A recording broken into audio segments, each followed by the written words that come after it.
Neha, it will be made live. So what you need to do is on your share screen, by the time no one else has joined, share screen करके GSLC Inspire का कुछ भी लगा के रख दो. You getting me? पर मेरे पास कुछ भी नहीं है.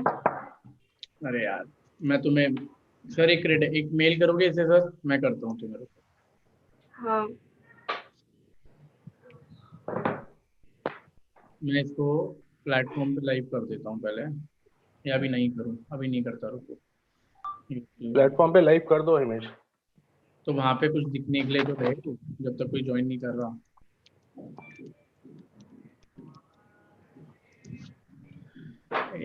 और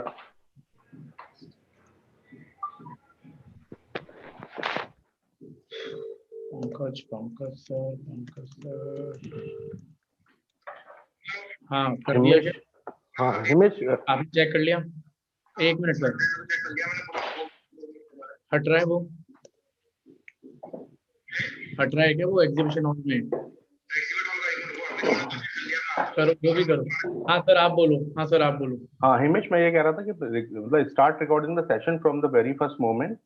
one thing. Second thing, second thing is as soon as the speaker comes, make it live on Facebook also. No, it cannot be Facebook live sir, it can be only one place live. तो YouTube live हो रहा है, अपना platform पे होगा. Like अभी दो जगह लाइव ऑप्शन होता नहीं है आप इसमें सर्वर पे. ठीक है ना, इसलिए एक जगह लाइव, डोंट वरी. ठीक है, ओके. प्लेटफॉर्म लिंक भेज दो सबको, कोई दिक्कत नहीं.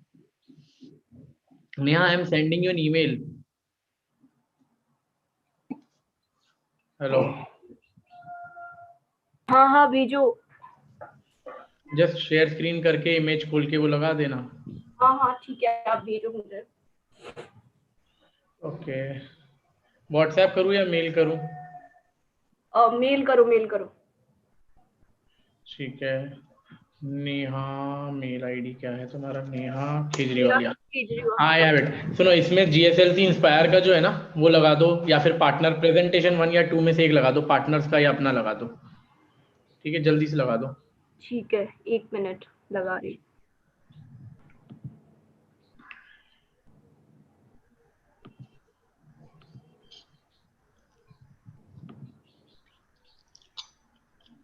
इसमें को होस्ट बनाने का ऑप्शन नहीं होता क्या यार? को होस्ट का होगा, आप एक बार चेक करो. नहीं हो रहा ना यार, ऑप्शन नहीं आ रहा. ऐसा तो नहीं होता कि 4-5 जनों के बाद को होस्ट बना सकते हैं? नहीं, पहले ऐसा नहीं होता. अभी 4 जनों से कम है तो नहीं बना सकते? नहीं. हिमेश, आपका मेल नहीं आया, आपने नेहा केजरीवाल में भेजा है ना? हाँ. हेलो. नहीं आया है मेरे पास. हाँ भैया, बच्चे रिफ्रेश करो, आएगा. एक मिनट में चेक करता हूँ. हाँ नहीं हट रहा शुभम. चलो मैं कंट्रोल शिफ्ट आर रिफ्रेश कर लेता हूँ भाई. ठीक है बाकी ठीक है, मैं देखता हूँ. हिमेश, आप वो GLC वाले में भेज दो ना, सर वाले में. अरे बच्चे, ठीक है, सर ने ज्वाइन करा है, संतबाली सर ने करा तो आप वो कर लो एक बार.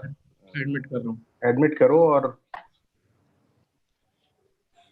अरे खुली नहीं. अभी मैं ही मैनेज कर रहा हूँ.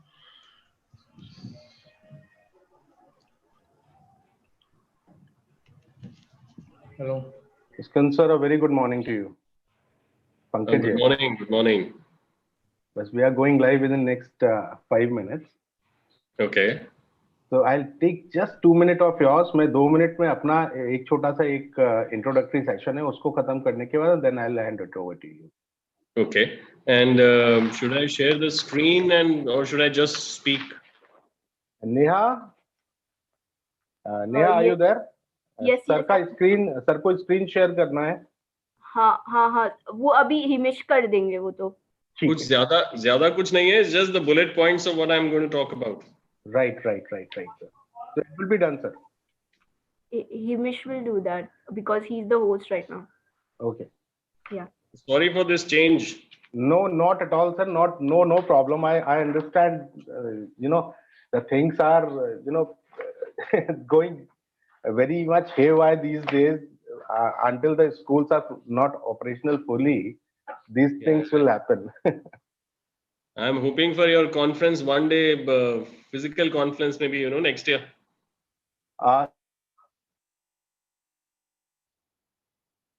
Sir, most week or in the first week of January, उसके लिए मैं आपसे बात करूंगा. एक बार हम लोग ये कॉन्फ्रेंस कर लें, then I'll talk to you in person that how can we proceed it further. Sure. Right, sir. Himish, are you there? Yes, I'm there. Skanda sir को स्क्रीन शेयर करना है तो यू टेक द कंट्रोल और sir के साथ में coordinate कर लेंगे. हटा दिया है जो आप कह रहे थे. I am giving permission to everyone. ठीक है. Good morning Revathi ma'am.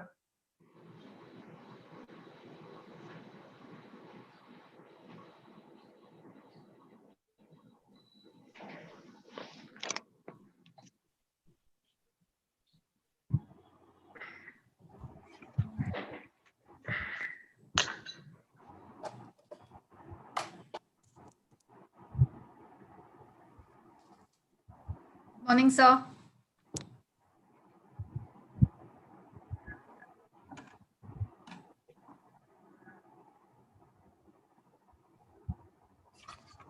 Morning, Revati ma'am. Good morning. Good How morning, are ma'am. Good morning, Pankaj. All the very best. Thank you so much, ma'am. Need your blessings. Yes, all of it will go so well. Don't worry at all. Thank you so much. Thank you so much, ma'am.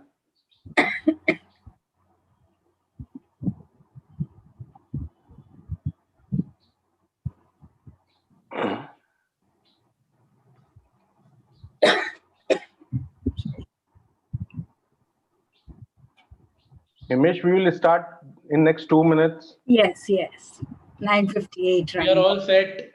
Whenever Wonderful. you wish, you can start. All the best, everyone. And thank you, ma'am. And thank you, sir. Are we live on our platform also, Himish? Yes. Yeah, we are already live on YouTube. Yes. On our platform as well. Yes. Oh, okay. Yeah. Okay.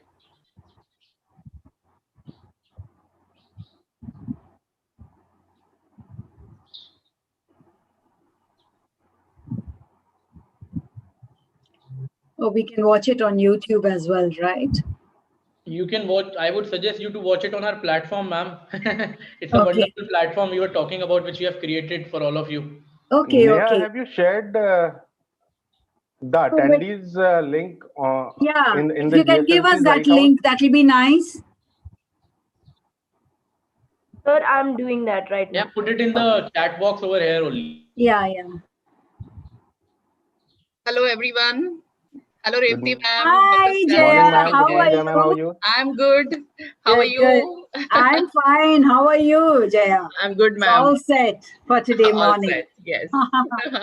Wonderful. All the best, Mr. Pankaj and Thank you, everyone. ma'am. Thank you so much. Thank you so much. Dr. Bali, namaste. Oh, I can't. Yes. Hello, ma'am. How are you? I'm Hi, good, sir. Dr. Bali. Good morning. Good morning, ma'am. How are you? I'm fine. We keep meeting like this. Oh, yes. So shall we start, Himish? Yes, I think we should. It's Yes, 10 yes, o'clock. you can start. Yeah. So a very good morning to all the speakers as well as a very good morning to all the attendees. So I'll formally start the session Inspire, that is in International Summit for Planning and Incubating Reforms in Education. So there's a very old saying that if you are planning for a year, sow rice. If you are planning for a decade, plant trees. And if you are planning for a lifetime, educate people. So this thought stands tall and true. GSLC welcomes everyone on this special day and pays respect to the honorable speakers, attendees, and our proud partners. Global School Leaders Consortium, GSLC, as you all very well know, is a global community of school leaders started with an aim to facilitate the synergy of ideas among the schools across the boards for excellence in education. The whole idea of GSLC is based upon the collaborative approach, sharing of knowledge and learning and exchange of best practices. Now that the medium is virtual, it has no boundaries, bigger space with great minds. So today, I have been joined with my other two colleagues, Mr. Himish Agarwal, who is the co-founder of GSLC, along with Neha, who is a support system for us. She will be taking the entire session in a seamless way. Hope Neha will take care all the requirements which are there from the speaker side or from the attendee side. So I will start the session with Dr. Iskand Bali. Though Dr. Iskand Bali needs no introduction, Dr. Iskand Bali has been involved in education since year 2000. He is currently working as the principal of the reputed the Hyderabad Public School, Begumpet, Hyderabad. Dr. Bali has previously served as the principal of GD Goenka World School, Gurugram, served for 12 years at the Doon School, Dehradun, and 5 years at the Army Public School, Dakshire. During his years of service, Dr. Bali has accumulated a number of awards and achievements bearing his name.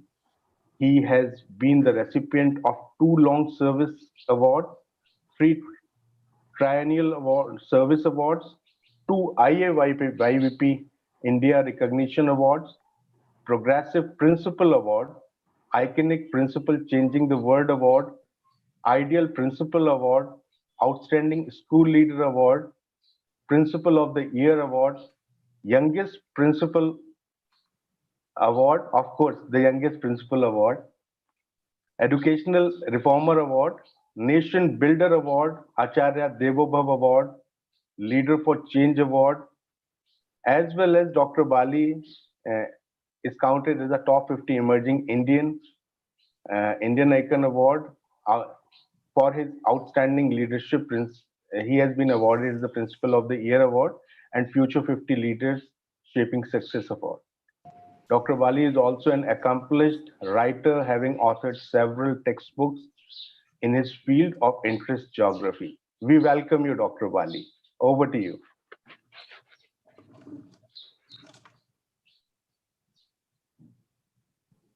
Thank you, Pankaj. Thank you so much for those kind words. I'll just give me 1 second.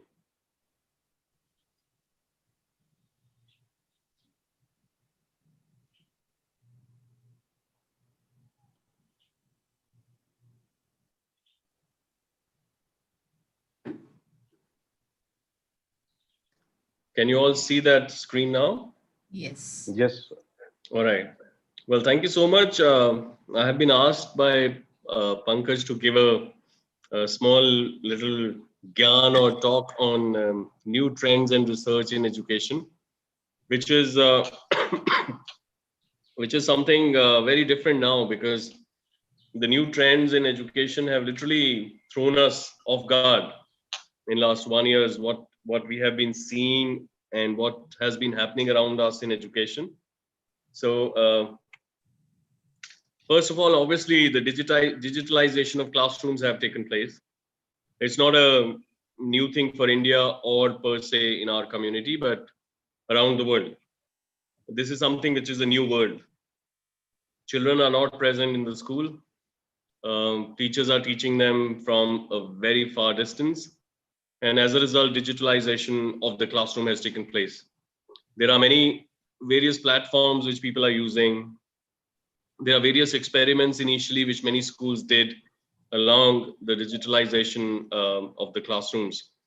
Children whom we were asking earlier to stay away from gadgets have been given the laptops, iPads, phones, and that's something which is a very new trend across the world right now.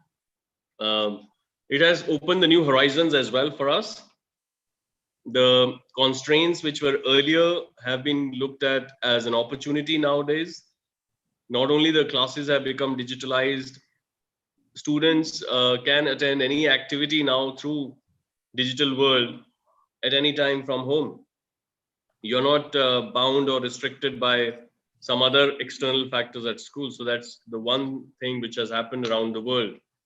But that has also led to the increased screen time amongst children.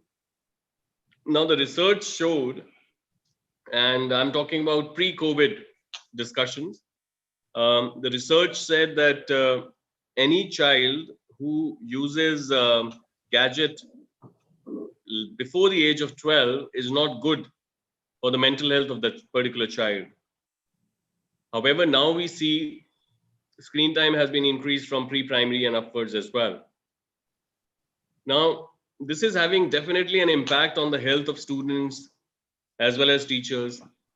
We have also come across some untoward incidents from different parts of the world where some unwanted or undesired or some photographs or videos were posted by, in some cases, some parents, in some cases by some students, which were inappropriate. So increased screen time has had its own impact. As a teacher, as an educator, you don't know the child who is listening to you is whether looking at your screen or is on the YouTube. So these are all those things which have been coming up.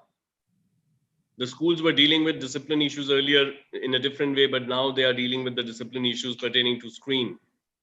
Increased screen time has also led to some kind of a cyberbullying, wherein we have come across incidents across the world where students post certain messages about fellow students or to the fellow students which are not necessarily good for their mental health. So increased screen time is another trend around the world which has made us think differently because it's a necessity. The same research which says that a screen time should not be given to the children less than 10 or 12 years old.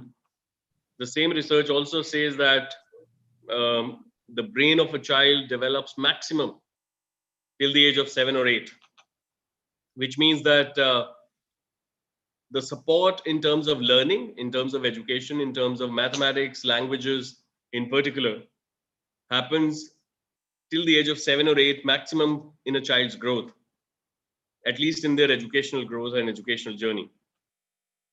So if we hadn't gone ahead with this online education program for younger children, that would have led to a huge learning gap for these children, which could have been extremely damaging for their learning. Because a learning gap of 6 months in the early years of life is huge. Like, for example, a child who is 3.5 years old and a child who is 4 years old, they can have a huge gap in their mental abilities, in their adaptability, in their acceptance. Whereas a gap, you may not find any kind of mental gap or learning gap between a person who's 30 years old and a person who's 50 years old. So that shows how important and critical the early years are. So screen time has definitely increased, but that was the necessity that was required. And people are using it differently. There are ways and means by which they are involving parents, doing activities so that the screen time can be reduced as well.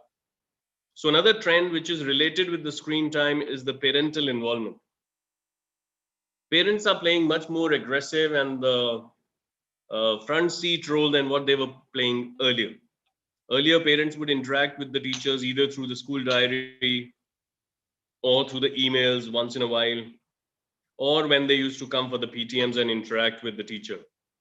There were very few instances or almost no instances in many cases where parents got a chance to see how the teacher is teaching in the classroom, what kind of activities are being done in the classroom, what is actually happening inside the classroom was not known to the parents.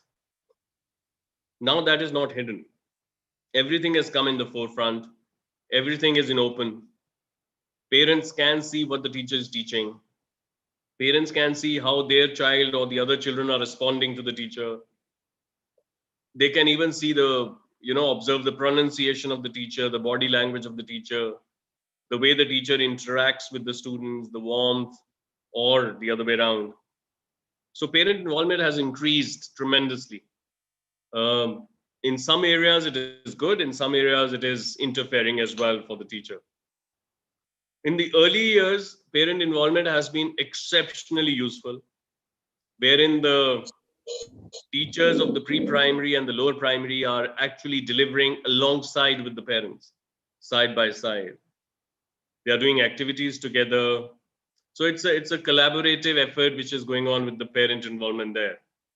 There are certain things which school management is coming to know through the parents after parents are observing the classes, which even school management did not realize earlier. So it's not that it has only a bad impact, it has a good impact as well. So one of the good trend now is that the parents are getting more involved in the working of the school, especially in the delivery of the curriculum in the classroom. The interaction between the parent and the school has increased, and even the involvement of the parent in a more constructive manner for the delivery of the lesson has also gone up. So that's something which is very, very interesting. Teacher well-being was not spoken as much earlier as it is spoken now. Definitely, there are two parties or two particular views in the world. One view feels that online classes or online delivery of curriculum or online education is a cakewalk for the teachers, and teachers are relatively free, they have nothing much to do, etc., etc., etc. The other side or the other view is that the workload with online curriculum or online delivery has increased for the teacher. The stress level has increased for the teacher, because the teacher has not only to deliver this to the students, but teacher also is aware that somebody is watching him or her. And in the normal circumstances, the teacher had the liberty at times, if you're not prepared, if you're not feeling well, or for whatever reason, you don't want to teach in the class and you want to give them some kind of a work, you could do that. But now with online curriculum, online environment, they don't have that liberty anymore. They have to deliver because the expectations have gone up. The preparation for an online classroom requires much more time for a teacher than otherwise. So there is an increased workload, definitely. There is a different working environment for the teacher. You cannot see all the students in the class at the same time like you used to see earlier. You have to pay attention on the student. At the same time, you have to look at the screen. You have to make sure that you are delivering well. Plus, you have to engage the children as well. There has been a performance pressure on the teachers as well across the world, not just in India, because it's not easy to teach with the help of technology or screen. So the focus has also shifted in most parts of the country, wherein the teacher's well-being is being discussed. The teachers need to be looked after.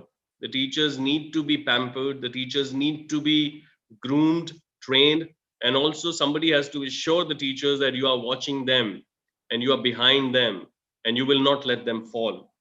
So that is a very good trend which has happened now. The teacher well-being has been spoken more often now than what it was earlier. Unfortunately, many parts of the world, teachers' salaries have been slashed, which is very unfortunate. But the good part is that the teacher well-being has come in the forefront of the discussion in today's time. Another important thing which has happened now is the digitalized assessments which have taken place. There are multiple companies, there are multiple technologies which are available in the market. Many schools are doing those kind of assessments. Some of them are oral assessments, some of them are written assessments, some of them are a combination of the two, some of them are objective or subjective assessments. And that has also helped students look at things differently. Because most of the students who try and go abroad for education, they have to go through all of this together.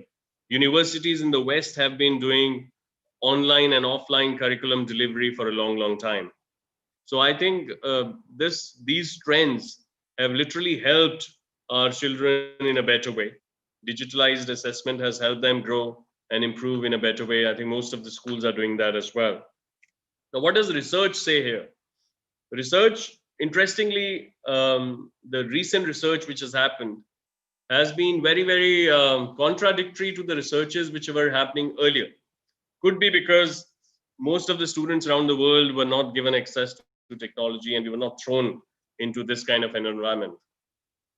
So one of the recent research by the University of Central Florida says that artificial intelligence teachers must be effective and communicate well to be accepted.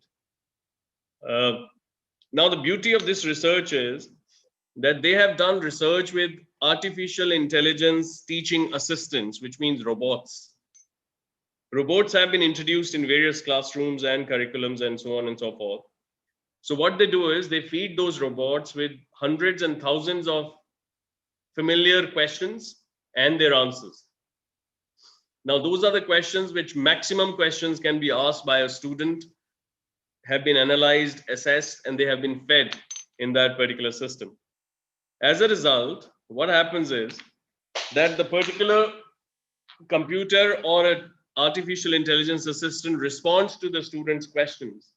So the teacher can focus on more productive ways of curriculum delivery. The teacher can focus more on analyzing, assessing, discussing with the student how to take the education forward or studies forward, rather than spending time on answering to the students. So those are some of the very good trends which are happening around the world. And they have said that artificial intelligence teaching assistants can be a great help in terms of reducing the repetitive task for the teachers. And teachers will be able to spend more time doing things such as meeting with students and developing teaching strategies that will ultimately help student learning in a meaningful way. So that is one very interesting research which is happening. I know one school in India, that is Indus International School in Bangalore. I think they tried this in India. They had a robot or a teaching assistant, you may call it artificial intelligence assistant. They introduced it. I don't know how effective it was, but this is one research which has shown that it helps teachers' productivity. Whenever they reduce the undesired and unwanted workload of a teacher, the teacher's productivity goes up. So that is the first research which is very interesting. I think in the times to come, this will be very, very useful. The second research was done by Binghamton University. It was done in the September month this year. Again, COVID has helped that. Earlier research said that screen time is not good for the children, whereas this research shows that screen time can change visual perception, and that's not necessarily bad. So what this research says is that it turns out that our visual perception is highly adaptable. According to the research from psychological professor and cognitive and brain science coordinator, Peter Gerhenstein lab at Binghamton University. Now, the research focuses on basic element of vision, our perception of orientation in the environment. Now, what they say is that our eyes, our vision can very well easily adapt itself along with the online or the offline delivery of lessons. So something to say that our online or screen time is not good for the eyes or not good for our vision is the matter of the past. They said your vision adapts and changes its own self. It gets its own stimuli. For example, trees, branches, bushes, and paths are oriented in many different angles, but our eyes look at them from all perspectives, horizontal, vertical, in every possible way. So what it says is that even in the online curriculum delivery, or even in the visual screen time, they can very easily adapt and change. This is something which is very, very interesting. I found that in that study. And research shows that we tend to pay more attention to horizontal and vertical orientation, at least in the lab. When you are in the lab, research says you are more or less aligned to the vertical or the horizontal space. Whereas in the real world environments, when you are walking around, moving around, these differences probably aren't noticeable. Similarly, they said that when you are on the screen, your eyes adapt, your visual perceptions change. As a result, it is not necessarily bad. It gives you a different horizon to look at things and adapt situations. So it becomes an adaptive vision, which I found very, very interesting. Something which is very, very contradictory to the early research. Another important research, which was by Yale University in July 2020, was that to improve students' mental health, study finds that teach them to breathe, which again brings us closer to India. What they said was that the research team evaluated 3 classroom-based wellness training programs that incorporate breathing and emotional intelligence strategies, finding that 2 led to improvement in aspects of well-being. So what they did was that they involved Indian techniques. They brought in yoga, postures, they brought in social connections, they brought in breathing meditation and service activities together, and they incorporated in those students. And what they found was that these led to the improvement of 6 areas of well-being. Depression was reduced, stress was reduced, mental health improved, mindfulness was visible, it had a positive impact on the children, and the social connectedness was even better. So I think most of us, or a lot of us, need to incorporate the meditation, the breathing exercises, the yoga programs, and most importantly, the social service component into our education system. I think if we do that, there is a possibility that the children's mental health will improve, which eventually will lead to a more productive and a better performance-based children. Students' mental health has been on a decline over the last 10 years. And with the pandemic and racial tension, things have only gotten worse. Again, we have been reading this, we have been observing this. So I think if we incorporate these programs, like breathing exercises, some yoga exercises, some service-based incentives, social connections, I think these will help in improving the mental health. So these are some of my points which I thought I could discuss with you, the latest trends which are happening around the world, and 3 very interesting research which I found, which I thought I'll discuss with you. So that's all from my end, Pankaj. Thank you. Thank you very much, sir. I would just like to take one question, though you have already discussed. Am I audible to you, sir? Yeah, please go ahead. Okay. So as you have already discussed regarding this research, but still, as an Indian parent, we are more worried about the screen time of the children, how much time they are giving to the mobile screens and the computer screens. So my one specific question, that how can we reduce the screen time in that way? See, one perception or one kind of fixed mindset we have to come out of is that the child is not constantly looking at the screen while attending the class. So you have to make sure that the child develops the habit of writing down notes. As a result, what happens is when I'm looking at the screen and the teacher is saying something, I tend to write down. So definitely that leads to the break in the screen, right?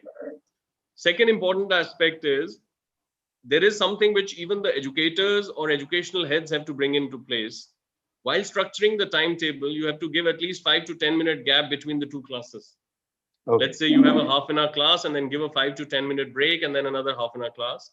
Now that's the time when parents have to make sure and the teachers have to make sure that the child is not on the screen for those 10 minutes. Like when I did my orientation session with the parents, so I told them, I said, make sure that when the class gets over, you request your child or you ask your child to put the screen down for 5 minutes. Okay. Warm up your palms and put your hands on your eyes. Close your eyes for 2-3 minutes, give them rest. This is one thing which can be done at the higher level. As far as the younger classes are concerned, PP1, PP2, class 1, 2, and so on and so forth, those are the classes where the screen time is bare minimum because the teacher is engaging with the parent and the teacher is giving activity to the child to do, drawing something, finding something which is round at home. So go around, find something, go around and look at 4 different directions in your home. What do you see out of the window? Come back and tell us. So as a result, their screen time is bare minimum. So one thing is that we have a mental block that's only screen time. No, it is not the screen time. The child is not constantly looking at the screen. Okay. Right? Most of the parents in India, you must have seen in the restaurants as well earlier before COVID, they would feed their 6-month-old child or 7-month-old child with a mobile phone in front, and the child is eating food because there is a cartoon being played on the mobile. Right. Students eat at home in front of the television rather than on the dining hall. So that is also a screen time. So I have been always requesting parents that you have to shift the screen time from there to here. You know, reduce their television time, reduce their mobile time, reduce their online gaming time, make sure that they spend time in the classroom. So it's not entirely that, but why it is necessary to conduct online classes is, as I mentioned in my talk as well a little while ago, that the learning gap can be extremely detrimental to cover later if you don't address it now. So the younger you are, the more it is important for them to have regular academic interventions. Otherwise, it will be too difficult. Right. So thank you so much, sir, for giving such a wonderful presentation on new trends and approaches. It is really very insightful for our attendees as well as for us also. So my sincere and humble thanks to you for sparing your valuable time. Though your slot has been preponed, but we are easy to do it. So No, thank you so much, Pankaj. I'm really grateful to you for this opportunity. Thank you, I really love the title of this whole thing is Inspire, which in itself is very, very meaningful.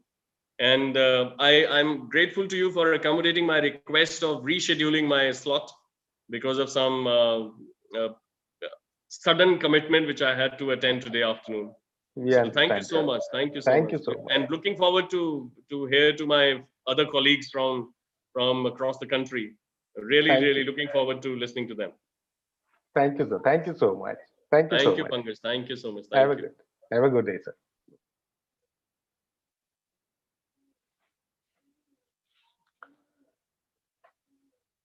So moving on further, we have taken a very interesting topic in today's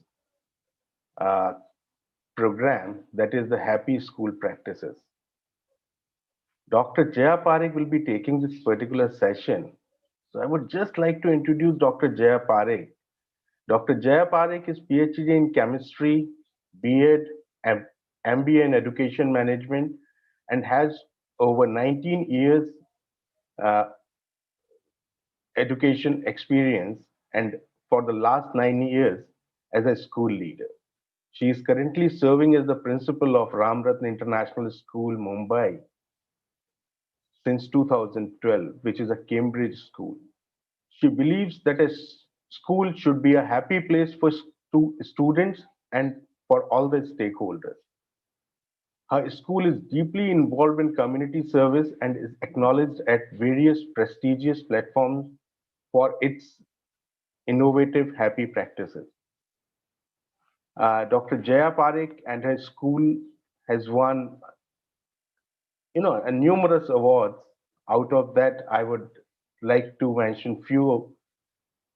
That is Rex Karamveer Global Foundation Champion Fellowship and Award in 2019, Torchbearer School Award supported by United Nations for Social Work Initiatives, Inspiring Educator Award by Rocksport, Excellence in Innovative Learning Programs, the Innovative Principal of the Year 2018 Award, School Spirit 2018 Award, and there are lot many of the awards which have been conferred upon Dr. Jaya Parekh as well as to her school. Other than this, Dr. Jaya Parekh is also the member of Executive Committee in MISA, that is member of International Schools Association, member of Core Committee of Education Today, Society Tomorrow, as well as she is the territory head for APER, that is the Association for Primary Education and Research, Mumbai. So we welcome you, ma'am, and we are eager to listen regarding the happy school practices you are following in your school. Welcome you, ma'am.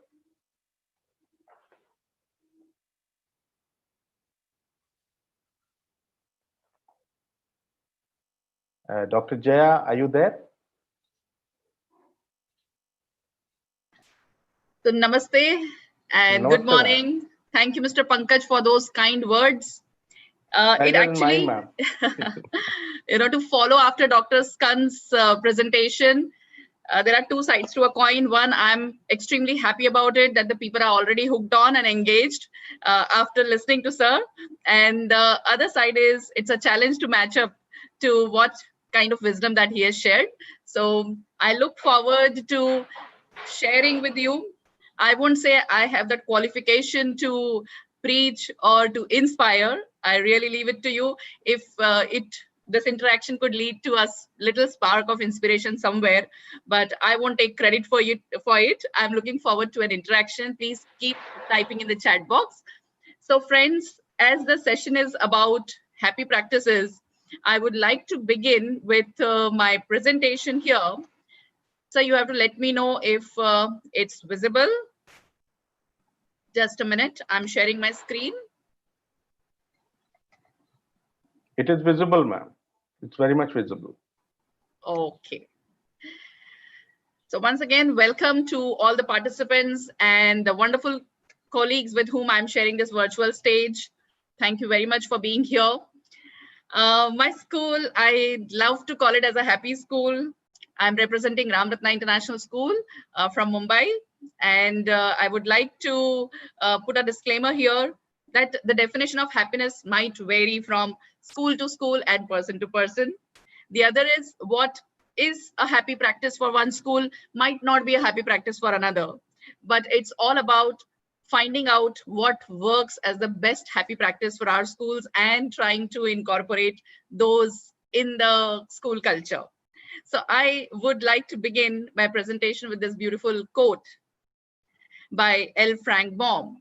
In all this world, there is nothing so beautiful as a happy child. And I think we are also blessed to be working with children. It becomes our responsibility to ensure that this beauty is not lost. That is, the happiness of the child is always cherished and nurtured. I would like to begin with the very first happy practice that brings joy to our school, and a lot of character development happens through it. Every day is celebrated in our school, beginning with Marvelous Monday. The first 10 minutes of the day, we all the teachers, admin staff, Didi Bhaiyas, along with children, we all assemble in our assembly hall and we enjoy dancing for the first 10 minutes on Monday. So there are no Monday blues at RRIS. Then we follow it on the next day with Appreciation Tuesday. On Appreciation Tuesday, we encourage everyone, right from the adults in the school to the children, to find good around them and in the people around them and express it through a note. Either you go tell the person what you appreciate or you write a note and hand over.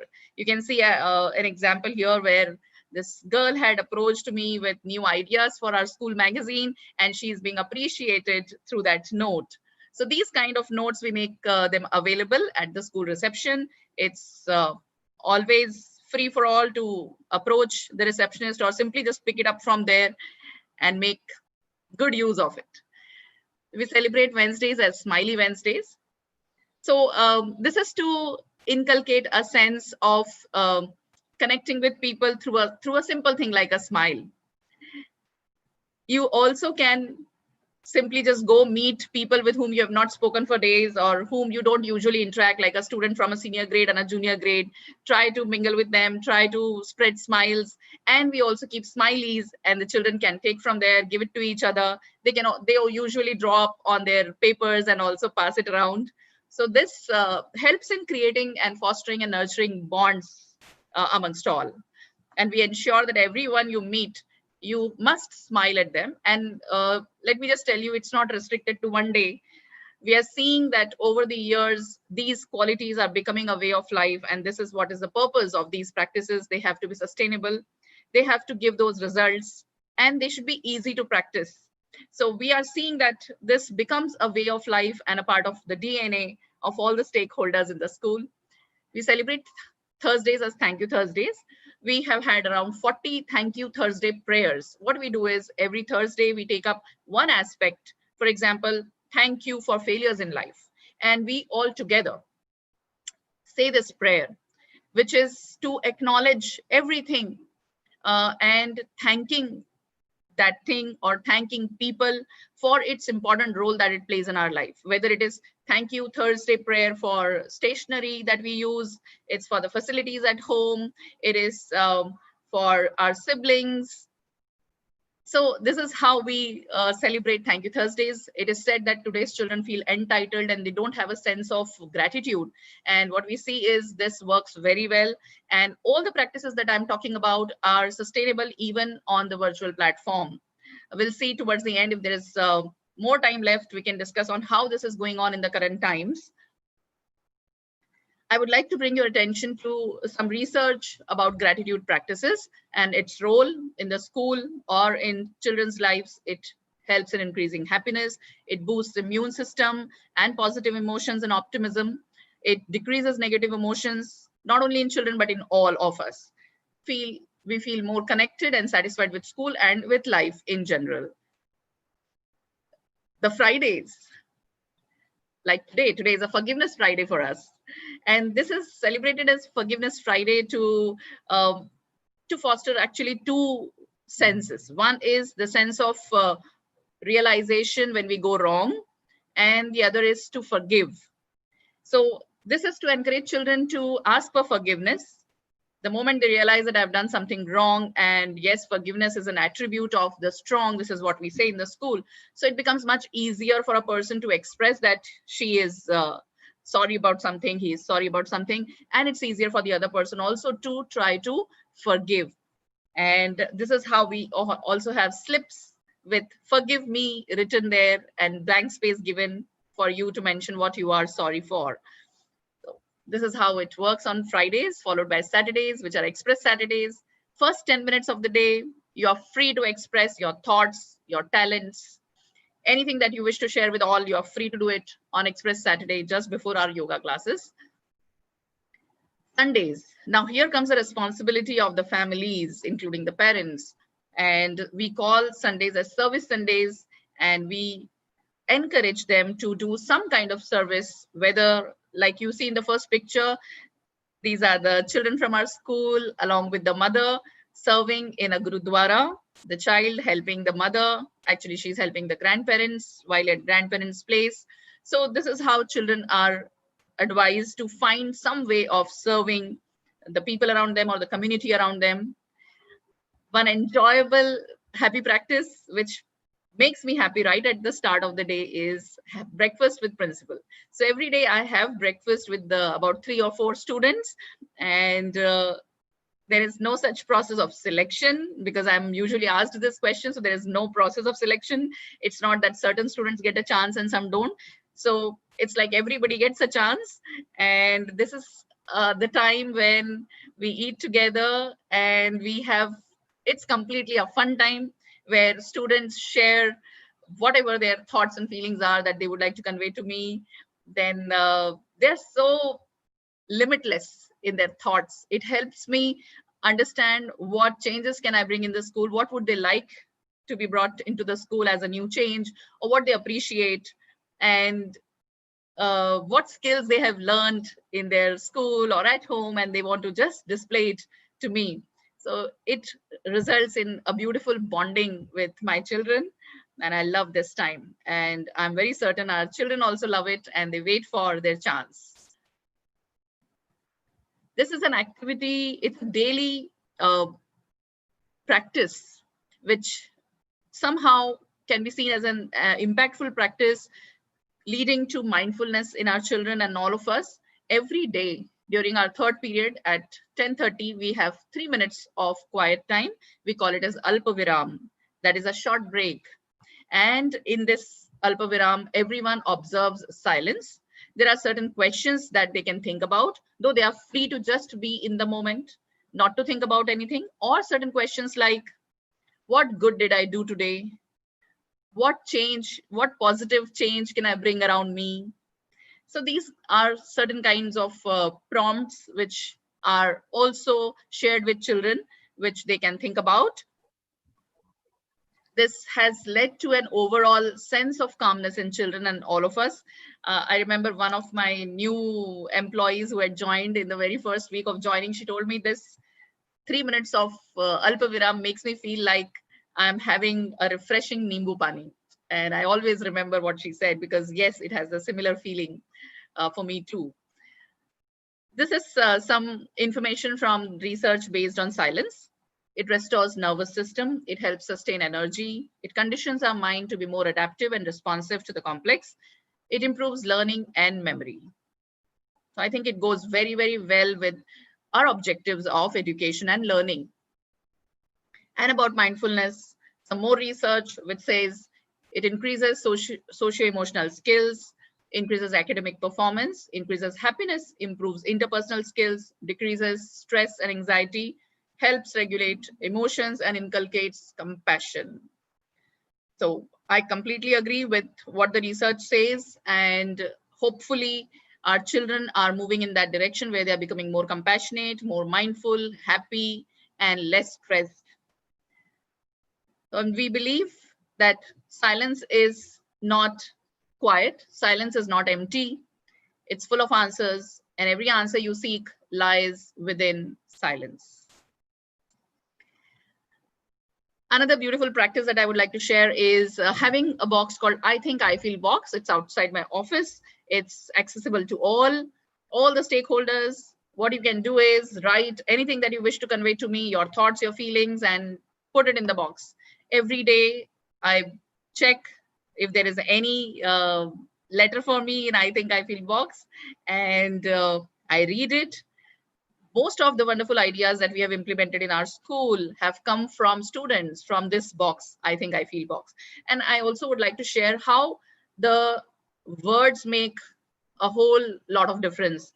We could have put a box called suggestion box or complaint box, but I'm sure everything that they want to express comes through this box, but with a very positive bent of mind.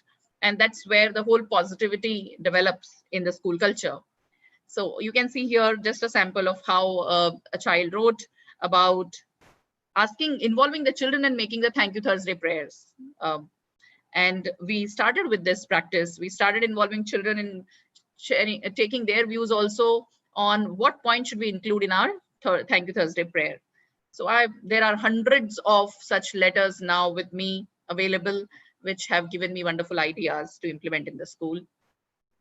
So I even speak to those children to understand if I have got their point correctly and how we can develop the idea. Sometimes if what they have expressed is not possible to be done, then why not? Or in what other way can it be implemented? It has led to a great deal of trust building with my children.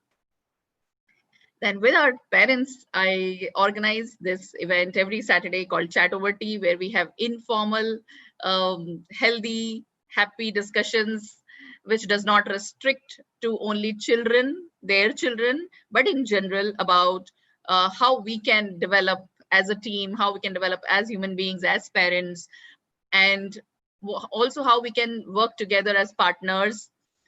Here we don't talk of what improvement is needed in the child, but more on what improvement we have seen in the school and at home. This has really helped me create the kind of partnership without which we won't be able to do what we are doing in the school. This is a beautiful concept, and I would like to tell you that this had come from a student through the I Think I Feel box. It's called School Code. School Code, it is run by students. The members of School Code are the students. The head boy, head girl every year, they head the School Code, and along with that, we have some other students chosen based on their personality, based on the compassion that they have, communication skills and maturity, etc. What happens is, again, we have a box kept with the title School Code, and any child who feels that he or she is being teased or bullied by other children, can write about that matter, put it in the school court box. This box is opened by the member of the school court, by one of the members of the school court. It is read by them. They appoint two students from the school court as the lawyers. One who would be talking on behalf of or advocating for the one who has made a complaint, and the other one advocates for the one against whom the complaint has been received. And what they do is, after receiving this, it is followed by a number of sessions with those children. And what we have seen is, when these students of the school court interact with these children to talk about the matter, usually it has happened, I would say almost in every case, it has happened that the child who's at fault has always accepted that I was wrong and I realize it. So it really makes a difference when the children do it. And apart from addressing this very important issue of teasing and bullying, etc., in the school, which definitely is very common among school students, I think it also addresses a very important aspect of personality development in the students of school court, and that is their ability to make decisions, to be compassionate, to be very fair, and a lot of other qualities. And let me tell you that these are all documented. This is followed by deciding if there is any constructive punishment is to be given to the children. And I am the final judge for it. I would just like to give an example. If suppose there was a case where one child, while on the swing, was pushed by another child, and this child was hurt, and he complained that this is what the other boy does with me most of the times when I'm on the swing. So when this matter was interrogated by our students and they conducted a number of sessions talking to them, then this child who had pushed, he came forward and said that, yes, I realized, I thought about it after interacting with you, that it is my anger issue. I'm not able to manage. I realized later that what I'm doing is wrong. And when this happened, what we did is we conducted some sessions for all the students on anger management. We made the counselor speak to this particular child and guide him with anger management. And we asked this child after a few days to give a presentation on anger management in the school assembly. So this became a constructive punishment. So I would not call it as punishment, but it is a constructive solution for the issue.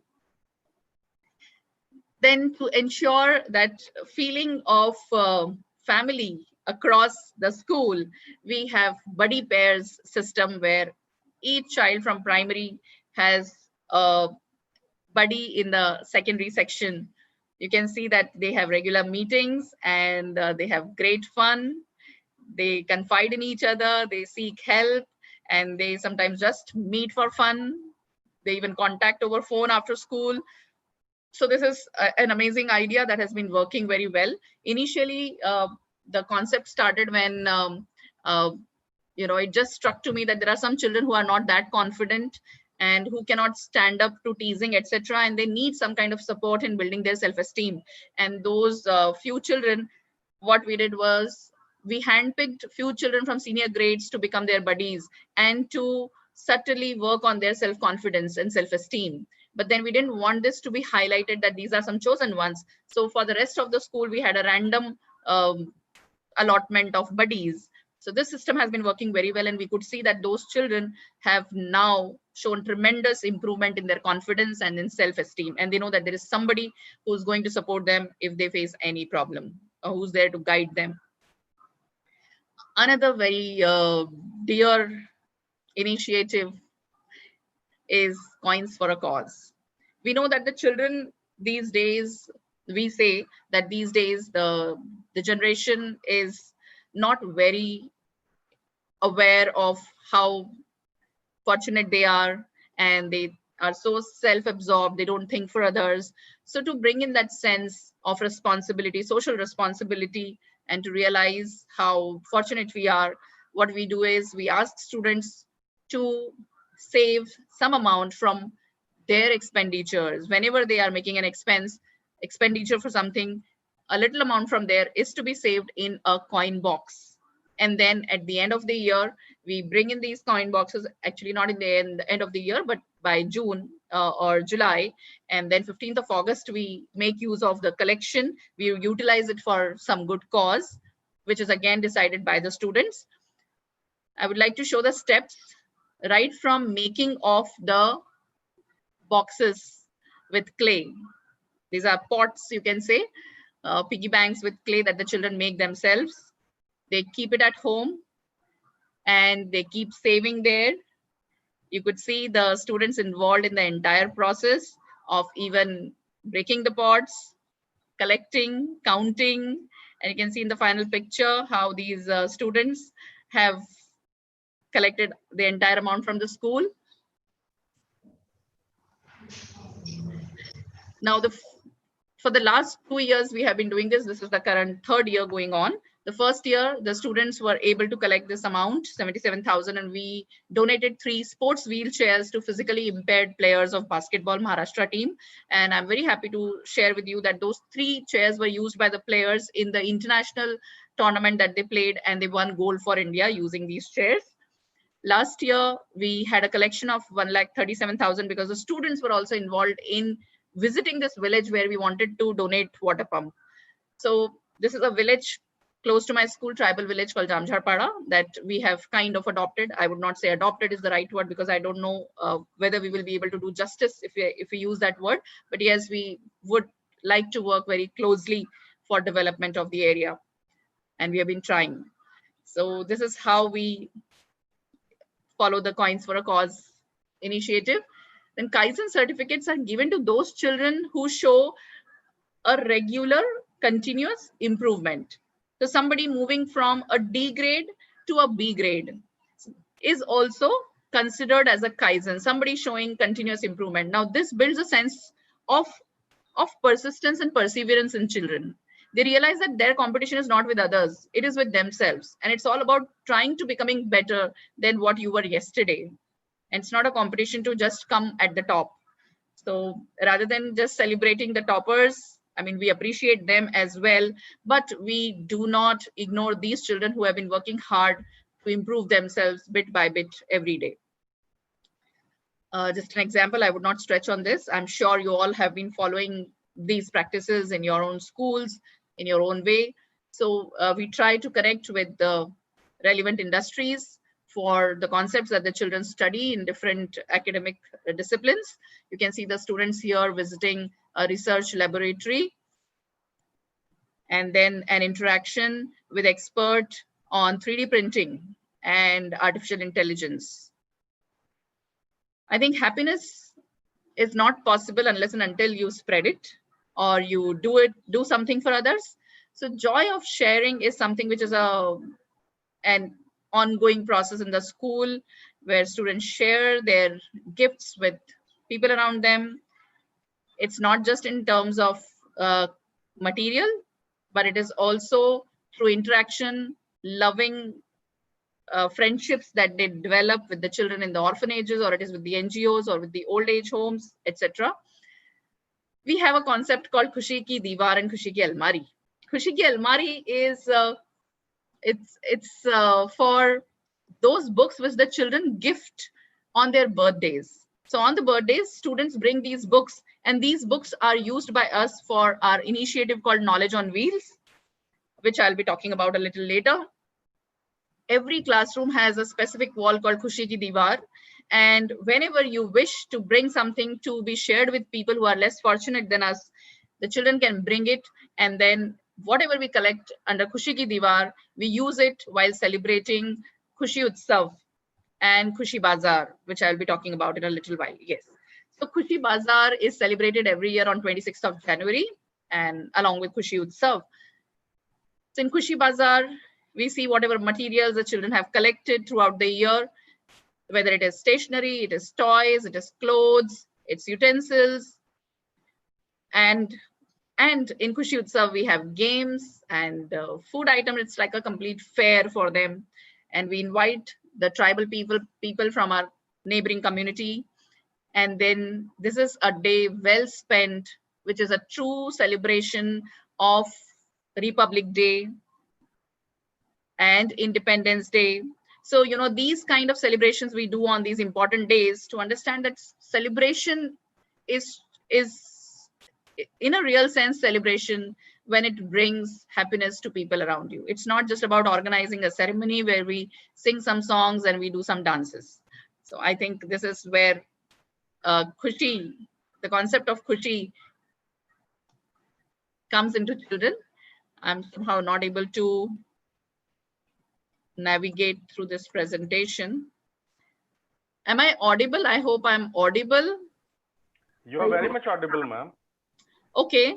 I think something happened and I'm stuck here. So let me just try sharing again and help me in knowing whether it's visible. And please let me know if my pace is okay. It is perfectly all right, ma'am. Okay. Yeah. Is it visible? Just let me know, please. Yeah, it is visible now. Okay. Oh, not responding.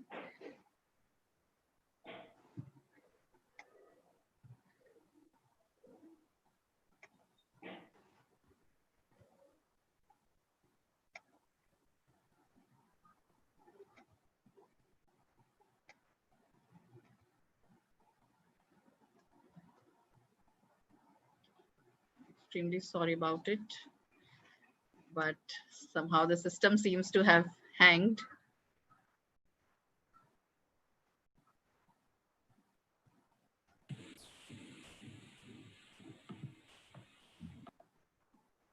I'm not even able to go out of it. 1 minute.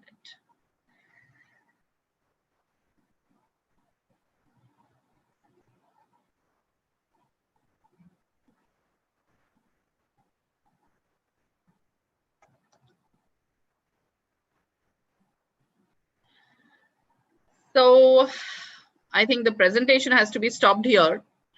Mr. Pankaj, I had mailed you the presentation in case if it's available with you. Yeah, it is available with me. 1 second. So may I take these few minutes which are left for me? Yeah, sure, please. Please do that.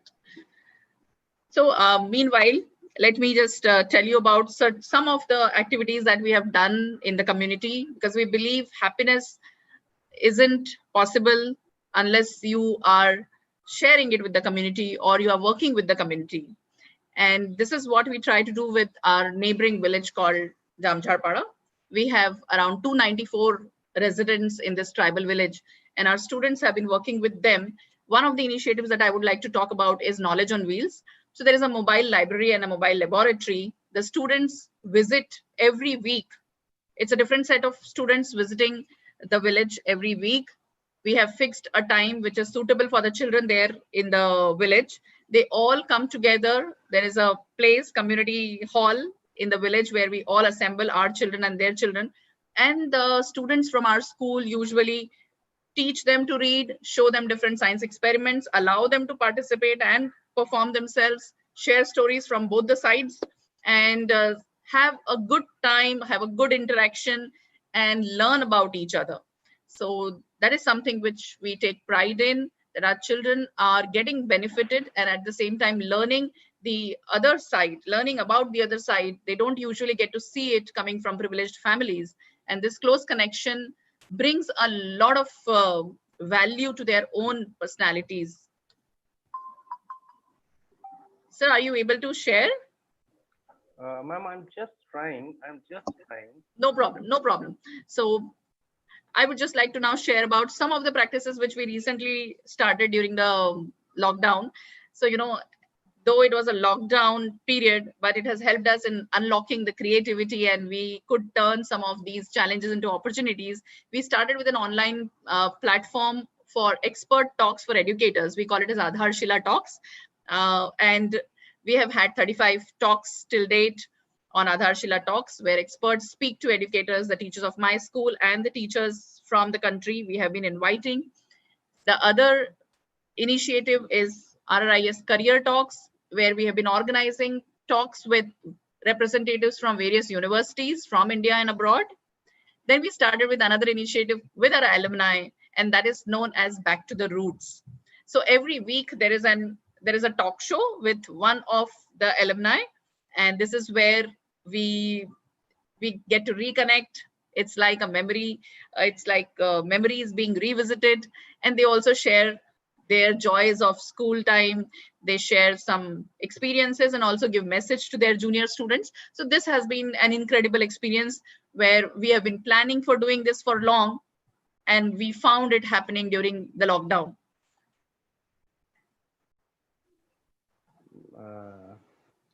Ma'am, I'm also not able to, play it. One second. I think once I stop sharing, you would be able to. I stopped sharing. Just Okay. check. You're not able to share? I think No, anyway, we have, it's okay. It's almost 11. So I would just say, end it with something positive, one positive practice, or one or two. You know, we have a practice called Book Hospital, and our students have initiated it. What they do is they ask the children to keep those books which need mending, which need some repairing. And these children of Book Hospital, they tend to those books during their sports periods, free periods, library periods. They still take out some time to take care of those books. I think these are these simple, small things which bring a lot of value to your character. I would also like to share that there is an initiative called Seed Bank in the school, and the children are expected to value nature starting right from the seeds, knowing the importance of how a seed leads to a life. And they are expected to save seeds. Once they have eaten some fruits, we have given them a list of what is to be saved. They wash it, dry it, bring it in packets.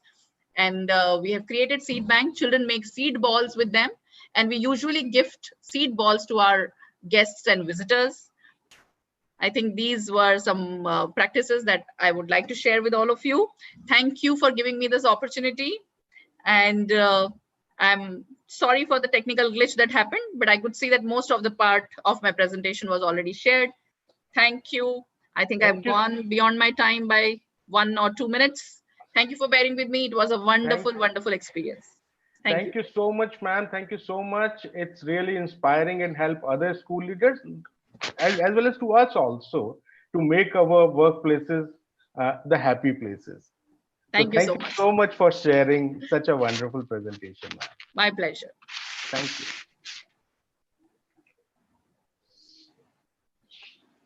So I'll move forward with our next guest. The most talked topic in the recent time is NEP, that is the National Education Policy 2020. We have been listening regarding NEP for quite a long time now. There are few of the confusions, misconceptions, and challenges regarding the implementation of NEP. So today we have Dr. Ashok Pandey with us. Dr. Ashok Pandey is the director of Alcon Group of Schools and chairperson, Council for Global Citizenship Education. Dr. Pandey has been listed by the Forbes India 2020 among the top 100 people manager. Dr. Pandey is a postgraduate in physics from Allahabad University and in consultancy management from BITS Pilani. He has spent more than 3 decades in the education sector, pursuing better ways to impart knowledge, values, and joy to learners. Presently, Dr. Pandey is the director in the Alcon Group of Schools in Delhi. Dr. Pandey has been a successful school principal, author, speaker, researcher, and facilitator. Dr. Pandey is also the chairperson for the Council of Global Citizenship Education, as I already mentioned. Extensively traveled, Dr. Pandey led Indian principals delegation to the US, UK, Australia, and Malta. Multi-award winner, he received the National Teachers Award by the President of India in 2012. Dr. Pandey sits in the governing body of the National Council of Teacher Education, NCTE, among his many other assignments. We welcome you, Dr. Pandey, and we are honored to have you in our program. Thank you. Thank you, Pankaj. And congratulations to you on your this mega initiative, I should Thank call you it. so much, sir. The day has begun very well. I was privileged to listening to the two preceding speakers. Mr. Iskan Bali has taken the research and analysis route to explain education for today and tomorrow. And Jaya ji has taken a case study route and her pioneering best practices that she is pursuing in her school. I think for the audience and for me particularly, it was almost a treat and has given a lot of insight into what is going on. The topic that you have allocated to me is about NEP. And after the research, analysis, and case study, I think the audience would be looking forward to some lighter moments. And therefore, I will take the storytelling route, where people can, in a very, very relaxed manner, listen to a story around NEP. So that is what I'm going to do the next 25, 30 minutes.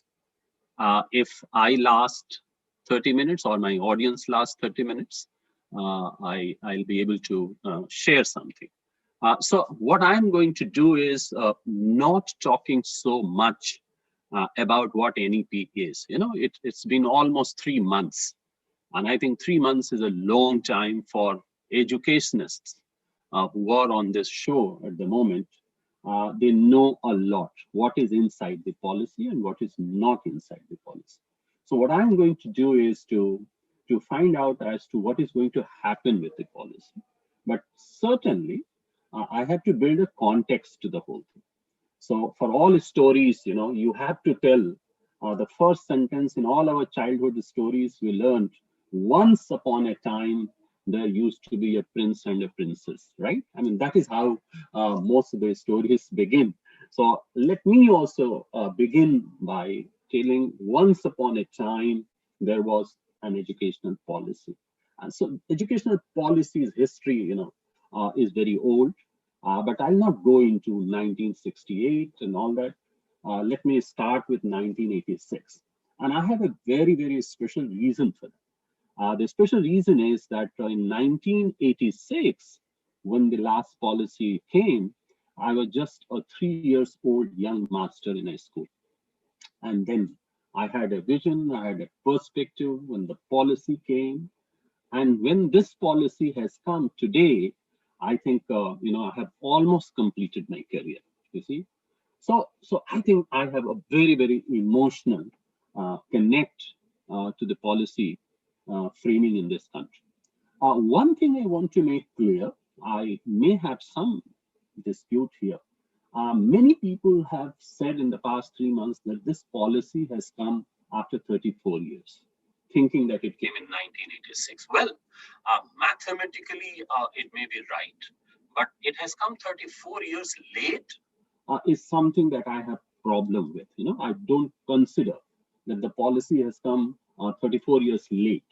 Imagine a national policy of a country of the size of India, you know, cannot be framed every year or every 5 years. So there is a time lag between the two policies. In any case, let me also share with you that 1986, then there were amendments to it, 1992, then 2000, 2005, the curriculum framework came, 2010, the right to education bill came, you know. So all these were party to the educational reform in this country. And now that we have this policy, I think we should be very happy about it.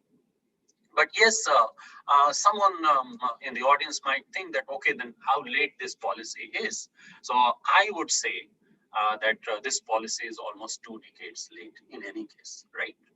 Because this policy talks about 21st century, this policy talks about next 30 years, 40 years policy framework. So it should have come 15, 20 years before.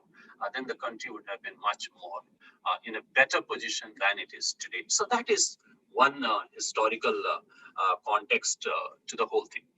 Now, there are 3 parts to this policy which are very, very important from an educator's point of view, from a child's point of view, from the parents and society's point of view. The first is, what is the fountain of inspiration that this policy draws from? So the fountain of inspiration for this policy is our knowledge system, our wisdom, you see, and our educationists, our reformers, the visionaries. I think that collective wisdom together is the fountain, one of the fountains. The second fountain of inspiration is that what this country has achieved in the last 70 years, and particularly in the last 34 years, vis-a-vis an educational policy. So that is the second. But the third one, in my opinion, which is very, very important, is that the 2020 and this policy, the policy framers themselves have said that the shelf life for this policy is 30 years. So imagine 2050 we are talking about. And how that shelf life is 30 years? First 10 years for implementation. Next 10 years for seeing the results and outcomes. And then review in the last 10 years of these 30 years. And then preparing for the next policy. You see?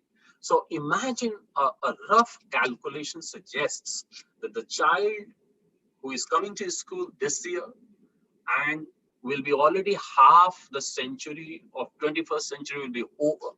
Whether that child goes into the workforce, becomes adult, becomes a responsible citizen of the country, so on and so forth. And therefore, this policy has to sow the seeds of futuristic education. So that is the third context in which this policy assumes a great significance. Now, this is one thing. The second thing is that what has happened to our previous policies. I will only quote two things from the 86 policy. 86 policy said, while referring to 1968 policy, that so much problem has happened, the funds have not come, the political decisions have not been very swift, and therefore, there is an urgent need for a policy reform. Just imagine, the 1986 policy said about 1968 policy. And today, this policy almost says that 70 years of distortions accumulated as far as education of this country is concerned must be diluted with urgent efforts. So imagine again, this policy is saying the same thing. And therefore, it is very natural to apprehend that if 20 years later a policy comes, again that policy will come that the previous policies have accumulated a lot of distortions. And first we have to undo the distortion to achieve anything visible or substantial. I think we have to refrain from that. I think we have to take those measures so that the next policy or the next review says with a sense of pride that how this policy of 2020 was implemented in a very, very clinical, structural, and committed, intentional manner. And we have achieved this. You imagine in 2020, it is not difficult to measure and monitor and analyze and structurally present your everyday gains in any walk of life, including education. So now you cannot say that we don't have data and we didn't know how it happened. I think that will not be accepted. And for any aspirational country such as ours, I think that argument does not hold true. So this, and therefore, let me flag 3 or 4 things which comes in the way of even a very, very good policy, even a very well-intended policy, and that is because of the structure in which we are working. So I will give you an example of what we call PESTLE. So PESTLE, you can say it, or you can say PESTLE, whatever you feel like. So I will tell you in the light of this, what does this mean and what are the risks involved if we do not take adequate measures to take care of. So P stands for political. Now, political risks are very enormous in this country, and it stems from the fact that education comes in the concurrent list. And therefore, if the states and the center do not come together in the national spirit with their cooperative federalism, then the center will say something else and the state will say something else. And that is a very, very large area of risk involved. And therefore, I personally feel that the education, which is such a fulcrum and a linchpin for entire country's progress and value system development, the human capital development, country's statures development, that the complete alignment, at least in the education sector, between all the states and the center is mandatory. So this political flagging here is something that I want to raise. The second thing which comes in the realm of risk is the funding. Now, this country has, it has been very tragic development that 1968 policy envisages that the country will be prepared to invest 6% of its GDP on education. I'm aghast that today in 2020 also the policy say that GDP's 6% should be spent on education. Now imagine how many years have passed. 6% GDP in 1968 amounts to what value today, and we are not doing it, and the current rate of GDP's investment in education is hovering around 4%, less than 4% in any case. So this is what, in my opinion, this is very, very critical. And this critical risk factor must be taken care of by those who are responsible for policy and also by those who are responsible for its implementation. The second thing is that, the education has always been considered for what we call a human flourishing. Okay. Unfortunately, in this country for past many decades, this human flourishing has not been very well understood, and it has been only confined to cognitive development and not to character development. And therefore, we have not been able to reach out to all the children, even in cognitive development, and the character development had taken a severe beating. Our education system, which the policy has also mentioned, that the race for exam, race for the top, severe competition, getting a job, I think those things occupy the best part of the education cycle of the children, and therefore sensitivity to the society, the compassion, the teamwork, and how the humanity has to flourish, and how we can ensure that nobody is denied the best accesses that they deserve. Those things have not been taken care of. And therefore, that is also, in my opinion, a very, very critical factor that all of us have to take care of. So these two criticalities, the political on one hand, and the very societal perception of what education is all about, is something that we have to be very, very careful about. So that is first P, and then I said, and now coming to economic also I covered in terms of funding and all that. I have covered the societal also. Now let me come to T part of it. The T is technological. And now imagine COVID is such a great eye-opener that the children already had the problem of access and excuse me, affordability, and all those inequalities and things like that. And this digital inequality has further exposed the whole thing. And the ASER report, Wave 1 2020, which was released only last week, clearly has brought it out through research and data that in the government schools, not more than 30% children have smartphones, and in the private schools, not more than 50%. Both government and private schools, the TV position in the houses is around 50%. And the overall picture is that only 1 in 10 child has a complete access to technology when it comes to online education. So you imagine that 300+ million children coming to a school, 200 million children are already out of school because of the dropout, and another 200 million children below 6 years, which this policy say that we will include them into the mainstreaming of education. I mean, if they do not have technological access, and the USR report says that only 1 in 10 have access, and it is not only access in terms of a great bandwidth, not in terms of a total dedicated device to a child, not in terms of a proper learning space available for the child. We are just talking a position of smartphones. And that smartphone, if it is one in the family, who is using at what point of time is anybody's guess. So that is where I'm trying to flag the technological position, or what we call digital maturity, is going to have a critical role to play in the implementation of this policy. Another thing which is very, very important in my opinion is the environmental factors, you know.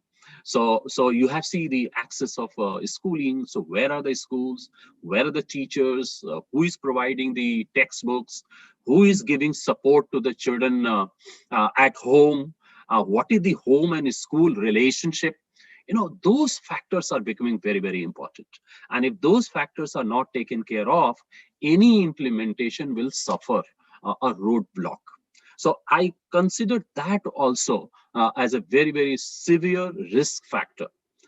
The last thing I want to tell as amongst the risk factors is, I mentioned to you in the beginning that our wisdom and knowledge system and our visionaries have given a lot of thought process for us. So for example, this policy derives its strength from what Swami Vivekananda said, that there is already a perfection within the child and everybody else has to try and manifest it.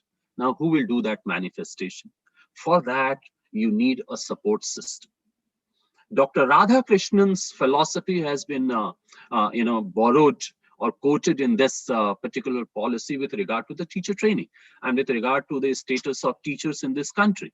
And he said it very famously that the society must take good care of the teachers, their status, their well-being, their economic conditions.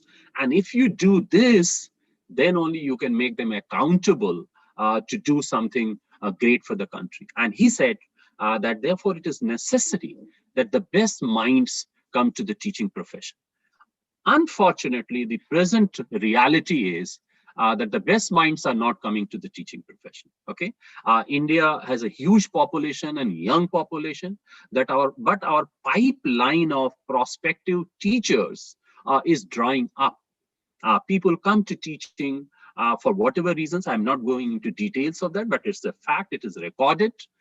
There is evidence to it that it is their second, third, fourth choice, or at the most, the safest thing to say is that if nothing is available, let's go for teaching. That is one risk, that how to reverse this process. The another risk is our teacher preparation mechanism. So even if somebody wants to come, the teacher preparation mechanism, the recruitment, the retention, their professional growth, and tying up their entire aspiration with the nation building exercise is missing altogether from the landscape of a school education. And that is going to pose a very, very serious risk factor. So we will have to do something there also. And so this is another critical factor. Now coming to the parental support. Now, you know, you have a large number of children. Again, I'm quoting the USR report, where the parents either have not gone to school, or majority of them have either primary or high school qualification. Now, how to build their capacities so that they can become partners with their schools? And it is so important, you know, partnering with the parents is something that just cannot be negotiated. It cannot be compromised, because if they come and if they become partners rather than adversaries, and there is a very structured engagement with the parents, and they bring their knowledge and culture and values, I think they can become a great resource for the schools. So therefore, this country has to redefine the home-school relationship, and what will be the terms of that relationship and engagement, that is something very, very important. So these are some of the area that I wanted to flag. In the next 2 or 3 minutes, let me quickly sum it up, that the next obligation of this country is that in 2015, as a nation, we became signatory to the United Nations vision for this world. And that vision was articulated in terms of 17 sustainable developmental goals. We call it SDGs. Now, those SDGs are revolutionary in nature. And nobody on this earth, irrespective of their political ideologies and whatever, can disagree. Because I think it should be the goal of humanity that nobody is poor, nobody is hungry, nobody is uneducated, nobody suffers inequalities, nobody lacks water and sanitation, nobody lacks clean energy, everybody has got decent employment opportunities, the climate change needs to be changed, and we want peace and prosperities and justice to everything. And for that, all of us have to come together in partnership and collaboration. So that precisely is that goal. But one thing I did not mention, that goal number 4 is the fulcrum or the linchpin of all these 17 goals. And that is quality education and lifelong learning for all. And that is why this national education policy has mentioned and reiterated its commitment to SDGs. It is unfortunate, and I'm not very happy quoting it, that the World Bank has categorized India in the learning poor country. So what does the learning poor country means? There is a standard that how many children at what age should have the age appropriate proficiency in mathematics, in language, what are the gender disparities, how learning is progressing from one stage to the other stage, and all this data every country has to put up to the United Nations. And under that, countries are ranked. Right now, our ranking is very poor. So therefore, we have an international obligation also. And imagine if any step we take in India with a population of 1.3 billion, it has the potential to change the entire statistics of the world. So it is not only, I should not be misunderstood, that we have to do something to improve statistics. What we are saying is that this country, its strength and its ability to be the leader in the Committee of Nations lies in how internal strength we develop. And as an educationist, I know what education means and what it also means not to have education.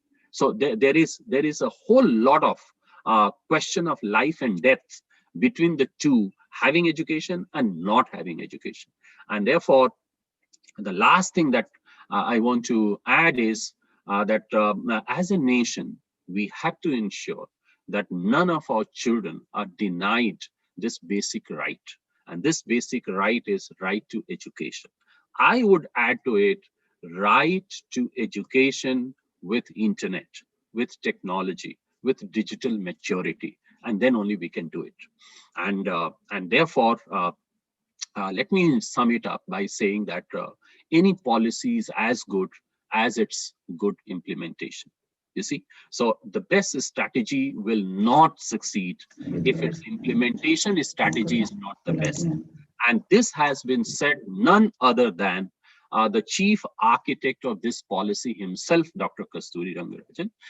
And he said that the only thing that can fail this policy is its inadequate implementation.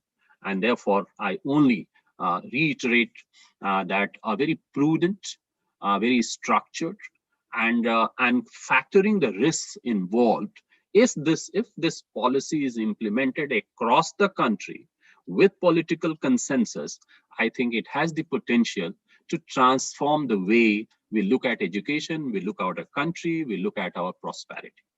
So thank you very much, Pankaj, once again, for giving me this opportunity.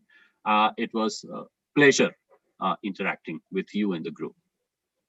Thank you so much, sir, for making us clear on national education policy, and we hope that national education policy 2020 will be a game changer in our education system down the Thank line. you. We have Dr. Sapna Agarwal with us, who is the principal for DPS Kota. Ma'am, do you have any question with for Dr. Ashok Yes. Pandey regarding anything? Yes, ma'am. Yeah.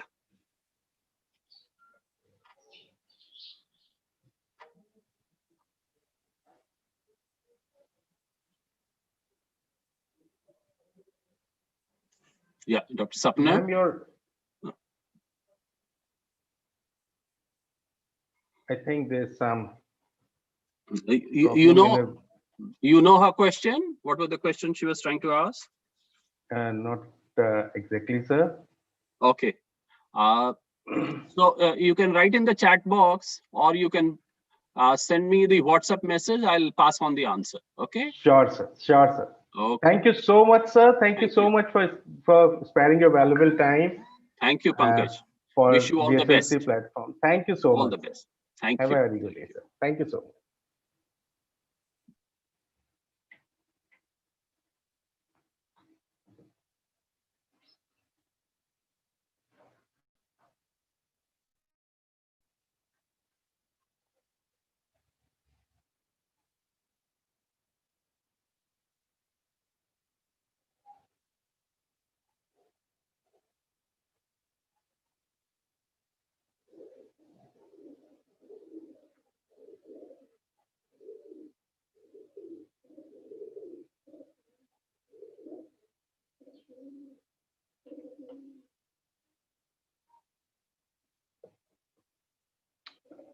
So our next speaker for the session, he's the keynote speaker for our session, is Major General G.D. Bakshi.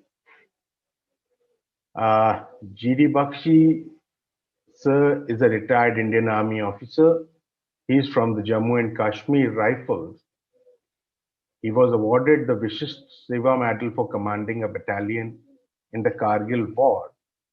Later, he was awarded the Seva Medal for distinguished service in commanding a battalion during counter-insurgency drives.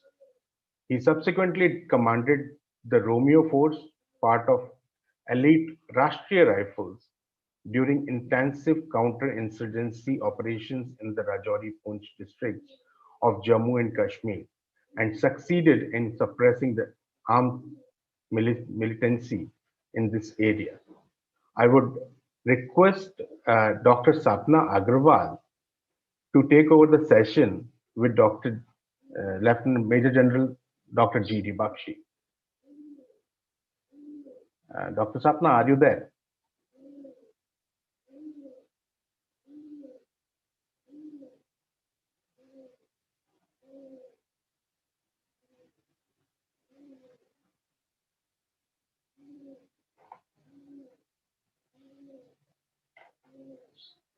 Allow me some time to connect with Dr. Sapna and General Bakshi.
We'll take a quick break of say 5 minutes till Major General Bakshi is here. There is some technical problem at his end. So give us some 5 minutes, and we all can take a short break of 5 minutes and rejoin the session.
Share screen invite. बस बढ़िया Recording.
बस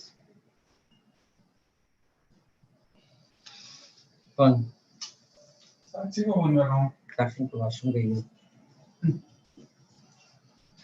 तो join audio भी कर लेंगे तो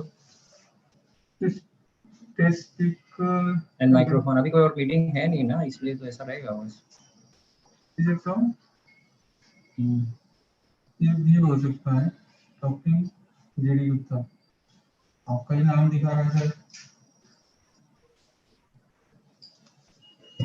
तो उससे पूछ ऐसा क्या कंफ्यूजन थोड़ी मेरे को तो 145 बोला था उसने मेरे को तो दिमाग में बैठा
आपको शेयर करना होगा सबसे पहले तो व्हाट्सएप पे, फिर उसके बाद में कुछ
आधा घंटा लगा, बस हाथ वही जाता है जहां से ये ऑफ हो जाए।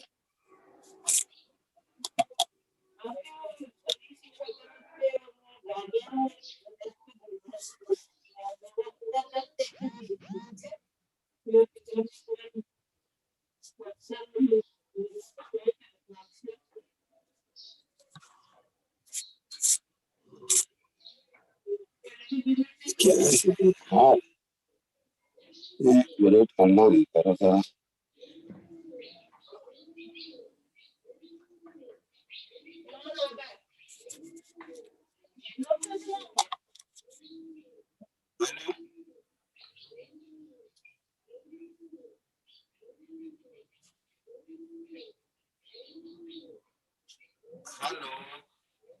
Sir, a very good afternoon to you. Pankaj this side. Hi. Sir, we welcome you on GSLC's platform. So, Thank you.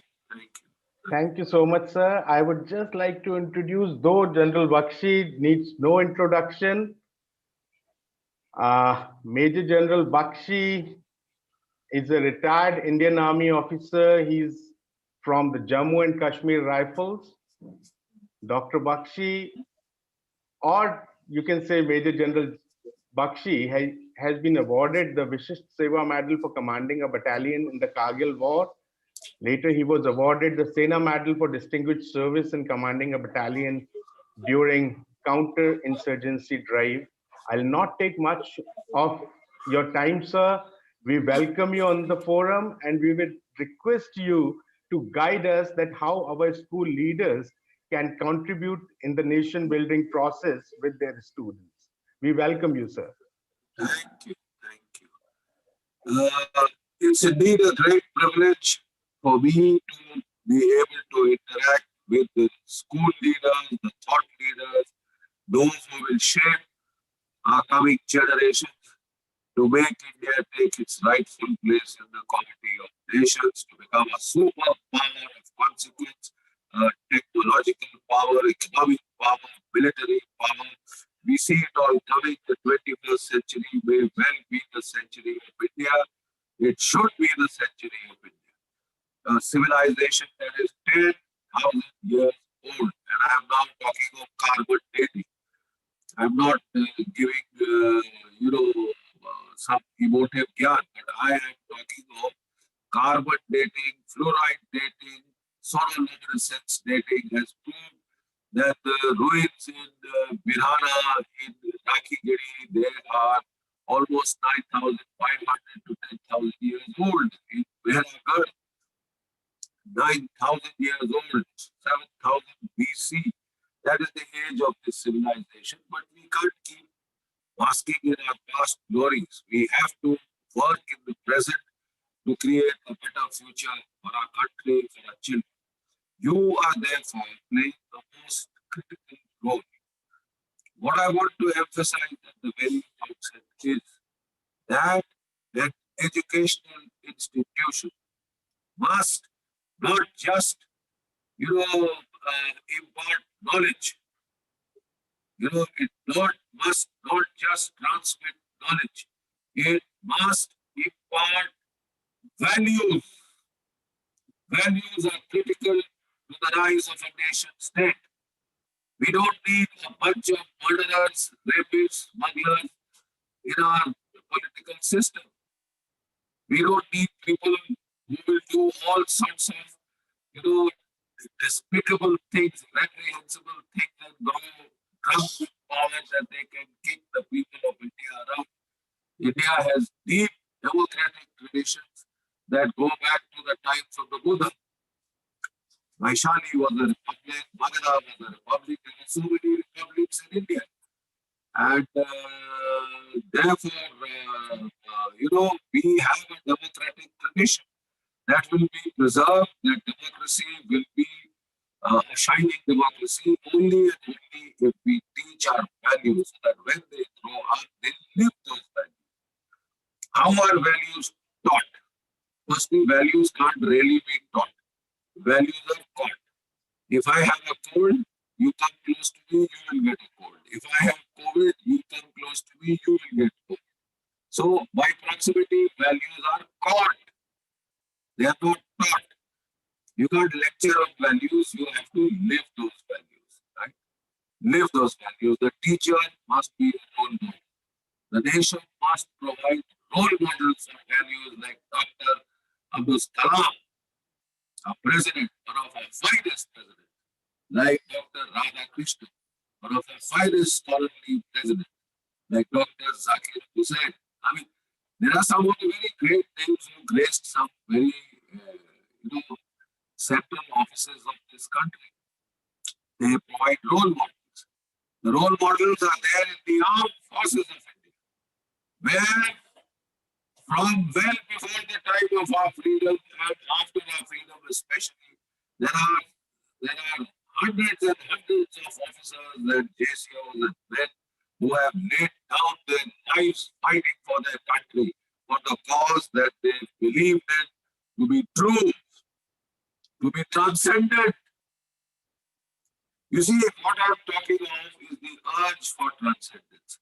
When you are vicious, when you are greedy, when you are gluttonous, then you contract. You want everything for I, me, myself.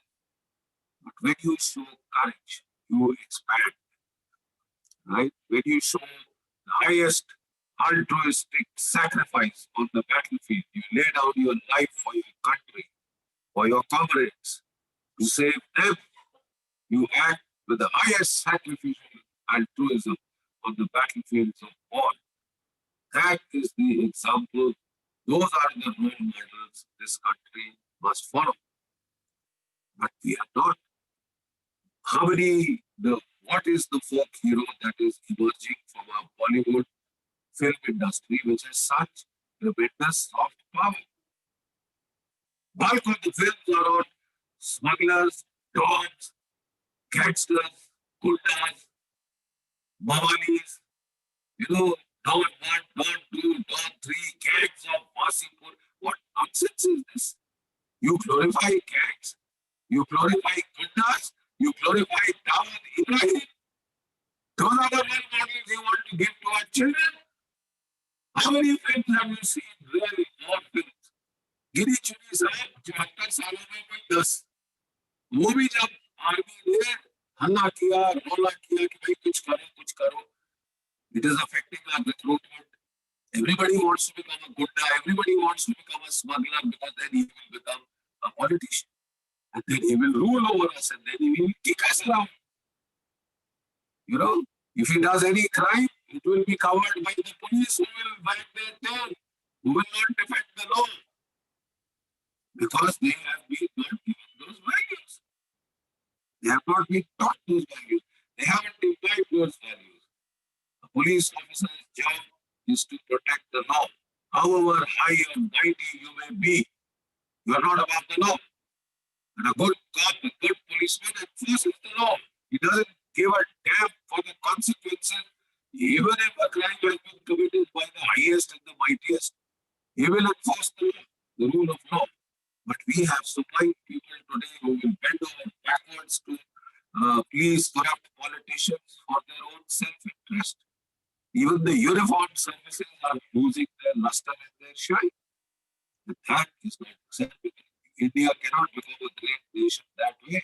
We have democratic values, freedom of speech, freedom of expression. Today they are under outright attack. Outright attack. And everybody wants to keep quiet कि साहब मेरा क्या है, मार किसी और को पड़ रही है, जेल कोई और जा रहा है, मर्डर किसी और का हो रहा है, 13th फ्लोर से फेंक के या कहीं से भी, तो मेरा क्या जा रहा है, मैं तो सेफ हूँ ना अपने घर में.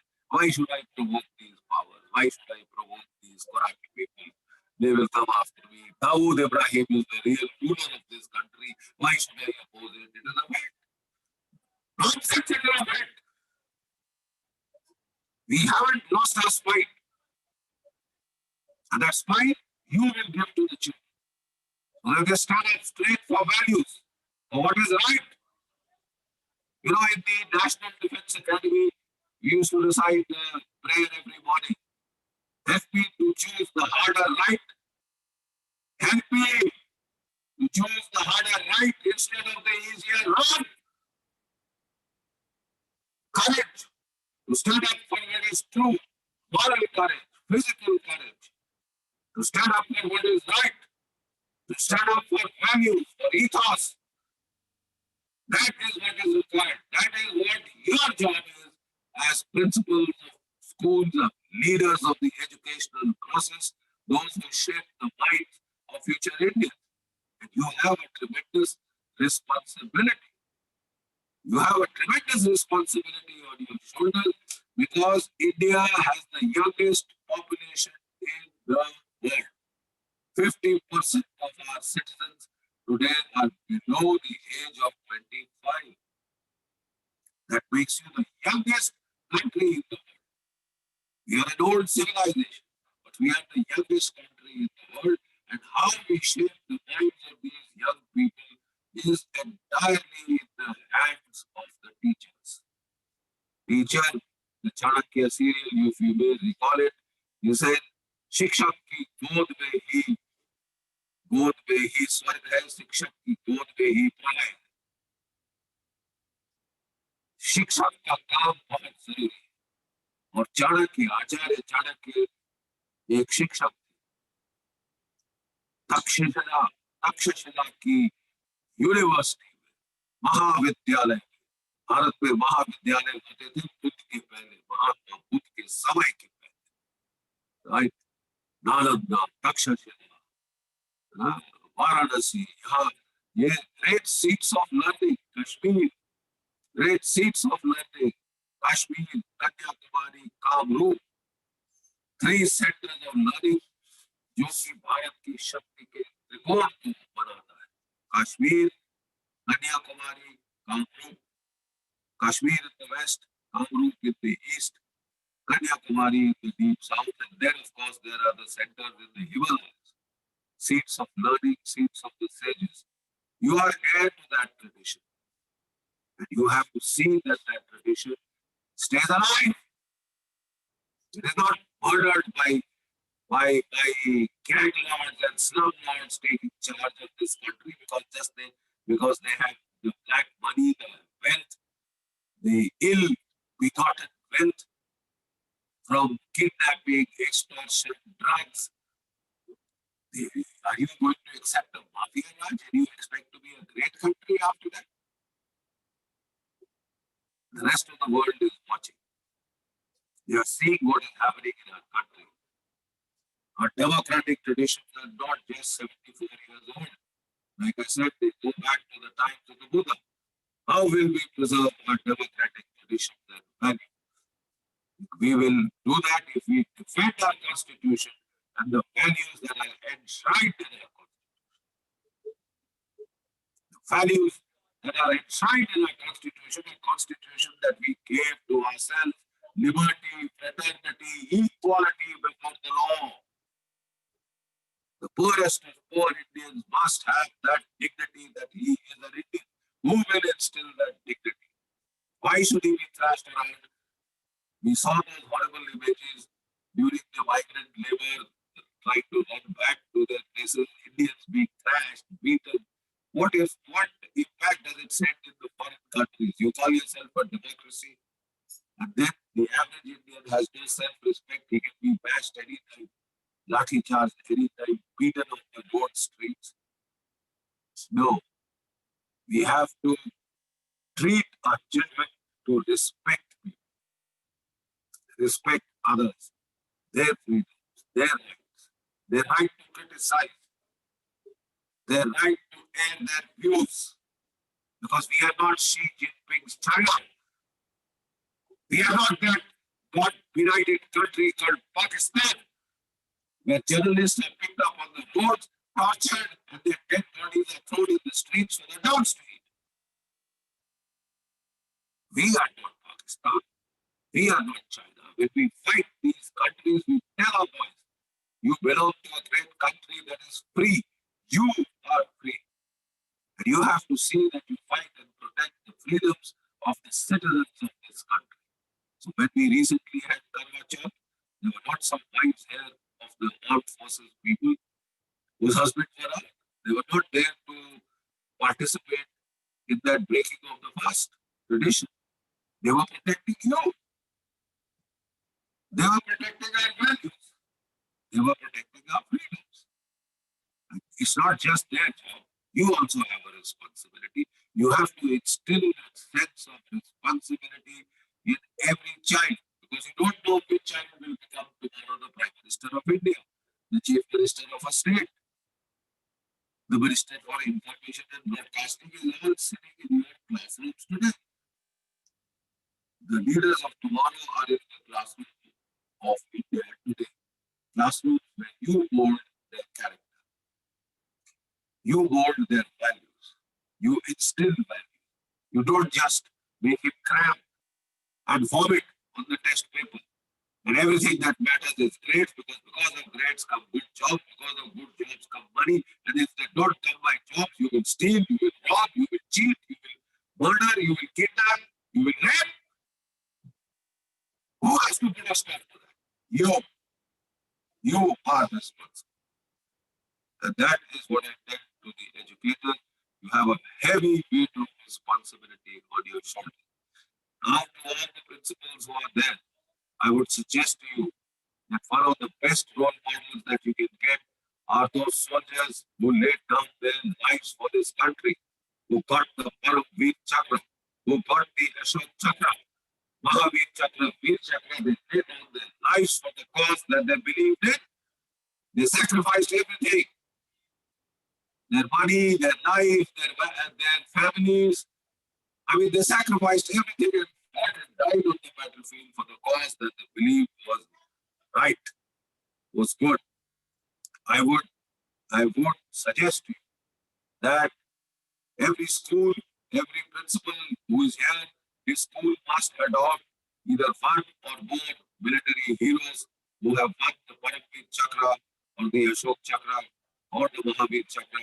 And on the day of his martyrdom, the children must assemble. They must sing songs about his valor. They must recite poems about his valor, give talks, hold playlists, hold dances, and at the end of it all, get together to write a collective letter to his parents. You know, Major Sandeep Murthy Krishna, only son of his parents, he died fighting to defend you in 2611. Why famous है Major? Excuse me. He died fighting to protect you in 2611. He was the only son, only child of his parents. Today there is silence in their houses. On Diwali, on Holi, there is no gaiety, there is no laughter. But they're all alone by themselves. Can you imagine how good they would feel if your children of your school wrote to those parents and told them, you are not alone. We are your children. You may have lost one son fighting for your country, for our country, but we are your children.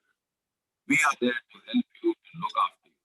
You know the dramatic effect that will have on the morale of those parents and of the soldiers who are watching. And even if I die, my country will not forget my family. मेरा देश मेरे परिवार को नहीं भूल सकता. मैंने अपने प्राण न्यौछावर कर दिए इस देश के लिए. पूरा समुचित भारत हमें हमारी फैमिली को लुक आफ्टर करेगा। मैंने अपना कर्तव्य कर दिया, मैंने जो करना था सो कर दिया, अपना सर दे दिया, सिर दे दिया पर सर दे दिया, दुश्मन के सामने ये परचम झुकने ना दिया। इस टाइप की मूल्य बहुत बहुत मूल्यवान है। सबसे बड़ी संपत्ति है हमारी देश की, हमारी जाति की, हमारी संस्कृति, इसे कायम रखिए।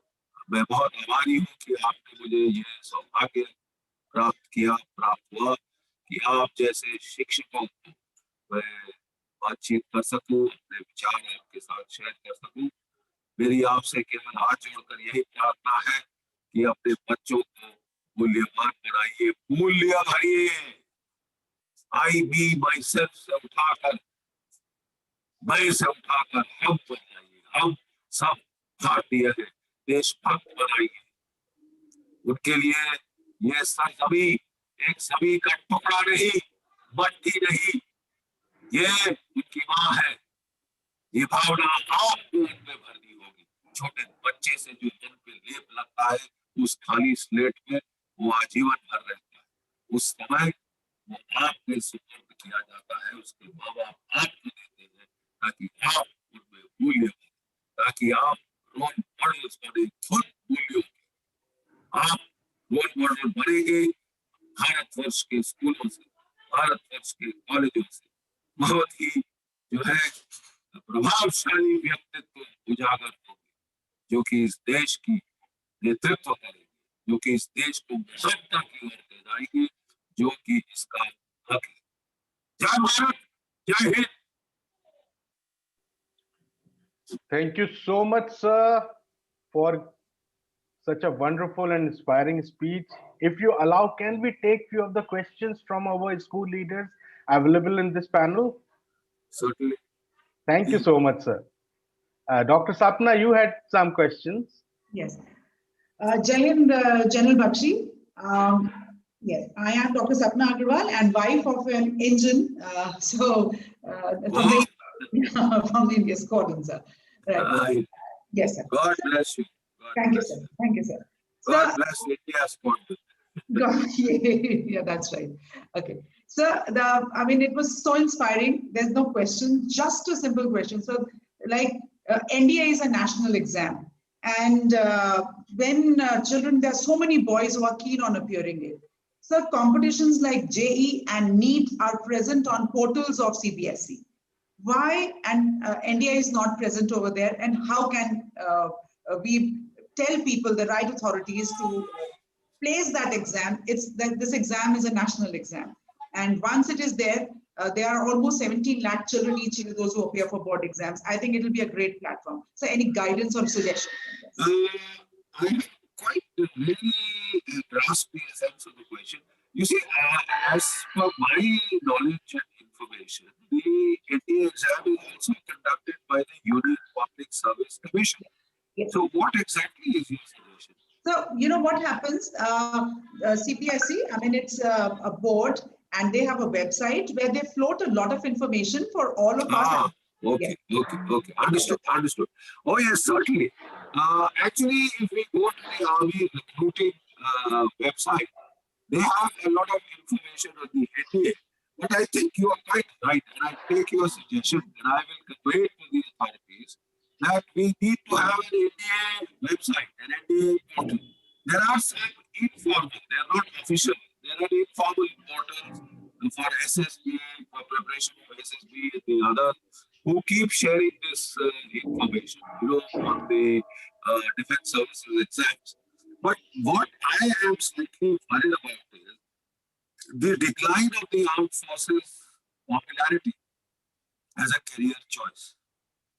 I go to various schools to give talks to the children, and at the end of that, I ask the school, how many children have you sent to the NDA? And the answer is one or two a year. And whereas, especially from places like I in Gurgaon, Haryana has got some of the toughest boys, great sportsmen, great out there guys, boxers, wrestlers, basketballers, what have you, footballers. And I find they're not going to the armed forces where they are really needed to lead. Punjab at one stage used to be the backbone from where the bulk of our officers and men used to come. Not so today. Today, unfortunately, the whole generation has been destroyed by drugs. So, we have to popularize the armed forces as a career, and the teachers play a role. In my time, we used to read the commando comics. There were 50 paisa comic, black and white, not even colored. But they were about World War I, World War II, and your head was filled by all those images of war and glory and courage and glamour and sacrifice. So I was quite pleased in my mind by the 8th class when I had to go. And the first shot I got, even before I had got the results of my senior Cambridge, I had applied for the NDA and I had gone. And I would like to just share with you that I was in the All India merit list, second in the Army and Navy, third in the Air Force. That is when you prepare methodically for a thing. You are clear what you want. You prepare methodically. So I went to some army officers, sir, how do I prepare for it? I went around, took their advice and all that. They said, start reading newspapers every day so that you are up on current affairs. Actually, don't read the newspaper. The newspaper habit is gone. And by newspaper, I don't mean the seditious slander about, rapes and murders and this and that. I'm talking of the front page news. I'm talking of the editorials, the op-ed pieces, which really analyze the issues of the country. So do that. Get yourself those guides which are available. Solve the last 10 years question and answer papers, yourself, and then check for the answers. You prepare methodically, you will be there. You will top it. There's no question of passing or failing. You will top that bloody thing. So the teachers, the principals have to encourage. Because if the armed forces don't get the higher ability levels, that we will suffer, because armed forces are today a very challenging career. Not every idiot, we don't go there to drink rum. You have the latest in technology, latest in electronics, latest in information warfare, lasers, what have you, satellites, satellite imagery, satellite destruction, weapons, missiles, rockets, you name it, we have the cutting edge technology. So to handle that, you need people who are capable. And if the country doesn't give those capable people to go to the battlefield, it will be like China. The Chinese, they have a one-child policy, and he is very scared of going to the armed forces. And he has to spend 4 years, and you must have seen the video. Some Chinese soldiers were told they are going to the Indian border. They were in the bus, they started crying like babies. For God's sake, spare us those cry babies. We don't want them in the armed forces. We want boys and girls who are tough. Tough without, tough within.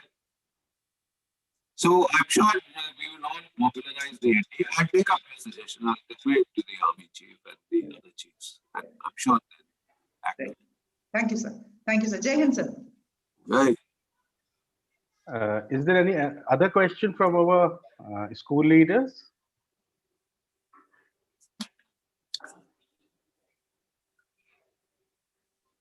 Okay. So thank you so much, sir, for giving your valuable time. And it's an absolute honor and privilege to help you in the forum, sir. Thank you so much. God bless you. Jai Bharat. Jai Hind. Bharat. Jai Hind.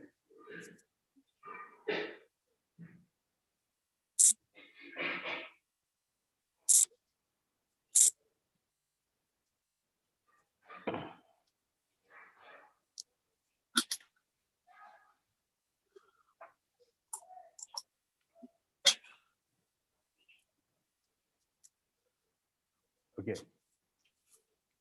So we will move to the other part of the conclave. And I would like to welcome Stephanie Leong. She is the head of development and recognition Asia Pacific for International Baccalaureate. Stephanie has 18 years of experience in education management. Her role at the IB is to develop and implement a regional strategy which sustains and advances the growth of IB programs and services in identified and emerging markets. She leads a team of managers who are concerned with managing and nurturing key stakeholders relations with governments, higher education institutions, associations, corporate partnerships, large entities of schools, and individual schools in the interested phase before application for candidacy. Before joining the IB in 2012, Stephanie worked for Cambridge Assessment, International Education, part of the University of Cambridge. She has also taught commerce and information technology in an Australian university. Today, Stephanie will talk about preparing for disruption. I welcome you, Stephanie, in the forum. Hi, good afternoon, ladies and gentlemen, fellow educators. I am really delighted to be speaking here today at the International Summit for Planning and Incubating Reforms in Education, Inspire 2020. Before I start, do you see my presentation slides? Yeah, it's visible, Stephanie. It's quite visible. Thank you so much. Fantastic. So today's theme is global education challenges and solutions in the new normal. And this is an extremely fitting theme, as in the past 8 months, educators from early childcare centers right up to universities have all been challenged to do things very differently because of the COVID-19 pandemic. The future is characterized by changes which we cannot even comprehend yet. Many of you will have read articles published by organizations like the OECD, the World Economic Forum, research papers by government agencies, educational institutions, and so forth on the 21st century skills or skills of the future. We have read that the roles of data, artificial intelligence, and the Internet of Things are yet to be fully realized. And this is in addition to understanding how new technologies are changing the way we live, learn, and work. We believe it is our job as educators to face these challenges by creating safe environments where students take agency and responsibility for their own learning from day one. We are creating a learning experience where at the end of it, students go out into the world holding in their hands the means to shape the world into a better place. If today's students are to thrive, they must prepare to enter a dynamic and global economy that requires rich, adaptable skills. And if they are to prosper, today's nation must build an entrepreneurial workforce of disruptors, equipped to reinvent, reimagine, and redefine not just the nature of work, but entire industries. This is at the forefront of educators' minds. We continuously examine how to develop students with skills needed for the fourth industrial revolution, which is already upon us and upon them. In many industries and countries, the most in-demand occupations and specialties do not exist 10 or even 5 years ago, and the pace of change is set to accelerate. Up to 65% of children entering school today will not have a job that does not exist yet. Thinking about the future education is our greatest source of hope. Therefore, it is incumbent upon us as educators to think wisely. Consider what excites the students, what instructs them, what ignites their curiosity, and most importantly, what are they capable of? Education can no longer be about transferring explicit knowledge across generations. According to the OECD 2030 Future of Education Skills Project, We must replace old education standards with an education framework that combines knowledge with the 21st century skills of creativity, critical thinking, communication, and collaboration. This won't be achieved by simply moving classes from a chalkboard to a Zoom call, but radically transforming the way we teach and learn science and technology skills from one-way content dissemination and memorization to personalized self-directed learning. In a rapidly changing world where we cannot predict what technologies will be ascendant in the future, we have to teach children to teach themselves. Students need not just knowledge, but skills, attitudes, and values to thrive in and shape their own future for a more empowered global citizenship. This has never been more evident now than than in the current pandemic. According to the International Labour Organization, the equivalent of 305 million full-time jobs have been lost globally since COVID-19 hit. Manufacturers, airlines, and retailers have announced redundancies in the thousands. The young have been particularly hard hit. But there are signs that recruitment is increasing in some markets. In the US, businesses added 1.8 million jobs in July, although at a slowing rate. Many clothing, home furnishing, gadget retailers are recruiting, according to Bloomberg. LinkedIn says young graduates who have been hard hit could aim for more than 1.5 million entry-level jobs and 65,000 internships in the US alone. So the workforce of today and the future is therefore required to be more flexible and mobile and more skilled in adaptability, reflection, and self-direction, rather than armed with direct skills and knowledge.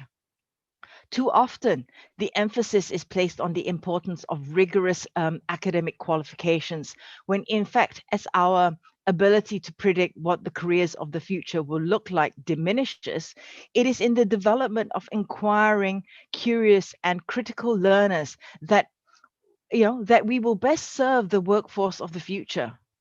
What we should not do is see a student just as a data point for test scores.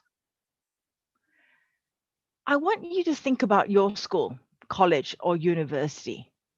How does your governance use student test scores, and what does this data inform you in your context?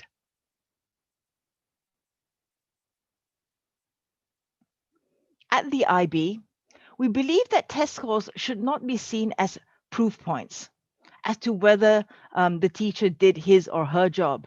As we encourage critical reflection of our students, we also critically reflect on the value of a test score. Who does this data point serve? What is it telling us? Is it data which is valuable in understanding the learning experience of the student? Or is it really just a convenient standardized measure for the policymakers and administrators? I encourage you to consider this when considering your own curriculums.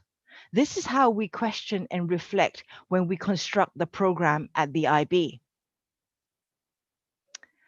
According to Harvard's Dean of Admission and Financial Aid, William Fitzsimmons, he says, test scores and grades offer some indication of students' academic promise and achievement, but we also scrutinize the application for extracurricular distinction and personal qualities.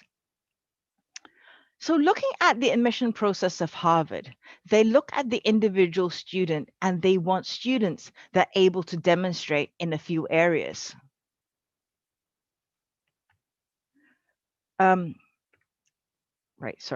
Firstly, they look at the growth and potential of the student. They look at the time management skills, self-motivation, and what is the individual capable of in a few years' time and beyond. DP students will tell you by the end of the 2 years, they are super skilled with time management and self-directed learning. And actually, many students during MYP are already thinking about what they are capable of in the future. I have met many brilliant MYP, which is the middle years program students in India, where they are managing businesses at their young age. They've really started this in secondary school, as they have thought about what they want to do and what skills they gain by the time they complete their tertiary education. These students have many great things to write about in their personal statements for university application. They don't just rely on test scores. Harvard is also wanting to know about the interests of the students and activities, their personal character, and contribution the applicants can offer to the community, to the Harvard community. IB students will never be short of stories to tell, as the IB curriculum is packed with opportunities for students to grow as individuals. So, through the unique curriculum with high academic standards, we champion critical thinking and flexibility for learning by crossing disciplinary, cultural, and national boundaries. Currently, more than 1.8 million IB students attend over 5,000 schools in 153 countries. Our internationally minded approach delivers learning through fostering empathy, neuro-linguistic diversity, and cultural respect. This learning methodology moves past knowledge transfer to knowledge use, analysis, and innovation. Traditional systems and subjects with examination based on knowledge transfer make it difficult to differentiate between a student who has gained true understanding of the subject matter and one who has simply memorized the necessary skills. And we must ask ourselves, is this method preparing students to thrive in the changing world? The IB emphasizes critical thinking and the application of knowledge instead of knowledge recall. This style of education and examination, learning to apply knowledge and skills rather than simply recall facts, offers skills that last a lifetime. At the IB, we have been foregrounding the value of conceptually rich, holistic, creative, and collaborative approaches to education for over 50 years. Different education trends come and go, but the IB steadfastly supports teachers and student inquiry, content-specific flexibility, and authentic coursework-based assessment. As a research-based curriculum, the IB model is as relevant now as it was 52 years ago. And although this model has remained the same, the IB courses are continuously reviewed and adapted to meet current educational needs. In the current climate, information, how we learn, and who we learn from has been completely reinvented by digital transformation. I'm sure you can all recall a recent experience in your classroom. New phenomena of for the digital age, such as deep fakes and fake news, devalue the currency of information at an alarming rate. So to combat this, earlier this year, we launched our Digital Societies course, which is available for first teaching next year in 2021, in which the course concepts include disruption, changes to how we do things, as well as perceived, understanding, and describe them. Sustainability, living within limits of available material, ecological and social resources to ensure and promote our well-being and that of future generations. Identities, the multiple ways that we present and understand ourselves, both individually and collectively. Agency, the ability to make choices and take meaningful and intentional actions in the world. And power, an essential feature of all social relations involving the capacity to influence,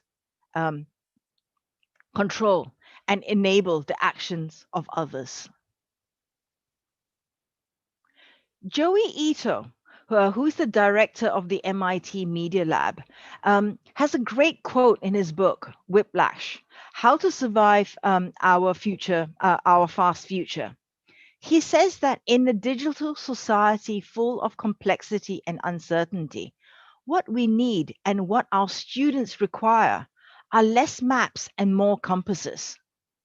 For Ito, a map implies predefined, unchanging knowledge of a terrain around us, as well as the existence of a single best route or pathway. In a world and workforce that is constantly changing, stable maps no longer apply.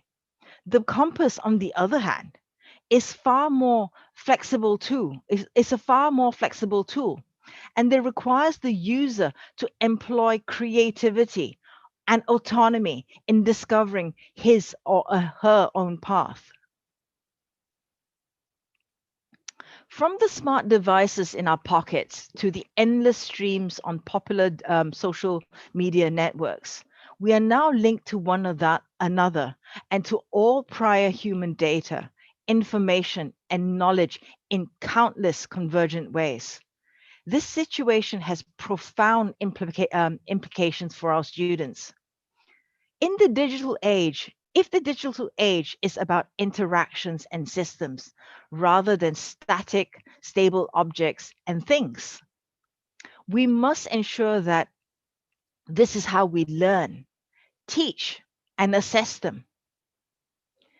In this digital world, it no longer suffices for students to passively study pre-established, unchanging content to be recalled or evidence in archaic analog format. It isn't education for a digital age, but it's a series of lost opportunities. So to develop our digital literacy, we require a set of overlapping professional and educational competencies that empower our students to forge their way through this data immersed and media. It's a series of opportunities. Sorry, there was a technical. To develop our digital literacy, we require a set of overlapping professional and educational Okay, so let me start again. To develop our digital literacy, we require a set of overlapping professional and educational competencies that empower our students to forge their own way through this data immersed and media rich landscape. A landscape that we have incorporated into our award-winning middle years program e-assessment, which uses different types of tasks within an on-screen examination to test specific skills. This means that students' achievements are thoroughly tested against all subject objectives, not just their ability to recall. I urge you to consider this updated assessment method if you have not already done so. Of course, individual subject knowledge remains essential in education. But to create a better world, it is important that education also encourages curiosity, creativity, and a critical yet compassionate outlook in students, so that when they complete their education, they will seek to make positive changes in the world. So at a time of change, this is where the IB Learner Profile truly comes into action, as it will help young people to develop the skills needed in transitioning the world we live in. The inquiry-based approach and solid academic foundation that IB instilled in students results in transferable, future-ready skills. It uncovers and develops the best in every child. It prepares citizens of tomorrow who are ready to step up as leaders and contribute to their world as young adults who will use their own mind. So in conclusion, these are the young humans that we need in the world today. Now is your opportunity to tear up that map book and explore new pathways of education by giving our students their own toolkits of skills, their own compass in which to navigate. we can effectively prepare them to take on the unknowns of tomorrow as successful global citizens who are equipped to contribute to a better world. Thank you.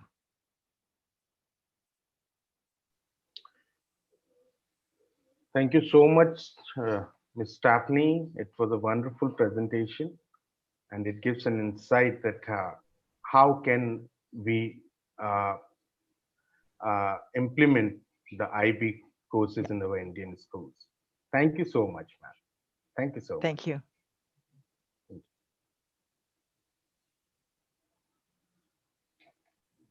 Are there any questions? I'll be happy to take any questions.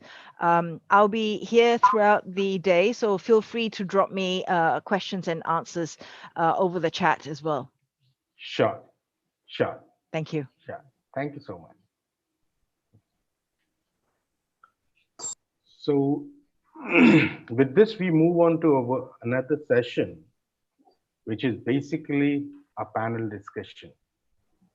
So for this panel, we have Dr. Seema Negi with us. Dr. Negi comes from the lineage of the Indian Air Force, is a passionate educator, and she has worked with some of the reputed schools, and presently she is the principal of Sanjeevani World School, Dahisar, Mumbai. Dr. Seema discovered her love and zest towards education when she realized that her desire revolves around the development of the nation. Dr. Seema firmly believes that technology is the game changer in education sector, and keeping pace and technology empowers you to prepare yourself and your learners for the better tomorrow. She believes technology will not replace teachers, but will empower them with infinite skills to enhance the teaching learning process. She has won the prestigious title of Education Icon, Education Queen 2018. We welcome you, Dr. Seema, in the forum. The other panelist for the panel discussion is Mr. Mahesh Balakrishnan. Mahesh is Development and Recognition Manager for India, Nepal, and Bhutan with International Baccalaureate. He brings in over 2 decades of experience across education and technology. He has been a mentor for students, used online learning and gamified learning through teaching stimulation courses.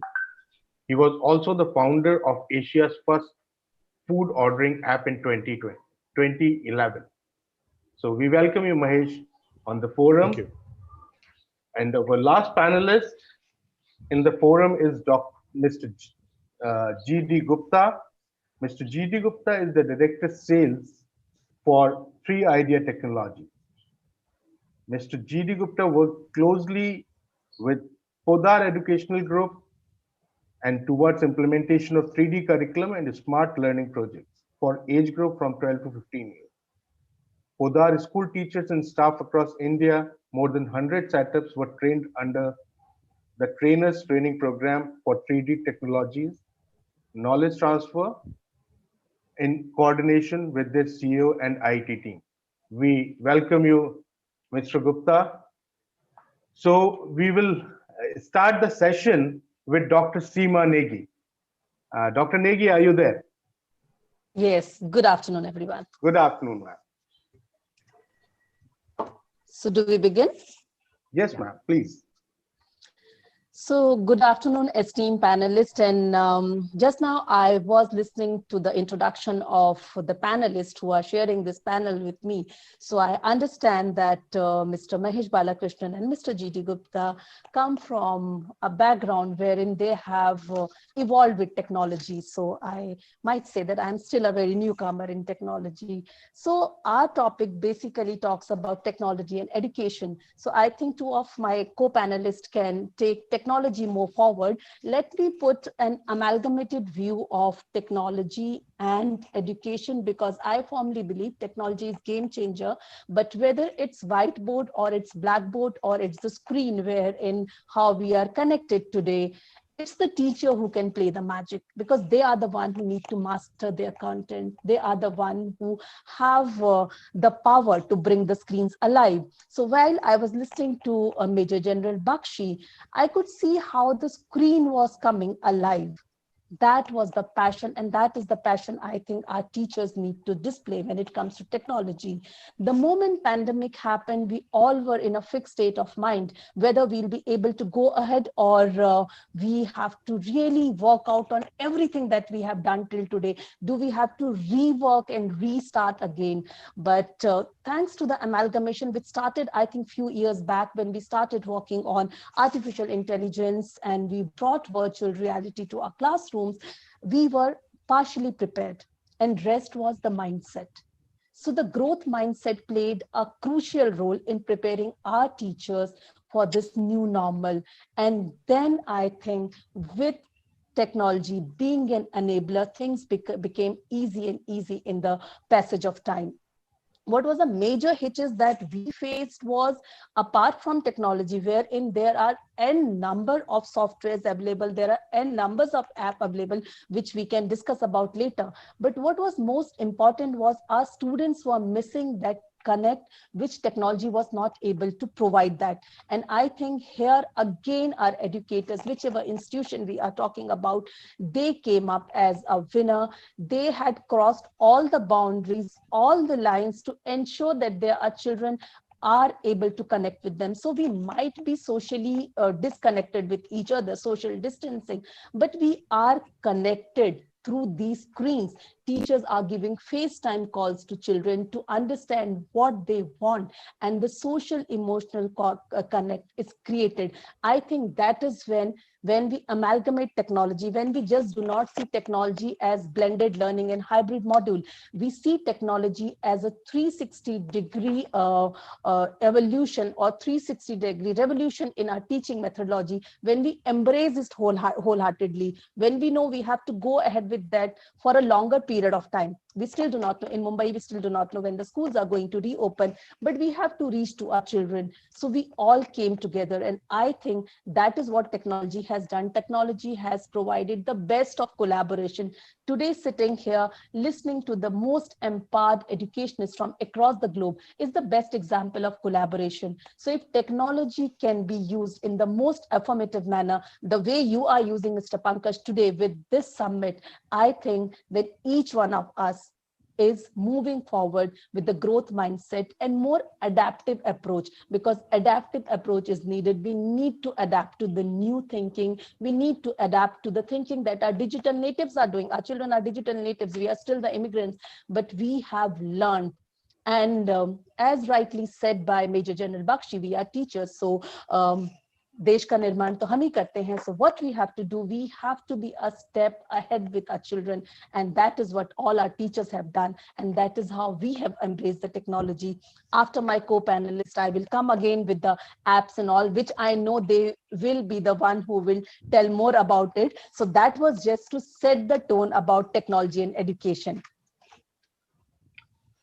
Mahesh, what you have to say about it, as it's clearly mentioned in your profile that you launched the food ordering app in 2011, and you explored the technology in that era. So what is your take on it? So I believe that, first of all, good afternoon, and thanks for having me here, and hello to all the panelists and attendees as well. So I believe that technology is just an enabler. Okay, and especially in education space, we have to look everything as a learning space, be it the physical classroom, be it online, be it at your own home. You can use your space as a learning space. That is very critical. Technology is an enabler, number one. A lot of buzzwords around technology, chatbots, artificial intelligence, blockchain, AR, VR, okay, gamified learning, right? So what is happening is that one, digital adoption has happened, and especially it has accelerated during the pandemic, but digital adaptation has not yet happened fully. So what do I mean by that?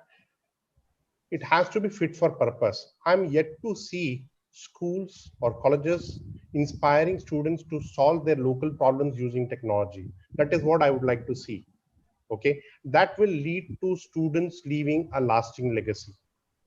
Whereas technology happened, it's mostly vendor directed technology. When we talk about emerging technologies, okay, be it all your fantastic edtech innovation which is happening, all the innovation is happening with those vendors who are now providing it to schools or universities or colleges. I would like to see some of that happening, the development and that innovation happening in schools or colleges. That will make it fantastic fit for purpose. Coming to some of the technologies, prep schools, test preps, right? Whether you look at SAT, whether you look at medical admission exams and all, a lot of artificial intelligence, fantastic, based on your ability, those kind of cutting edge technology has started to be used. It's been there for some time, nothing new. Okay, it simulates even while you're taking a test, coffee being spilled, are you losing time? What happens suddenly? You get shaken up, right? All that to help you cope up with the time and your knowledge. How do you apply it in that limited time in a test prep situation? In terms of assessment as well, a lot of technology innovation has happened. We at the IB, we are in fact the world's first, I would think, using IB MYP e-assessment at a board level, using for a 10th board qualification. Okay, I've not seen that around, but we have been using MYP e-assessment, which also works on in a low bandwidth country. Okay, so that makes it so fantastic to use and apply in schools. Okay, I would encourage all the educators to have a look at our MYP and at the MYP e-assessment, how we do it.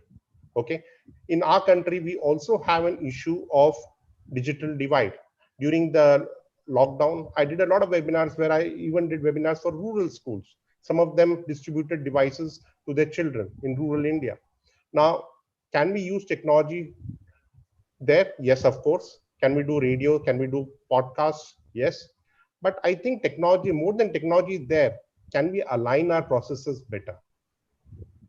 Okay, what do I mean by that? A single family may have only one device, be it a phone, be it a laptop, okay, but they may have 3 school going children, or they may have 2 school going children.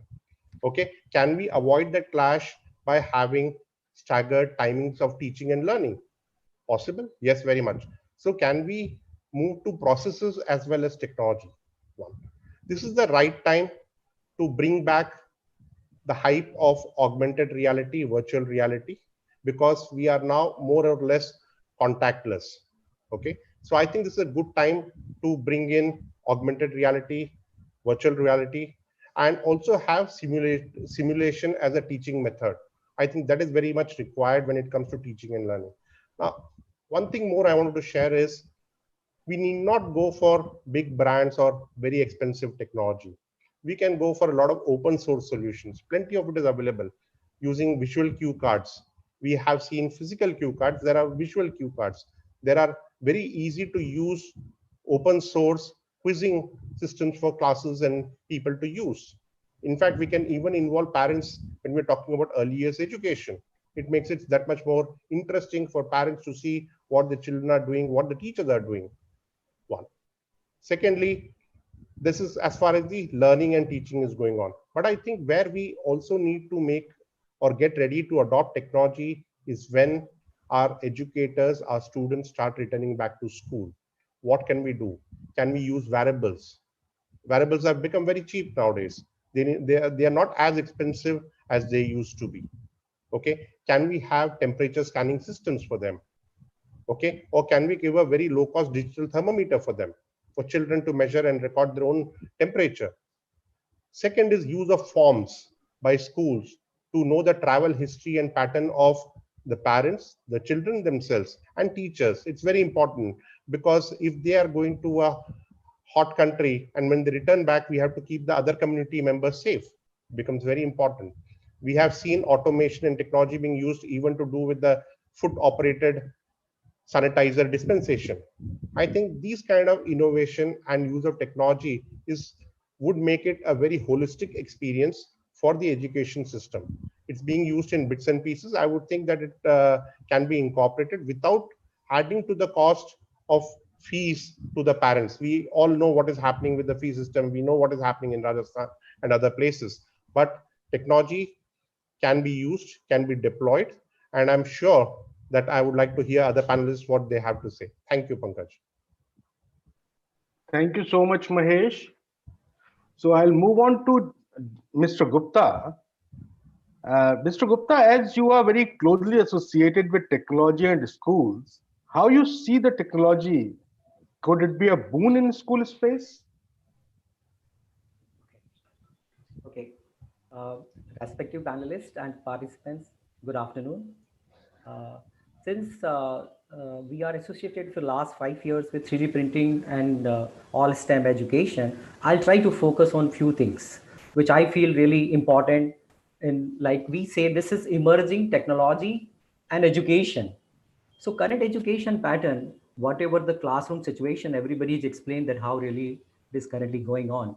And when we talk of other technological parts like where video calling, conferencing, say projectors, computers, see this all kind of technologies are now matter of past. So what is emerging, which can help really to enhance the skill set of the students, which are currently studying their courses and curriculum, what is really designed. Now, I must say there are students always which are having, say, good learning powers, medium learning powers. This can be students which can take time. So I'll talk of here this what really emerging technology means to me is that is a STEM education. The STEM education where science, technology, engineering, and mathematics all merge together, including like there are 3D printings also, 3D printer also comes to the STEM education, is getting very much popularized. Even the government of India, this Atal Innovation Labs, that Atal Tinkering Labs, the government is promoting to every school where they are providing special equipments, including 3D printers and others, all parts, so that children can learn more about these things, which are not a part of the curriculum or the standard curriculum. So I feel that STEM is one very important part, should be now, even the early school should start that STEM education. Say primary education starting from 5th, 6th, 7th students, that is one. Robotics, of course, everybody knows that these are all kind of intelligent machines. And if children at the primary school education start learning about it, they can always learn designing, construction, operation, uses of these robotics, which can definitely help, say, our processes or maybe our like human, say activities. So this robotics is also very important, say other emerging technology, and which is quietly getting, spread it across Indian environment. That currently we can see that really code learning, programming of those robotics and all, and their utilization is coming into the picture. The third thing is I always see is that IoT, that is Internet of Things, where again the network of those physical things which are embedded with sensors and softwares and really can connect in the network of other physical devices. So that makes another technological part, which is very popular. And with our learning, because 3D printer is only the tool, the concept or the whole curriculum is something different. So 3D printers, I feel is placed where as a tool, but this robotics again is a concept where you have to teach that education in a certain manner, and whatever those learnings for those 3D dimensions are required, you can always use 3D printers. My submission will be here that I focus for the effectiveness of those learning. So how really the teaching learning process can be better? What we really teach from the text is just a theory part. And when we go to the lab, only some practical part of it comes up. But I say that's when we start this effectiveness learning, I advocate always that experiential learning. And what is experiential learning is to improve the effectiveness of what we are really teaching. Can you imagine a graphite structure or the carbon molecular structure cannot be remembered by a student, but suppose he prepares a soft file of it and then print on 3D printer, and then he in lifetime he can never forget. So my saying will be always here that you can teach a student a lesson for a day, but if you create a curiosity into it, he'll continue to learn throughout his life. So how to create that curiosity? So what is that curiosity or learning curve should come up as, say by really making things happening. So what he does is he learns it. I still remember, to again more advocate this experiential learning, is somebody is really reading things, he can memorize certain things. Like you remember that all kind of a rote learning where we were having those kind of say tables, how to remember those tables, right? If you hear certain things, definitely your memorization improves. If you really do something like watching and all, again your memorization of those things improves. You read and hear, again it's better, maybe say a certain 40% of memorization. But if you really write it out, oh, it's quite good. But if you really do it, then it is fantastic. So what do you really do it? We have in 3D printing a lot of do-it-yourself kits where people assemble those printers and then make the objects. Oh, this kind of excitement is quite different, that I have made this printer and I have made this object. Now I must say, with this kind of a memorization of process, somebody really analyze, somebody really define, right? And somebody really create it, and somebody definitely evaluate it. So it's a process where continuous improvements or the skill enhancements takes place. Now we have a kit where 40 practical experience can be done. I mean to say, you want to use a level indicator for a water tank, oh, you can do it home because it is a small kit now designed by Bombay IITs. They give it that student can do. Why it requires a classroom or a college or a lab? He can do it at home. So emerging technologies which are fascinating people, students across sections. There are primary sections, there are say middle sections, and there are senior like say junior colleges level kind of things, and there are colleges. So there is a standard curriculum, whether it is IB, whether it is CBSE, whether it is your all processes, they are all defined as per your curriculum. I must say, and I'm advocate very strongly this kind of thing where you should have experiential learning.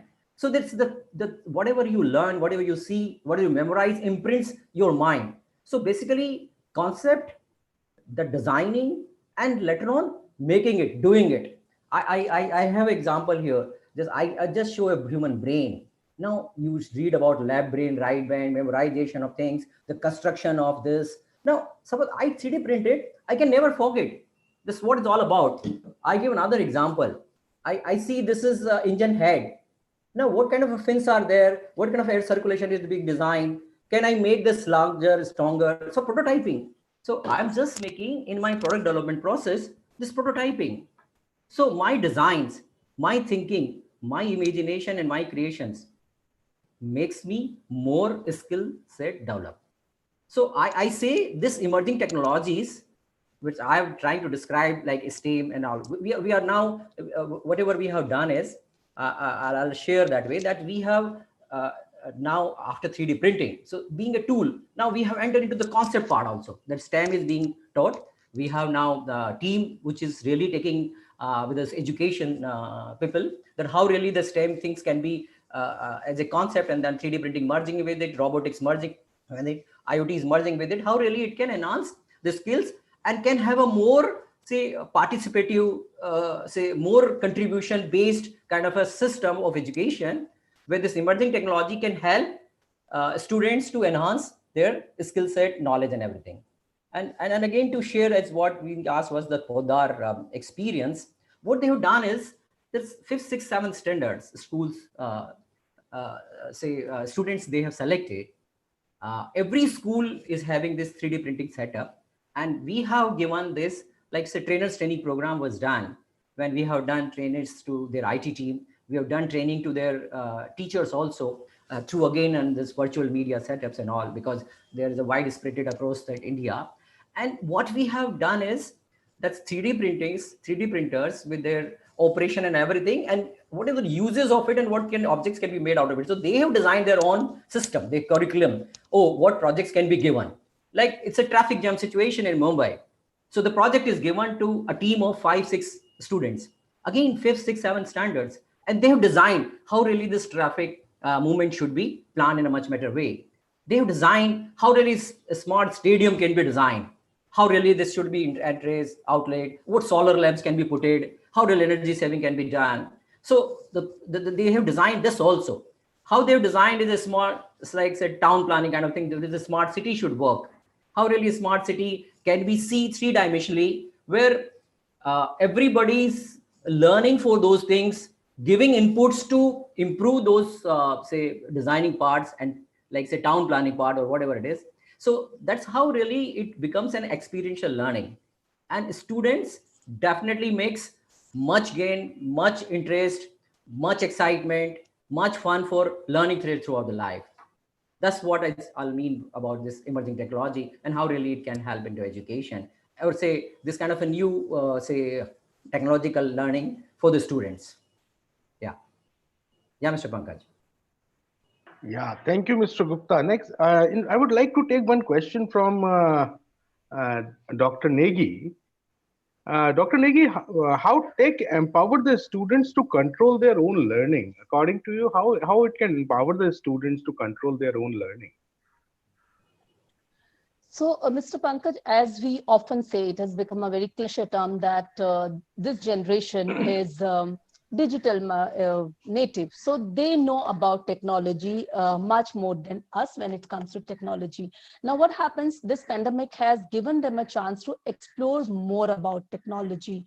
And now here, suppose as G.D. Gupta sir rightly mentioned when he showed that 3D model of brain. Now, if the child has access to technology and the child is able to produce and see the result, wherein experiential learning and experimental learning both are taking place, definitely then the child will become more curious. And curiosity is the mother of most of the invention. And then you start doing research based on that. And if the child will then follow the proper protocol of researching and finding out more about that, definitely the child will go through the proper planning of self-directed learning, where the child is able to lead the learning. The child then just need a teacher as a facilitator who can guide them, motivate them. And I think this we have seen with most of the senior classes now also during pandemic time, wherein we can provide our children with some kind of situation and they come out with a lot of solutions,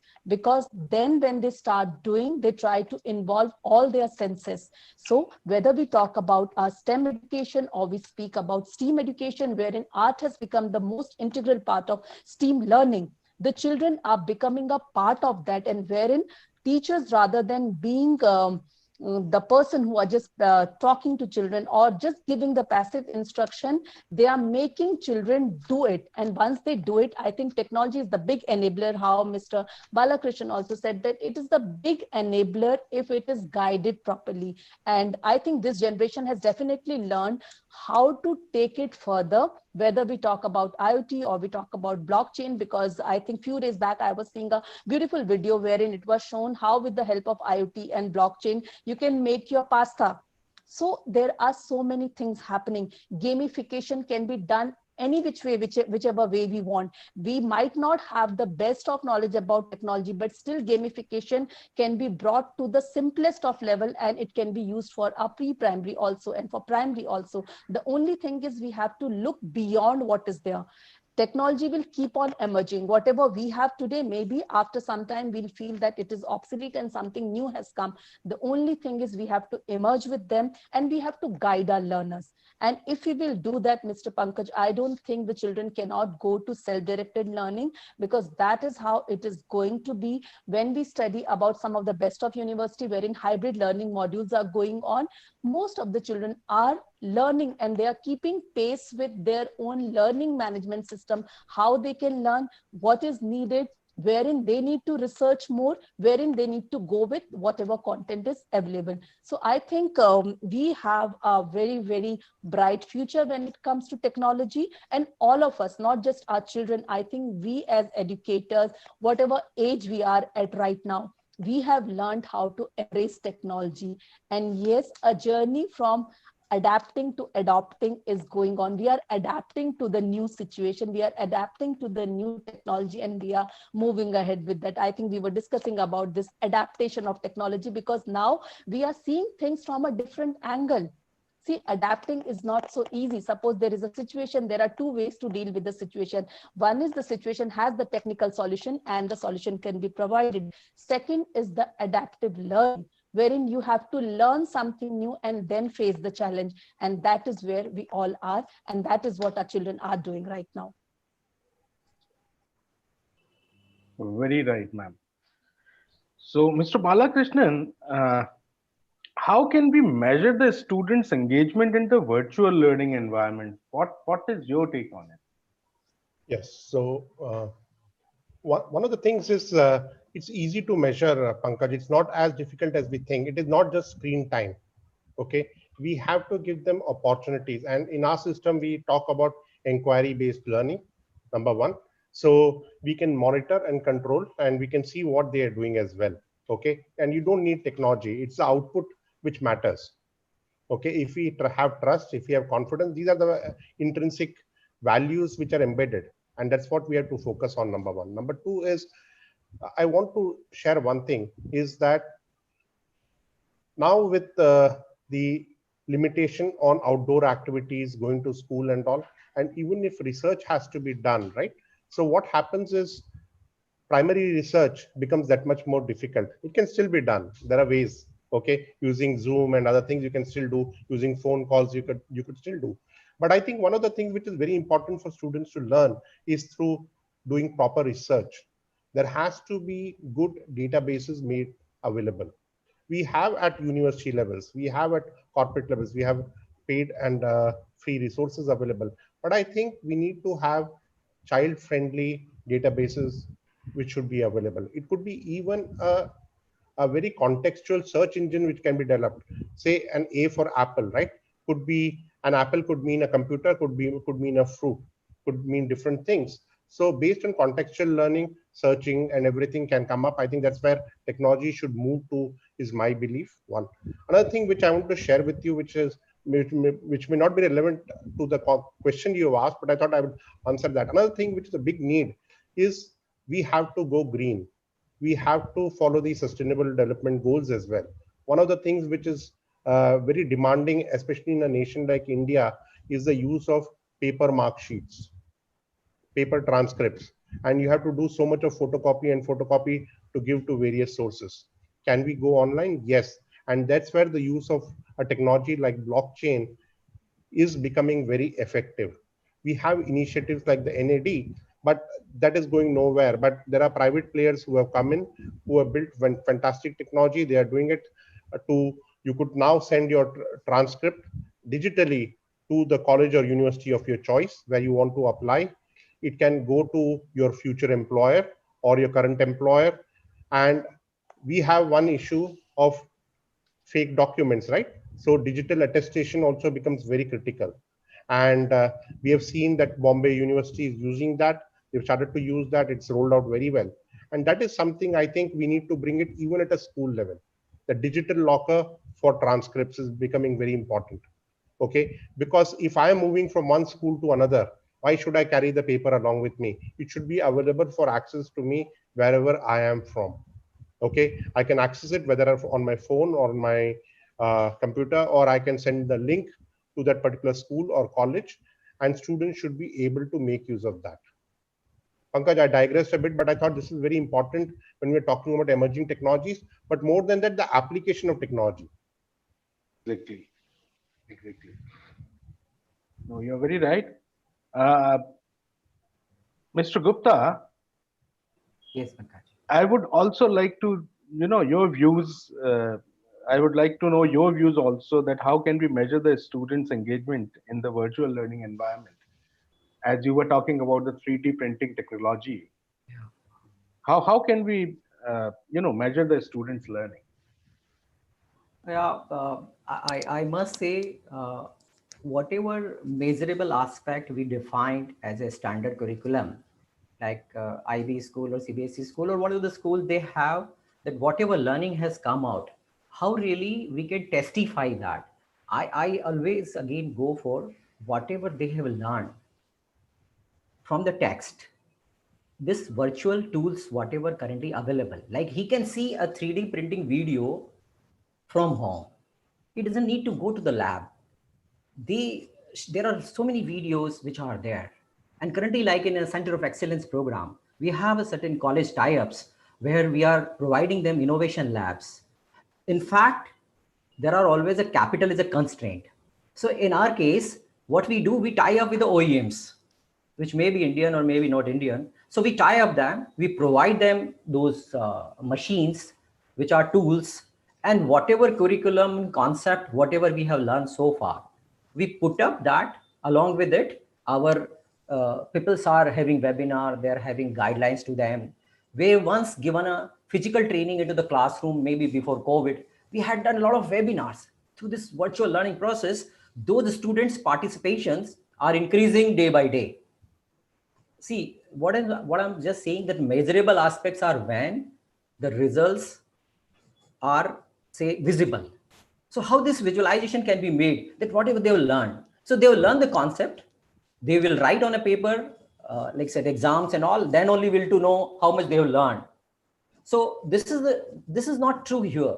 In this experiential learning, where we say this is a word of, say, faster communication, and whatever data or material you want to have it, see, they have a lot of data and all. So they are confused also, because what to learn and what not to learn is again very thin line to decide for them, and how they will lead to that desired objective is never known to it. So what we guide them is, suppose you want to learn about this, say, 3D printing, robotics, IoTs, and all kind of aspects, then please connect with us. We will be showing you that how really these operations are going on.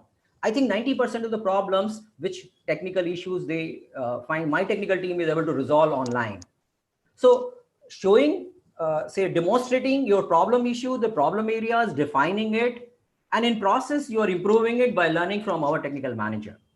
So virtually, when we are communicating with them and we are just demonstrating these kind of things where they do installation. I think during last 6 months, we have not gone anywhere. We have done on installation online, whether it was a like my 3-in-1 kind of a advanced laser engraving and kind of a 3D printer, or maybe it was a small coffee printer, because there are a lot of food applications printers has also come up and down.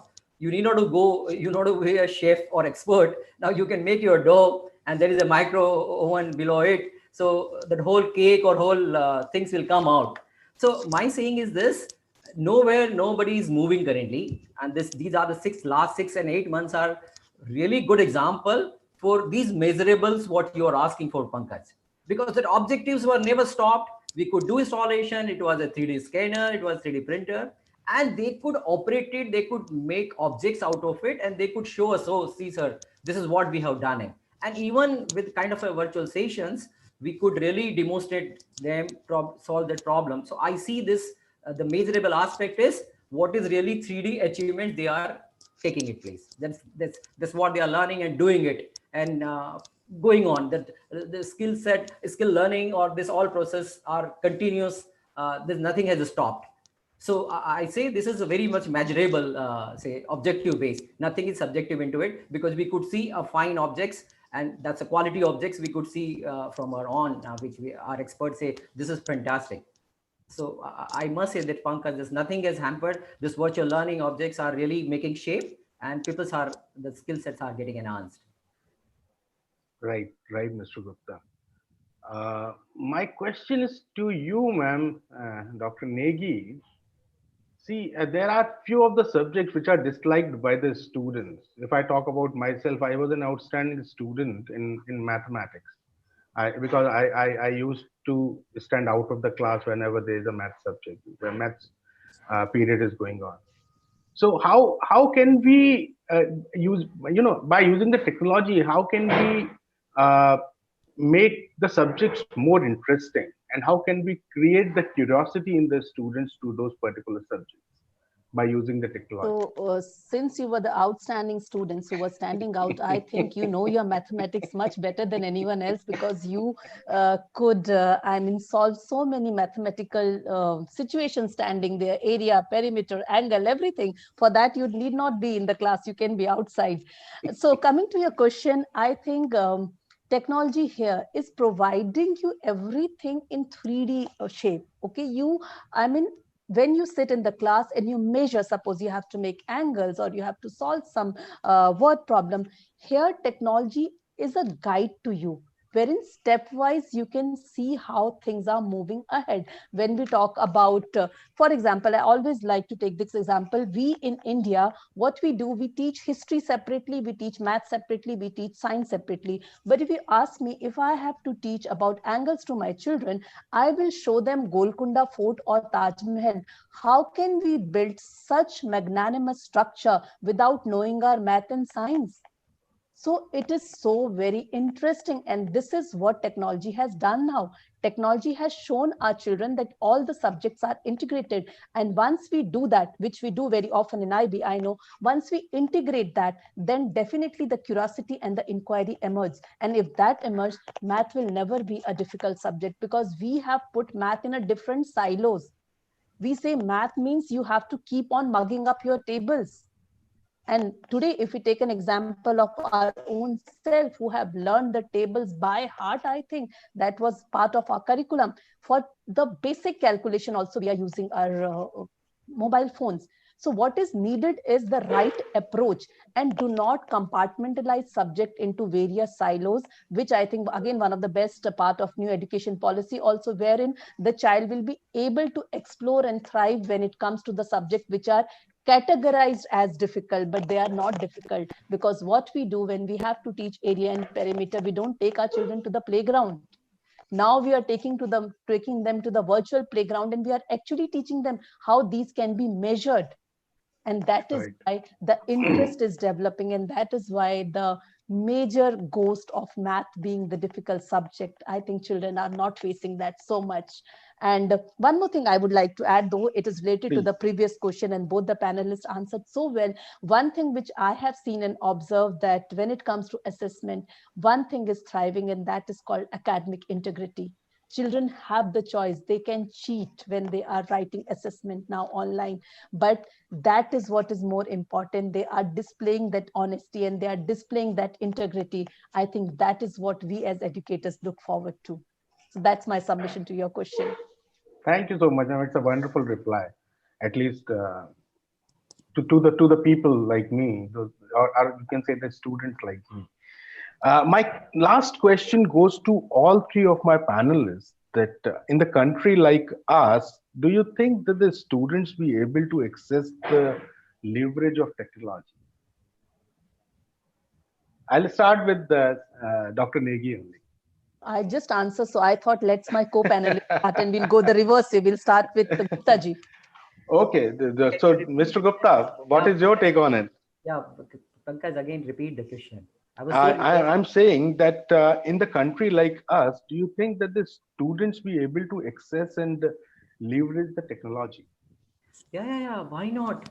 I think I'm just talking of the government drives are there.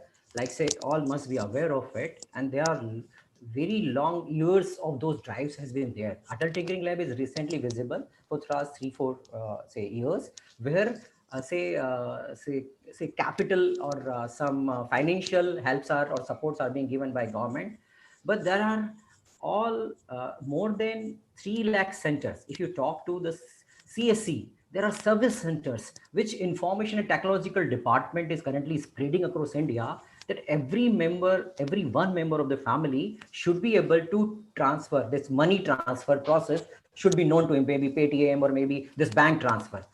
There are centers where every one member of the family should be computer, say, skilled base, computer knowledge should be there to them. So there are already drives going on. Now, people like us, we are brains. Pankaj, there are people who are coming from the villages. Now, if I ask you, the more excitement is there is not in the metros. They are the people who are like, say, tier 2, tier 3, tier 4 cities, villages, town. there are students which are coming from there.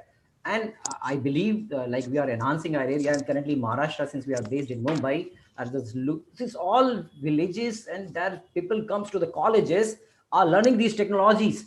And basically, definitely their mindsets, whatever the conditioning has been done, we are reconditioning them. There is a brain, like say, I say, mind, like say game, this mind, there are mind improvement softwares and whatever I call, I don't go into those words, but these kind of 3D education, when we are providing them, they are adopting it, they are making that objects, and they are making nothing less than that. So I must say that country like India has a tremendous scope for these things. The other countries, I could give even an example where we were not using calculator, we were not using books, textbooks when we were giving examination. But outside words was never like this. The question papers are set right that if you are say skilled enough, then you will not do any cheating, and you will be engaged during that period of time to deliver those things which are question papers are asking answer to you. So this word and the concept is changing, more interactive, more practical, more job-based training. This is all coming in India in a like say big way. So I must say that whatever brain sats and what we have, of course, whatever that infrastructure to make it being economically feasible, viable technical solutions are really coming up now when certain restriction has come up. So make in India process and make this India say capabilities of learning these things and delivering much more innovative and say excellent products. I never see anything less than words we are, and will definitely thrive and empower the world with kind of learning process are emerging currently at this new technologies, right, Pankaj? Right, sir. Mr. Balakrishnan, as you are in charge for India, Nepal, and Bhutan, so what change or what change you see in other countries when it comes to technology, like Nepal and Bhutan and our own country? Yeah. So I would say to you that digital learning has done away with the differences for, inclusivity and accessibility, which was a serious issue sometimes, right? And I think that is very critical. And for your earlier question, that do students learn? Yes, they learn very well. There are forms of assessments which continue. Whatever is happening offline can also be brought online, number one. Number two is countries like Nepal and Bhutan also had this issue, network issues, accessibility issues. So I would say to you that India has been fortunately far better. I've also seen education in Singapore firsthand, and there they have had since 2003 a home learning week, over two sessions every year across school kids for middle year, secondary, and college as well. So what it does is that they have prepared for such an eventuality, and they've done very well. Coming to India per se, what I would like to say is students have adopted very well. What we have to do, and even educators have adopted very well.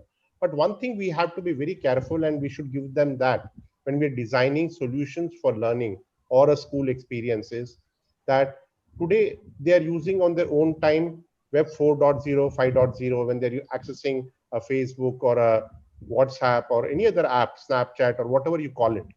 But when they come to use learning resources, I believe that they should have the same resources or the same kind of user experience when they're studying, okay, either through user-generated content or whatever mode it is, to give them that experience which they are having at home or which they are having on their mobile device, otherwise, apart from outside of education. That will help them to stay engaged and stay connected and learn. So that relearning from a personal device or a personal app to an education app becomes that much more easier. I think that is going to help shape the future of education. Thank you. So, Dr. Negi, again, I'll come back to the same question that in the country like us, do you think that the students be able to access the and leverage the technology? So rather than seeing ahead, I'll see behind. If we see a country like India, who have faced the maximum challenges and still thriving, If you see the country like India, wherein people look up to this country for either spirituality or it's for culture or it's for anything. And when we talk about technology, there is nothing that we have not done in past. The only thing is, yes, there was a passage of time wherein these things are not documented very well. But if you talk about design thinking, it is our villages, our 2-tier and 3-tier cities wherein we see that jugaad, which turns into the prototype and becomes a design thinking. So India knows the ways, India will lead the way, and India will show the way. Our children are very, very empowered, and I definitely see a very, very brighter future when it comes to technology. Very right. So, ma'am, again, my question goes to all my three panelists: that how does exposure, and probably this would be my last question, as that how does exposure to and use of technology in school affect our future employment? I'll start with Mahesh. Yes. So I think what happens is with the use of technology in schooling or college life, it makes them more adept when they enter employment, when they enter the workforce. In fact, in IB, we have a very nice IB careers program where we are allowing children to get into a pathway for employment and higher education right at grade 11 and 12. I think that makes a compelling reason for students when they start using technology, they do project management, they do internships at a school level, and in a DP, they write a 4,000 word extended essay. What it does is it prepares them for future employment. They are employment and industry and higher education ready, is what I would like to say. Yeah. What you have to say, Mr. Gupta? Yeah, very rightly. Mr. Mahesh has said very correctly. I'll say one part also one is that in IT team, there are major shift now. They are not taking care of only their hardware, software. These kind of a skill set, because it has connected with a lot of those say virtual medias and all. So they are very much into it. So this is enhancing their career path. Other than that, there are educationists like teachers. These teachers are learning these things. Do you tell me any school where teachers are being trained for these kind of a STEAM or some kind of education? Now the teachers are also getting the scope. Maybe they are not very good into their own subject. I may not be good. My chemistry is not so good, but I'm still teaching chemistry. This is my one thing. But suppose I'm good for the STEM, I'm good for robotics, I'm good for IoTs, I'm good for so many other skill enhancement, say tools, then definitely I have a value addition into my career path.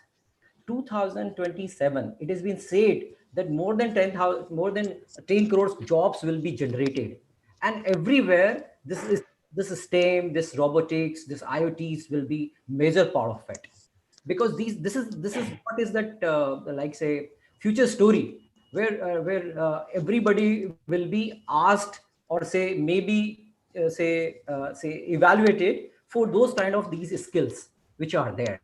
So this vertical thinking what they have, and vertical thinking what they are able to demonstrate, definitely enhance their career. Currently, what we are teaching to this center of excellence programs, that there are job opportunities. Like running a 3D printer kind of a company or robotics kind of a company, we don't get ready-made students. The production engineer is there, a mechanical engineer is there, but where is that 3D engineer is there? So it's a combination of certain things, and then we are adding that value addition of those STEM education part of skill set, the robotics part is skill set, the IoT part is skill set, which is everywhere. Every industry, which is a modern industry, are having it. Maybe that abroad, these were all there. But now we are also changing this world. This all kind of a thinking is coming into these kind of people are participating into the management process. Definitely this technology is going older. Our patents are also getting older, and they will definitely see these kind of people are engaged more for this. So this is definitely a proven path for career enhancement. I must say this is a very good process which is going on currently. And with enhance those skills, definitely career path will be much better. Future is brighter, right, Mr. Pankaj? Right, Mr. Gupta. Thank you so much. Dr. Negi, would you like to say something regarding? Yes, so I will just add one aspect, and that is like, because everything Mr. Balakrishnan and Mr. Gupta has so rightfully they have put it. Now, when we talk about getting ready for the future or future employment, I think there's one thing that we have started training our children for, that is making their LinkedIn profile, and sometimes going for the casual interviews also. So many of my ex-students have given casual interviews using Zoom, and that is what is making them ready for the uncertain future, and that is what their future employers will look for. How strong are their digital footprints? So that is what technology has given them. They are able to leave their digital footprints, which will definitely help them in future if those footprints are proper and properly planned. Right. So it was a wonderful session, quite inspiring one. If anyone from the audience, if they have any question regarding this, they can ask, or they can drop it in the chat box. We will try to take it in the other half of the day. Though I think I have asked a lot many questions regarding this emerging tech in the school education topic. So thank you very much. I would pay a sincere thanks to all my panelists. Thank you very much, Dr. Negi, for sparing your valuable time. Thank you so much. Mr. Balakrishnan, he is joining us all the way from Singapore. And thank you very much, Mr. Gupta. Thank you. Thank you so much. Thank you so much. So here we will take a quick break of around half an hour, and we'll reassemble at 2:15 with some more insightful power-packed presentations from our speaker. Thank you so much. Thanks. Thank you so much. Thank you.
So are we all in? Neha, are you there? Yes, sir, I'm there. Okay, Himesh?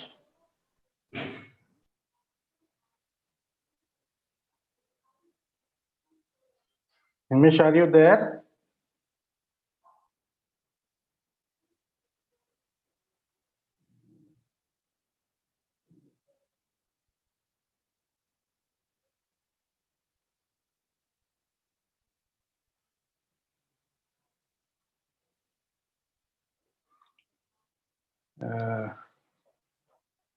A very good afternoon, Revati ma'am.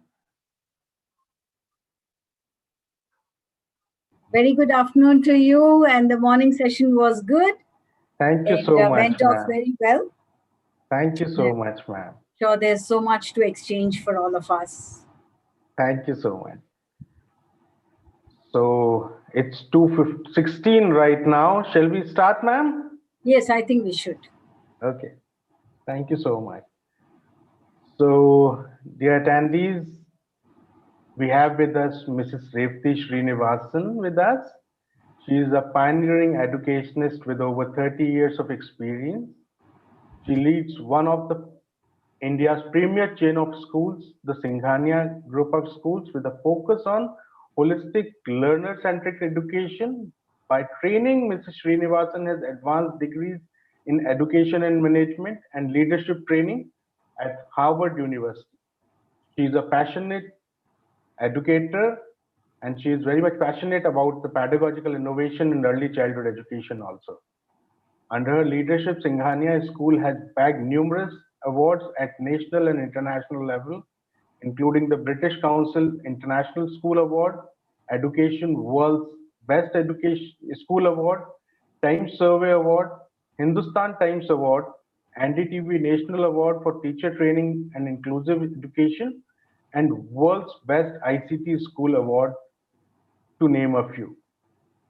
Mrs. Srinivasan has driven innovations in pedagogy, integration in the curriculum, creative assessments, quality reviews, best teaching learning practices, inclusive classrooms, cognitive systems, building linkages with schools in India and abroad for international exchange programs.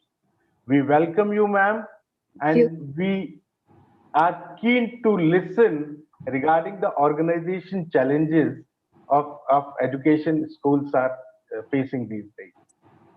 Thank you very much, and very good afternoon to all of you. And indeed, it is such a pleasure to be here. Thank you, Pankaj, for this wonderful Inspire conference, which will inspire a lot of educators and will inspire sharing amongst school leaders as well. So to me, such platforms are so helpful in being able to exchange our ideas, and that's what it is. So what I'm doing today is not talking as an expert or anything. I would like to humbly put it across that I'm just sharing my ideas, my thoughts on this particular topic on organizational challenges. Just try and see if I can share my.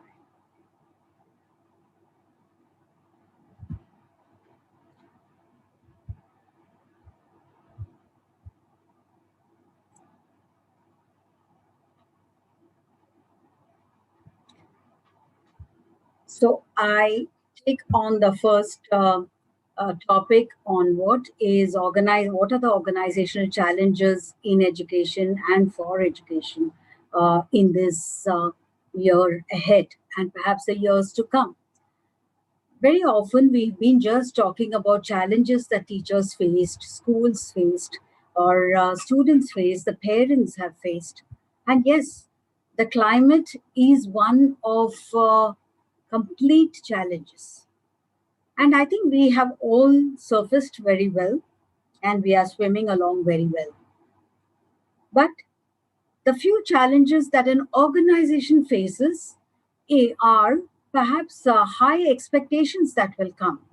March, when we moved from a brick and mortar school to a completely different school where we went virtual. We trained teachers, we accepted it. Parents initially spoke so much about screen time. There was so much of a lot of noise about fees and why fees should be paid when the classes are virtual and stuff like that. Yet we overcame all of that, because for any change that will happen, there are bound to be misunderstandings. And that's the biggest challenge, that we don't understand each other's position. We just don't step into the shoes of the other to see what is the other person feeling or experiencing. So that is why anything that becomes an issue or becomes a challenge because we fail to see the other person's point of view. And therefore, to me, today's topic is talking from the other side of the board. So organizational challenges are aplenty, especially in the wake of the changes that have happened since March, April. And it's turned everything very different. Our whole way of thinking, of looking at an institution has changed. Our whole thinking about education has changed, or has it not? So that's what I'm going to be discussing. But I know for sure there are a few things that come across as a package when schools reopen.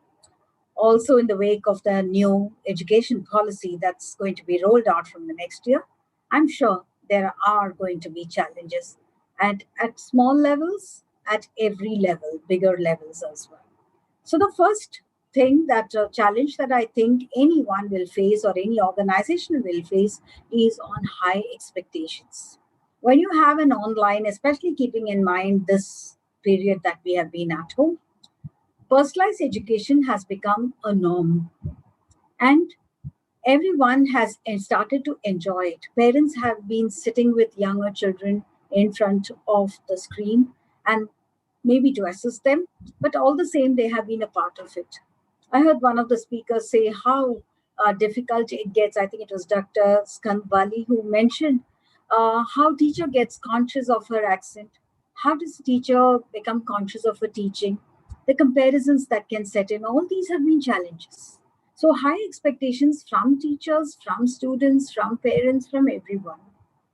The digital transformation, there's so many tools available. What tool to pick up? How do we train our teachers to pick up that tool? And we're not just talking about metro cities. Let's go down to tier 2, tier 3 cities, towns, and see how different it is, and go on to the rural areas and see when they don't even have a device. So that is a challenge that is. So the digital transformation has happened, but we still have left a lot of people behind. That's a huge challenge that we have to look at. The third challenge that we can see is the diversity. Diversity that comes by the way of learning experiences. Many teachers who are very techno-savvy already have gone really out of the way to make their experiences more lively, almost on a personal level, and help them to bring out the diversity in every child and appreciate the diversity, celebrate that diversity. So we have accepted the fact that we have diverse learners. In a class of maybe 40 children, I'm sure that the teacher would have known the child is a little different. But how different, and what can the teacher do for that child who's a little different? How many schools and how many teachers would have done that? So that's a different story. But that's again a challenge of understanding diverse learners after everything gets back to the real physical school. And then, of course, we have economic pressures. Economic pressures for parents because they may have been displaced, or economic pressures for the school because these fees don't come in, and therefore there could be challenges that the school faces. Yet they have to continue to maintain the high standards of sanity and hygiene that one has to maintain. Economic problems, therefore, comes on to the management. And of course, resources, scarcity of resources. This is another problem that one can face. One would realize that it is easier when you're doing on a technology basis. So you just lift out many multiple tools. So you can harness these tools that are all available to you on this little 15-inch screen and put them into practice. But when it comes to a physical classroom, how do you get back? See how ironical it is. We're perfectly fine with the way we were going. Technology just swept us off our feet, and then we're coming back to normalcy. We are limping back to normalcy. We don't know when schools will actually fully reopen. But I'm asking everyone over here listening to me to start thinking on those terms. How do we get back to normalcy? So how do we manage the resources that are getting scarce? Human resources, for example. That's going to get scarce. There are many people who were teachers who were in your school, but who would now move on to online completely because it's easier for them to manage that. And preparation for the future. That's going to be a huge challenge that we all face. And therefore, for me, I look at it from the management point of view. The management has to have the view from the top. How many high buildings, strong buildings that one needs to build? What is the kind of ecology that we have to maintain? What's the kind of environment that we have to maintain? Is it far too clustered or is it far too diverse? Is it, what can I do? So I stand right on top. It's almost a tunnel, yet I stand at the edge because I see that I'm at the end of the tunnel and outside my view is bright, which means that our school system and education system is going to be very bright. So what are these challenges? I did mention a few, but I'm going to take you through another process. This is what I see as a practitioner. As a practitioner, I see there is a current system. There are difficulties, there are challenges. And I also see an ideal system by 2025. If we all go by the NEP, there is an ideal system waiting for us. There are challenges there too, but yet I'm sure that those challenges will be overcome.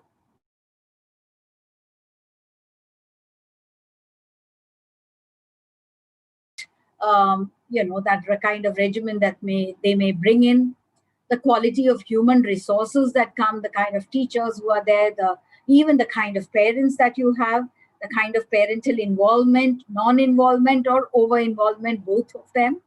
The societal mindset that's there, that still marks are important, the numbers are important, and going to school is important, getting all the facilities is important. So there's a societal mindset when we think in terms of education, and expectations are pretty high. And of course, you have the government regulations that come, the policies that will be coming, that have come in, and therefore all of that is a current system. They will also be there in the future system. But how are we going to perhaps recognize that, accept that, and move past those challenges? To me, as a practitioner, I've always believed that what's not in your control, don't bother about it. What is under your control, which is completely within the locus of control, that is a pedagogy. That includes your content, your skills, your assessments, your teacher initiatives, your entire curriculum delivery, the classroom transactions, and everything that will make school fun, enjoyable, and can satiate curiosity in children. All of that is within your control. So what is within your control, I think we need to accept that and find solutions and move forward. Then there would be a lull period, a period where there are certain issues that have acceptability problems. That is, the school governance may have proposed. However, the government may not accept, or as a school leader or as educators, you may propose, but the school council or the school management may not accept. So what do? So we sit around a round table and put that particular issue at the center of the table. and discuss.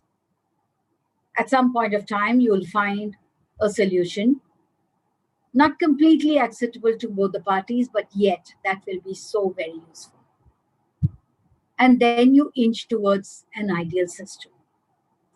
We're all aware what is an ideal system by the way of the new education policy that comes in, that ensures universalization of education, that ensures that equity and inclusion is maintained. It ensures flexibility of subjects. It ensures technologies in the classroom. It ensures there's collaborative learning. There is thematic, project-based, hands-on, experiential learning component. It ensures that there is incidental learning also. And it's also possible that as you rise higher and move to the higher education, you have a lot of flexibility in entry and exit and choosing the kind of subjects you wish to choose. It means that you are kind of personalizing your education. So I think it does get solved. So my next point that comes across, how do we see the school leader? Much of a school system depends a lot on the school leader, because the kind of vision he or she has will lead the teams forward. And how does that happen? Every generation, to me, needs a new revolution. That's what Thomas Jefferson said. And I think we need a new revolution by the way of our rethinking. So our biggest problem does not come from highest expectations or high order of expectations or the digital transformation or the issue of equity and inclusion. Our problems are not from the fact that we have diverse learners. We have large numbers, 40 in a class. So, when you have 10 in a class, it's so comfortable. It's not about that. It's not about the fact that you have a shortage of resources. It's not about the fact that there are economic pressures. For each of these problems, there are solutions. And you will find the right solution. But there's one problem and one challenge where there are no solutions, because the problem creator also is a problem solver. And that is about mindsets. Closed mindsets, if everyone display at different points of time, I think that's the challenge that we all face. So this closed mindset can be with the management, can be in the school, with the teachers, with the school head, with students, with parents, with everybody, with all the stakeholders around in education. And therefore, it really, really sometimes becomes extremely difficult to introduce something or find a solution to a challenge you're facing unless people open up their minds. So opening up the minds is something that needs to be done, and that's the biggest challenge that we face. Changing mindsets is not so easy. And that's the challenge a school leader will face with the management if they are of a different opinion. She will face with the teachers. She will face with the students and their parents. So what does one do? We have only one solution. We have a solution that's given to the organization, not to an individual. The organization, in turn, because it consists of all these individuals, each individual has to change. So there are two options for every individual in the organization. One is to change our perspective, start adapting and adopting newer practices, look at education differently. When NEP could create a Ministry of Education, which we have not had since our independence, now when we have a department of our own and a ministry of our own, I'm sure we can make a lot of changes. And the other option is just remain the same. So many years we've managed with this. We've produced wonderful results in our school. We have moved notches higher in our recognition by different bodies. Many of our students are all abroad in Silicon Valley and all that, and they're entrepreneurs and doctors and scientists and thinkers and the mathematicians of the world. So why do we need to change? So that's one way of looking at it. But unless that change happens, perhaps it's going to be very, very difficult for us to be able to bring about solving the challenges that the organization faces. And for which the organization has to clearly start looking at 4 different ways. I call it the 4 R's. First is redesign, rethink, reinvent, and restructure. So what have we to really redesign? To me, it's important for us to redesign our curriculum and our pedagogy. That's very, very important. It's important for us to look at rethinking education as a whole. Can we reboot it? Start all over again.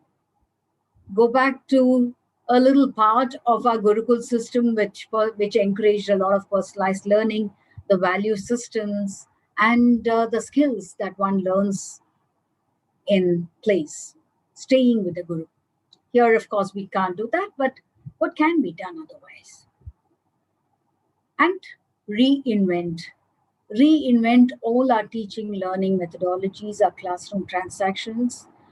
Reinvent the skills that we have, and let's not teach skills as skills alone. It cannot be a standalone.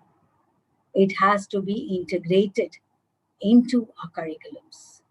And that is why I'm a great follower of vocational training in schools. Children should understand the value of money. Children should understand the value of what they are doing, because then they will not disrespect it ever. And restructure the entire education system and the schools. And that's what I think the organizational management must do. The biggest challenge that the management has is that we have to challenge the way we think. And when we have to challenge the way we think, can we challenge ourselves to restructure our schooling system? It is a part of the governance, it's part of the management, it's part of the government, everything. We've always seen school structure very differently. Let me tell you that we've always seen school structure like this, an Eiffel Tower structure or a pyramid structure, which means the base is broader. That's where we have all our teachers there. Right at the top of the Eiffel Tower or the Gslc pyramid, you have just one person there. So if that person is not able to think at a broader level, is not able to take the risks that one should take as a school head, be able to disrupt the entire system and restart and bring out the best in each one, organizations will fail and or just remain stagnant. So I spoke to you about the 3 R's, which was redesign, rethink, reinvent, and restructure. So I take this redesign as the redesigning of the culture of education. So we start looking at disciplines and start changing the discipline. For example, if we think that we have to restructure our pedagogical structure itself, we just do that because the government has said so. Bring in a new culture, otherwise that structural change has no meaning. If you're thinking about a foundational stage or preparatory stage, every stage has been set up because it has a purpose. That purpose should be achieved, and we need to bring a culture in that. A culture is where you have a shared thought or a shared values, you have shared artifacts, you have shared behavior. So everything must go completely in alignment with the culture that you wish to create in your institution. When there is even a digress, and I'll tell you where it happens. I'm sorry to mention this, but I must tell you. If some school has done something new and it's been very well received and was very much recognized, immediately some other school tries something in the same area. Now, that's not what it is. A culture of innovation, a culture of ideation happens only when you make it a culture, which means it's a habit in the organization that people collaborate, sit down, put in ideas in the center of the table, they debate over it, they argue over it, they may have differences of opinion over it, yet at the end, they come back together, coming with one innovation or one idea that they can develop. And then everyone puts in their heart and soul. And this is not done once in a while because some other school has done it and has earned a name. It is because you wish to do it. And I think that redesigning of our culture is very important. Redesigning culture in our staff rooms is important. Can we create more of intellectual discussions? Can we create more of interest development? Can we create more of professional development, learning from each other, sharing our practices? We need to rethink our goals. What's our goal? Is our goal to be ranked 1, 2, and 3? Is it to get an all India ranking when it comes to merit scholars in the school for board exams? What's our goal? Or is our goal to ensure that every child is having fun while learning and he has understood his concepts well? Is that a goal? Is our goal that whatever we are able to create as conceptual understanding, are our children able to adapt that knowledge, synthesize it with real life? Are they able to relink what they're learning in classrooms to everyday life? That will make education real. And I'm using real as an acronym. Real is relinking life and education. Education and life. So REAL, real. So that makes it real. Reinventing processes. We all jump into processes the minute, oh, this didn't work out well, so we do this. If this doesn't work out well, we'll do this.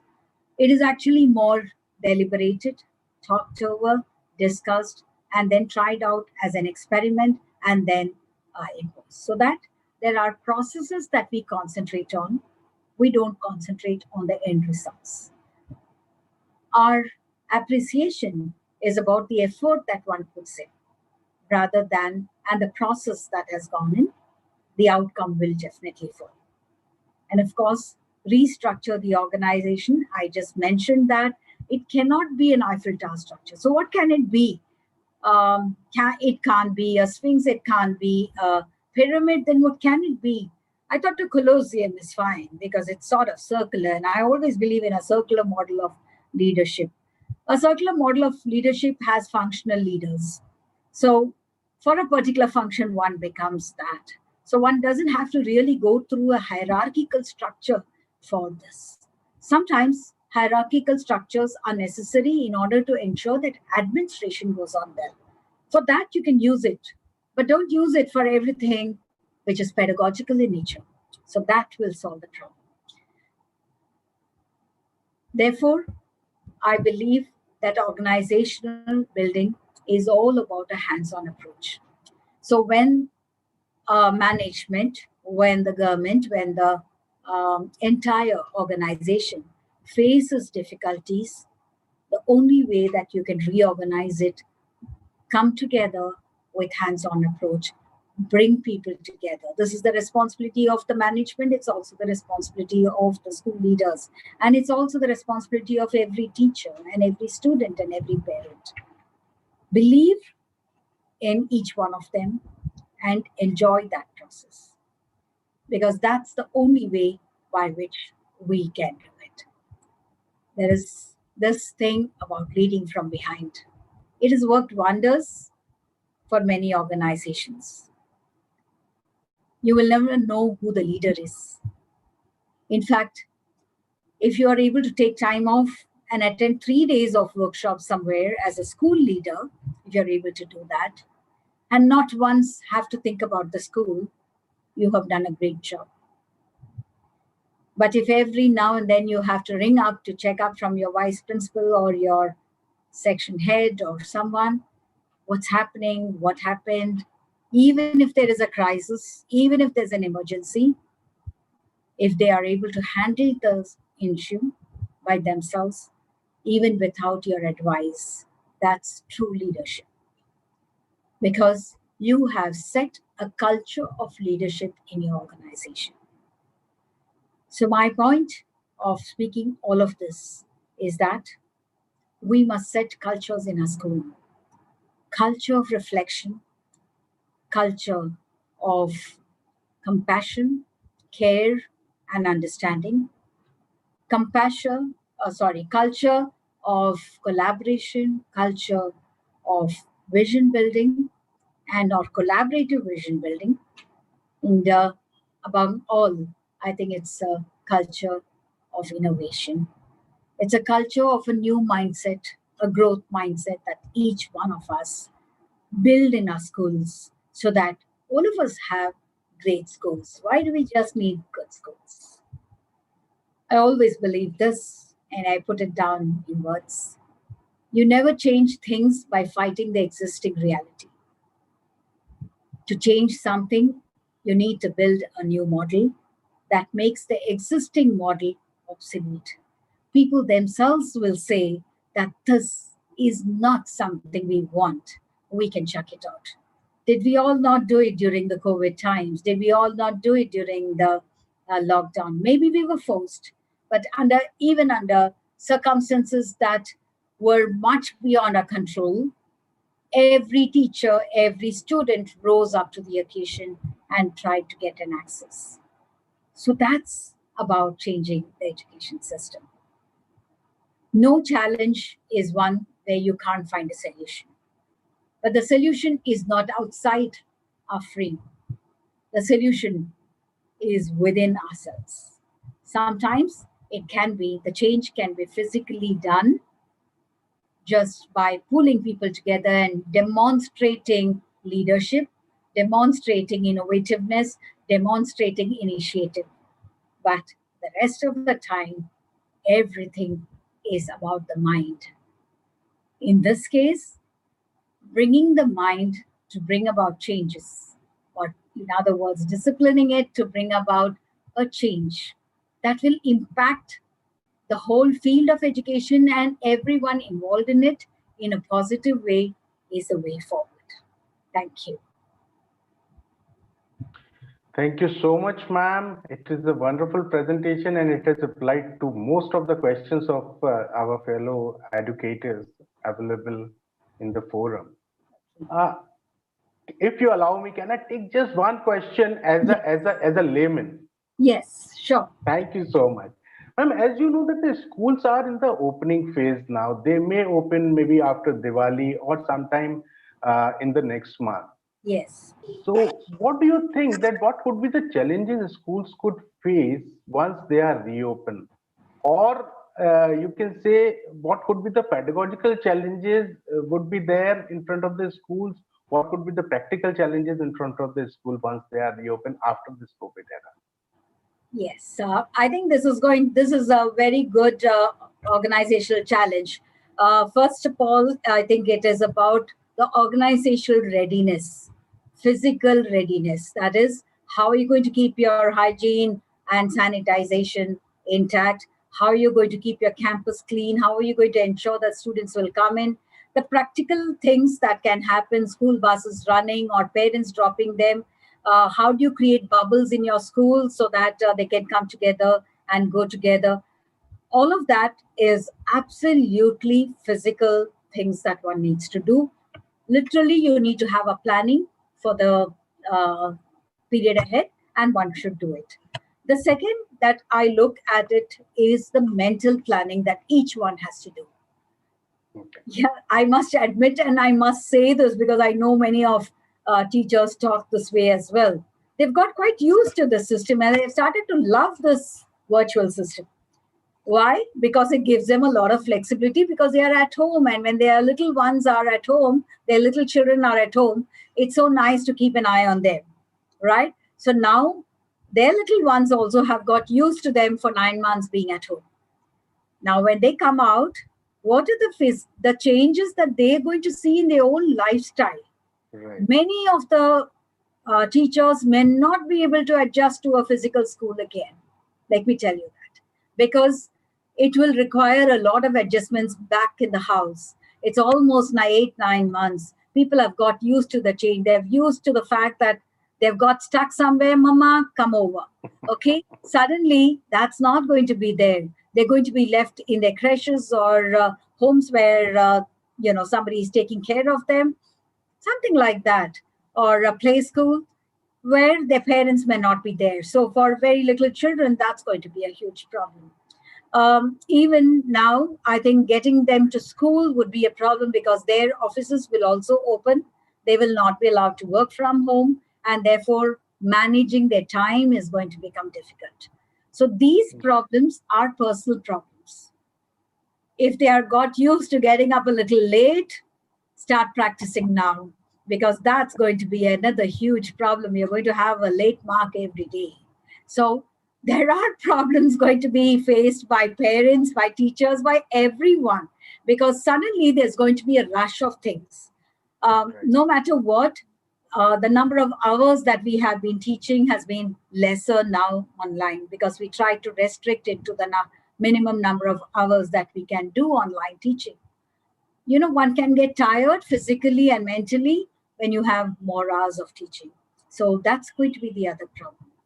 Above all, getting children out of that little a quiet life that they had, sort of inactive life that they had, to suddenly a bouncy, active life. I know children will love it, but the aches and the pains will be there, and they will have to accept that also. Suddenly to do a lot of kinesthetics, to do a lot of jogging, to get to play. I'm sure they will love to do it, but I'm sure that comes also with a pinch of salt. So I think these are the challenges that one faces.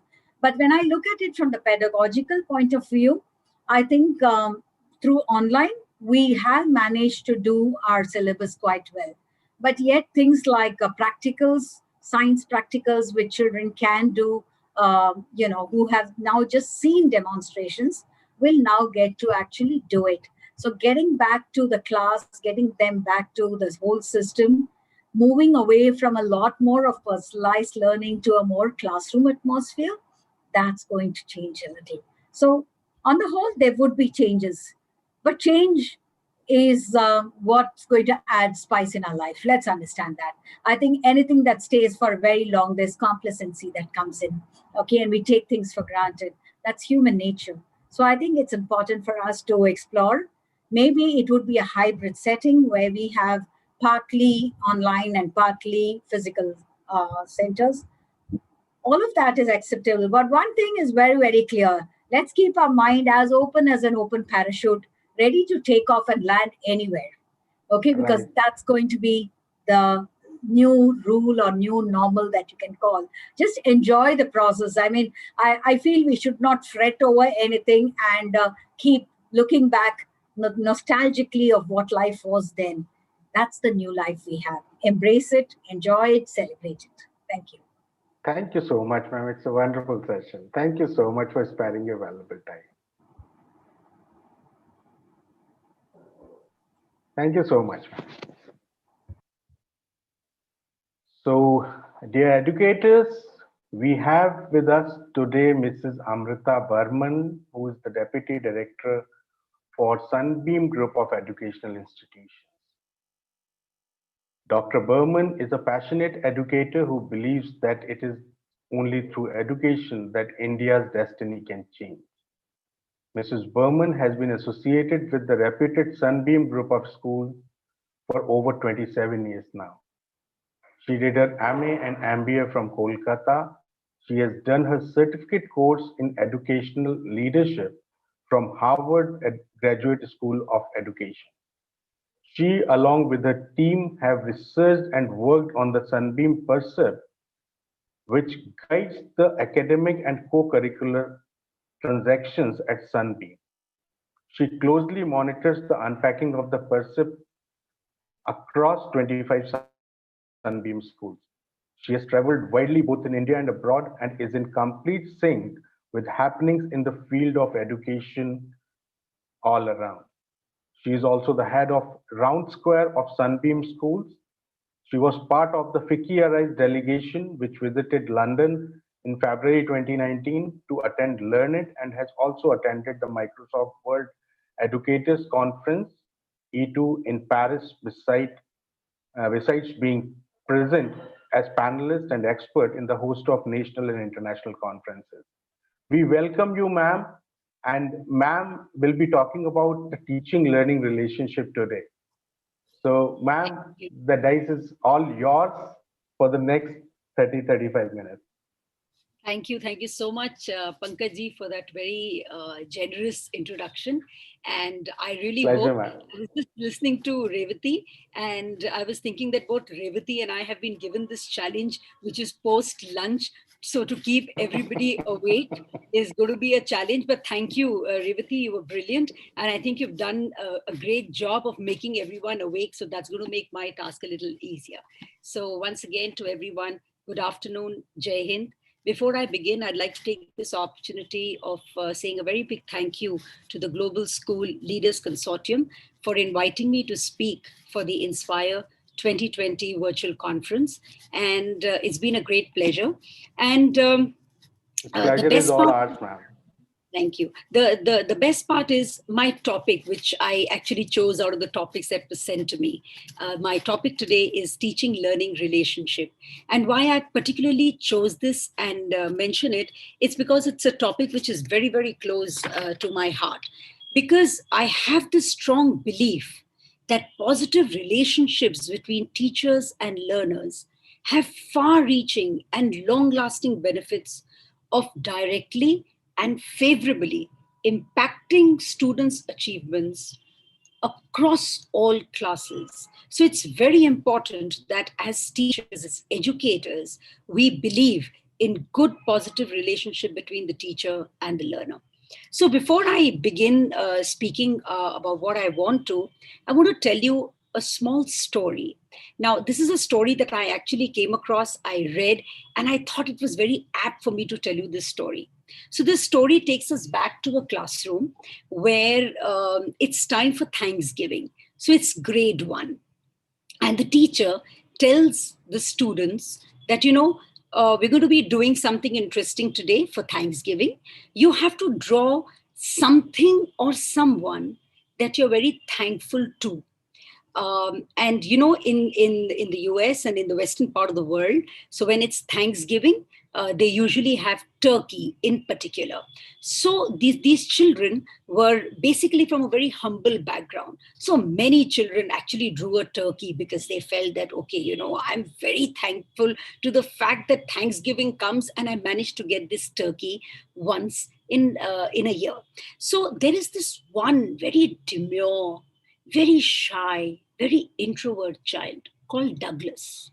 And this child is, trying to draw something.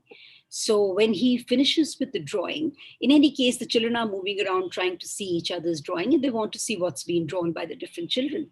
So they come to Douglas's drawing and they see a hand. So they wonder, why is this hand being drawn?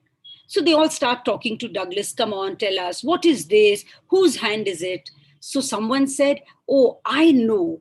This is the hand of the farmer. And why is it the hand of the farmer? Because the farmer feeds the turkey. Now the turkey grows nice and fat and big. And on Thanksgiving, I get to eat the turkey. So this must be the hand of the farmer. So Douglas says, no, this is not the hand of the farmer. So then they said, oh, it must be the hand of the policeman, because the policeman always protects us. So Douglas again says, no. Then somebody said, okay, it must be the hand of the God, because God is the one who feeds us. So finally, there's a lot of discussion, but Douglas says no to all their answers. So the children just move away. Finally, the teacher walks up to Douglas and asks Douglas, Douglas, whose hand is this? So very demurely and shyly, the child says, ma'am, this is your hand. And the teacher just goes back and tries to remember the number of times she had held the hand of Douglas to probably help him to hold the pencil well and to write well, or those long walks that she's had with him because she felt that Douglas was low and Douglas needed him. So suddenly the teacher realized her importance in the life of Douglas. So here, the story actually speaks more than about just thankfulness. It shows the relationship which the teacher has with the student, and which means so much to all the different Douglases in our classrooms all over the world. Children may not tell us a thank you, but children always remember that one hand that has reached out to them and has cared. So, with that setting the tone, I'd like to speak about the positive teacher student relationship, that magical relationship that makes all the difference in a child's life. And what kind of relationship is this positive teacher student relationship? This positive relationship is a very caring relationship where a teacher doesn't only care about the academics of the student, but a teacher is very, very caring about the emotional, the social, and the spiritual well-being of a child. So having told you all this, let me come to the facts about this relationship. What does research actually say about the impact of a positive teacher-student relationship? Well, research says that if there's a great relationship between the teacher and the learner, this has a great impact on the positive attitude that children have, not only towards studies, but also towards the school and the rest of the world. They gain a positive attitude. Children are motivated if the relationships are beautiful. Children fall in love with school. They love coming to school. So there are no such cases where you get up in the morning and you tell your mother, you know, I'm having a stomachache today and I don't want to go to school. Well, it doesn't happen. Children love coming to school, and therefore absenteeism does not remain as a problem if you have a great relationship between the teacher and the learner. Children get success in each and every field. They actually fall in love with subjects. So if you ask a child, what is your favorite subject? The child will say, maths. And why do you love maths? Oh, you know, because I love my teacher. My teacher not only teaches well, my teacher connects beautifully to me. So that's the impact of a good teacher-student relationship. Children also are more engaged in the classroom when they have a good teacher-student relationship. The more the child is engaged, the better they understand, the better they understand each and every concept, and the gaps in learning is really reduced. Therefore, children's thoughts, their comfort in every subject becomes better. And this is not just me speaking. This is what research tells us. There's also one more important thing that research tells us. The impact of positive teacher-student relationship is not only on the child. The impact is also on the teacher. Teachers actually become so much more passionate about what they are doing in the classroom. They fall in love with their own profession. They love it and they don't feel that they're only discharging a duty. You know why? Because the moment a teacher finds that she's passionate and she teaches well and she connects to the student, and the child gives her understanding in return, this cyclical relationship keeps growing. The child understands better, the child performs better, and the teacher gets more and more engaged and more motivated to teach better. Besides that, the teacher also understands the power that she wields, that magical power of a teacher. And what is this magical power? There are lots and lots of examples. When you talk to a little child and you ask this child, what do you want to become in your life? The child turns around and says, I want to be a teacher. But get into a class 10 class and ask a child, how many of you want to take up teaching as a career? And not a single hand goes up. Now, when this relationship of a teacher and student starting right from the junior school, moves up to the senior school in the right way. The teacher understands that she actually turns children around to be great teachers tomorrow.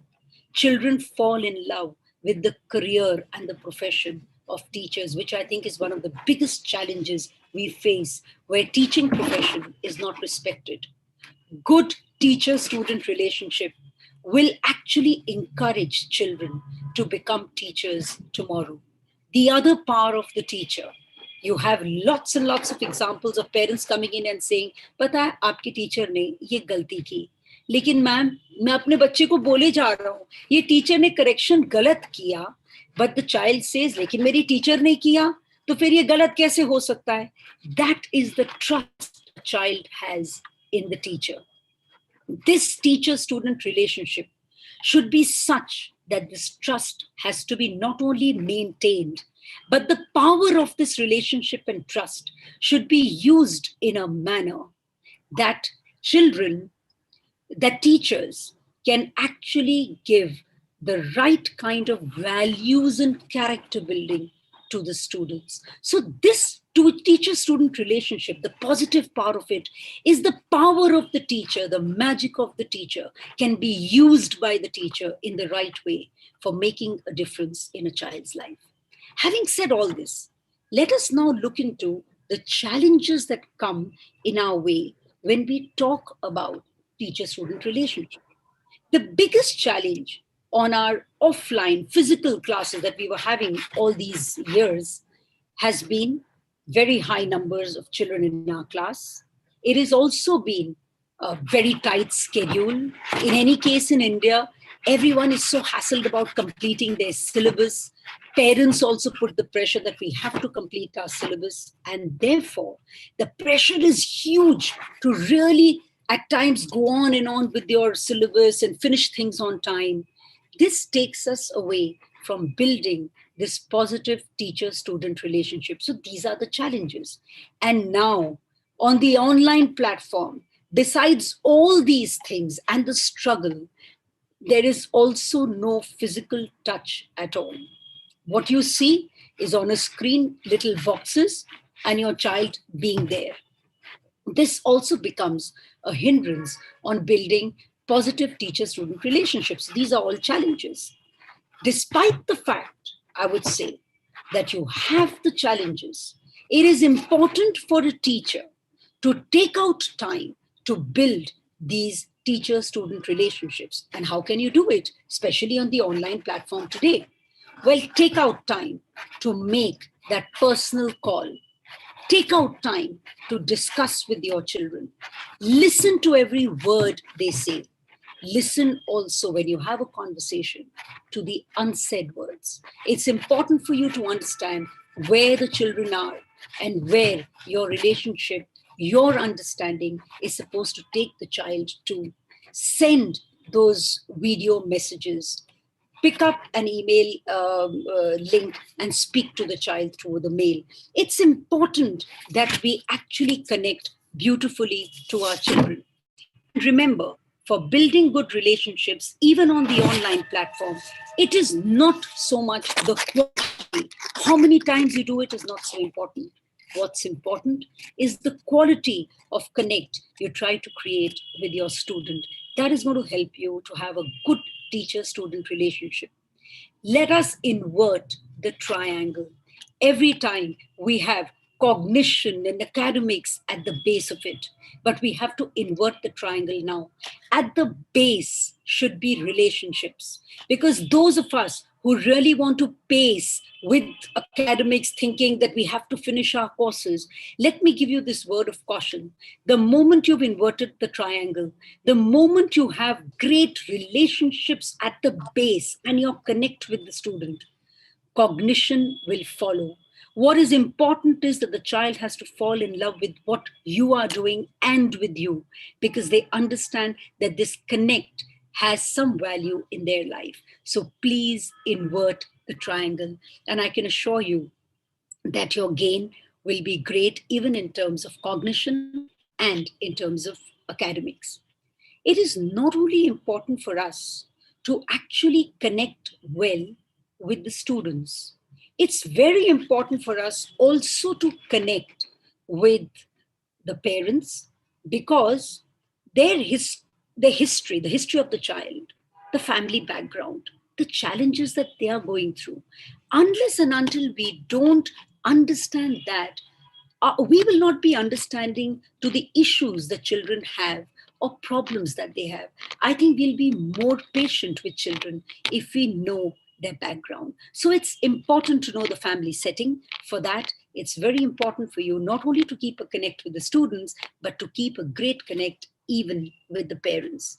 And it's important for you as teachers to go beyond the four walls of your classroom, because I strongly believe, and have tried it, that beautiful relationships are built a lot more on the stage or in the playground rather than just within the confines of our classroom. So these are the things that I strongly suggest. I must also tell you that at my own school, most of these things have been tried for years and they worked wonders. We have had our quality circle time. When we understand that there is a problem with a child during our QCT sessions, we give bubble time to the children. We speak to them. And what's very important is we try never to break the trust of the child. Because if a child comes to us and tells us about a problem, it should not become an issue to be discussed in the staff room or a gossip session, because that's when a child feels, I went and I opened my heart to a teacher, and my teacher really did not keep the sanctity of our discussion. So it's important that we actually maintain this trust between the teacher and the student. We also make a point to make our connects with the parents, because we feel that when you pick up the phone and you call a parent, many a times, this used to happen traditionally even in our school, parents don't pick up the phone. Reason? Oh God, what's this news now? What's going to happen? Is there a problem with my child? Well, we have to pick up the phone and appreciate the child to the parent. We have to tell them that we picked up the phone and we are telling you how good your child has been, or so-and-so has done so-and-so, which was really good today, and it's had an impact on the school, and we really appreciate that. So it's all about a positive behavior and attitude, and I think the positive environment that we create for our students and parents, that we are not only here to share bad news, we're also here to share good news with you. Therefore, we always treat our children as our VIPs and always keep our students at the center, because we believe that these relationships with our students are something that we really, really treasure. Having said that, I want to, coming a little bit towards the end of what I wanted to say, I want to again end with a beautiful story.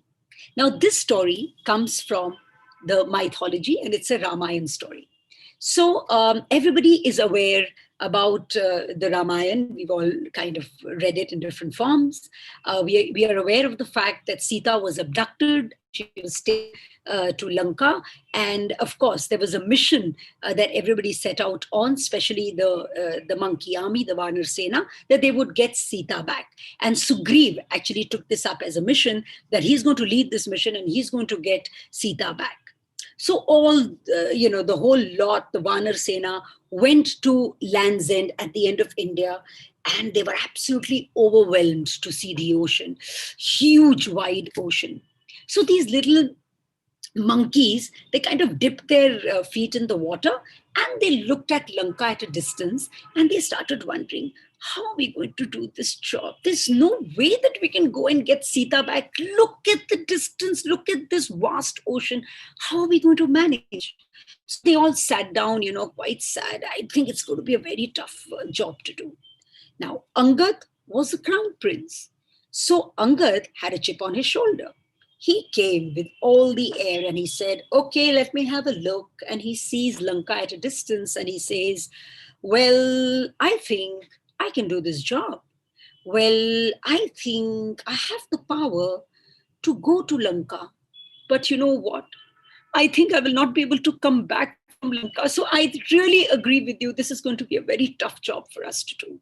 So he also goes and he sits down. Now, Jamban was the senior most there. He was the teacher. He was even Hanuman's teacher. So what he does is he also says that, when I was young, I think I could have done this job very well. I could have gone to that side, got Sita back. But in this old age, it's going to be a little difficult for me. So what he does is he suddenly sees Hanuman sitting in a corner, very quiet, not saying a word. So he goes to Hanuman and he puts his hand around Hanuman and he says, Hanuman, why are you sitting here so quietly? Don't you know that out of everyone sitting here, you're probably the only one that has the power of going, because you have the power to fly, okay? You're Pavan Putra, you're the son of the wind god. So you're the only one who can fly to Lanka and come back. So Hanuman gets inspired, and everybody knows after that what happened. He went all the way to Lanka. He not only got Sita back, he even burnt Lanka up. What did Jamwan do as a teacher? A good teacher like Jamwan understands the inner qualities of every child, understands and inspires every child to draw the best out of that child and to make the child perform to the best of their abilities. For every teacher who is listening to me, there is a Jamwan inside you, and there is a Douglas in your classroom. You need to draw the best out of every Douglas. You need to understand the inner qualities of every child. And the best way of doing it is connecting with your students first, understanding every child. Your relationship, the teacher-learner relationship, is that inexplicable magic that can make a difference in every child's life. With that, I would just want to end with a quote which is very often said. It is a very commonly said quote, but I still think it's a beautiful quote, and I think it's very apt at this time. It is a quote by Henry Brooks Adams that says, "Teachers affect eternity. No one can tell where their influence stops." So believe in yourself, dear teachers, and trust that you are the one, you have the power to make all the difference in the life of the child. With that, I rest my case. Thank you. Thank you so much, ma'am. Frankly speaking, your entire presentation took me to my school days, and it felt like I'm sitting in a class and listening to my teacher. It's a wonderful, wonderful session, ma'am. I think there are few questions from one of my youngest colleague. Her name is Neha, and she is doing her master's, I think, in psychology, child psychology. Neha, do you have any questions? Yes, sir. I have a question for ma'am. Yes. Ma'am, after parents, a child who sees as an idol is her or his teacher. So, what are the 2 tips you would like to give every teacher out there to strengthen that bond and bring out the best in their students, whoever they have as their child or student in their front career? Right. So though I pretty much mentioned that in my talk, but I would still like to mention once again, Neha, since you asked me, I think this relationship between the teacher and the student is one of great trust. So I think if you really want to build a strong relationship with your student, number one, you have to trust in what the child tells you. Number two, you have to trust that every child has it in them. If you really look at every child positively, that every child has some qualities, and you never give up on your child, there is no way that a child cannot progress. There have been umpteen cases where children have come back and thanked a number of teachers that, ma'am, you were the one, for example, who were the turning point in my life. You remember when you did this with me, ma'am, it made a difference in my life. This does happen with everyone. Great teachers can make a difference. And I think as good teachers, to make a good relationship with your child, you have to talk to them. And more important than that, you have to really listen to them and listen to what is not even being said. Your intuition on understanding your child, I think, is extremely important. And every teacher, I'm 100% sure, can make a difference in a child's life. Thank you, ma'am. Wonderful, ma'am. Thank you so much. It's a pleasure to have you in the forum, ma'am. Thank you. Thank A you pleasure. so much. Thank you. So much. Thank you. Take care. Thank you. So, moving ahead, the next speaker with us is Mr. Costa. Costa has been involved in the field of education for more than 20 years now. After graduating from Concordia University in Montreal, Canada, he began his career as an ESL/EFL teacher, gaining vast experience in working with students of all levels and backgrounds. Mr. Costa will be talking about the blended learning today, as blended learning is fast becoming a standard approach in many classrooms and an increasingly popular framework for improving instruction both in and beyond the classroom. So I will hand over the session to Mr. Costa. Next half an hour is yours. Please enlighten us. Okay, hello everyone. Can you hear me? Yeah, sure. Welcome to you on Gslc Forum, Mr. Costa. Nice to be here. Thank you very much. Thank you. So yes, my name is Costas. I'm originally from Montreal, Canada, but I've been living in Greece for like 20 years right now. So I'm very happy to be here today. And today I'll be talking about blended learning. And I work as a consultant for a company called Learning A to Z. We are a literacy-focused company. I would like to share my screen. Is that possible? Or can I see this now? How would I be able to do that? Share my screen. Neha, can you please help Mr. Costa? Yes, sir. So there is an option at below the screen. There's a bar which says share screen. The below right beside the chat option. Oh yes, there it is. Yeah. Okay. Right. Okay, so can you see my screen right now? Yes. Yeah, very much, Mr. Costa. So I am on the homepage of Raz Plus. Is that what is that what you're seeing? Yes. Raz Plus, right? You're seeing the homepage of Raz Plus? Yeah. Okay, so Raz Plus is a great. All right, so it's a blended learning platform that is both teacher facing and student facing. And we know now here in Europe and the US, there's been a lot of problems with the coronavirus, and more teachers are turning to these digital online solutions to help them overcome these difficulties, as many schools have been closed. So I want to just present to you our platform right here called the Raz Plus, that is both teacher facing and student facing. So the first thing that teachers would need to do, of course, is they would need to log into their accounts. All right, so I'm going to go ahead and log into my account. Okay, and once you log in, you're ready to start using Raz Plus. So what is Raz Plus? As I said, it's a blended learning platform that offers teachers more than 50,000 resources that they can use either for whole class instruction, small group instruction, or even one-to-one instruction.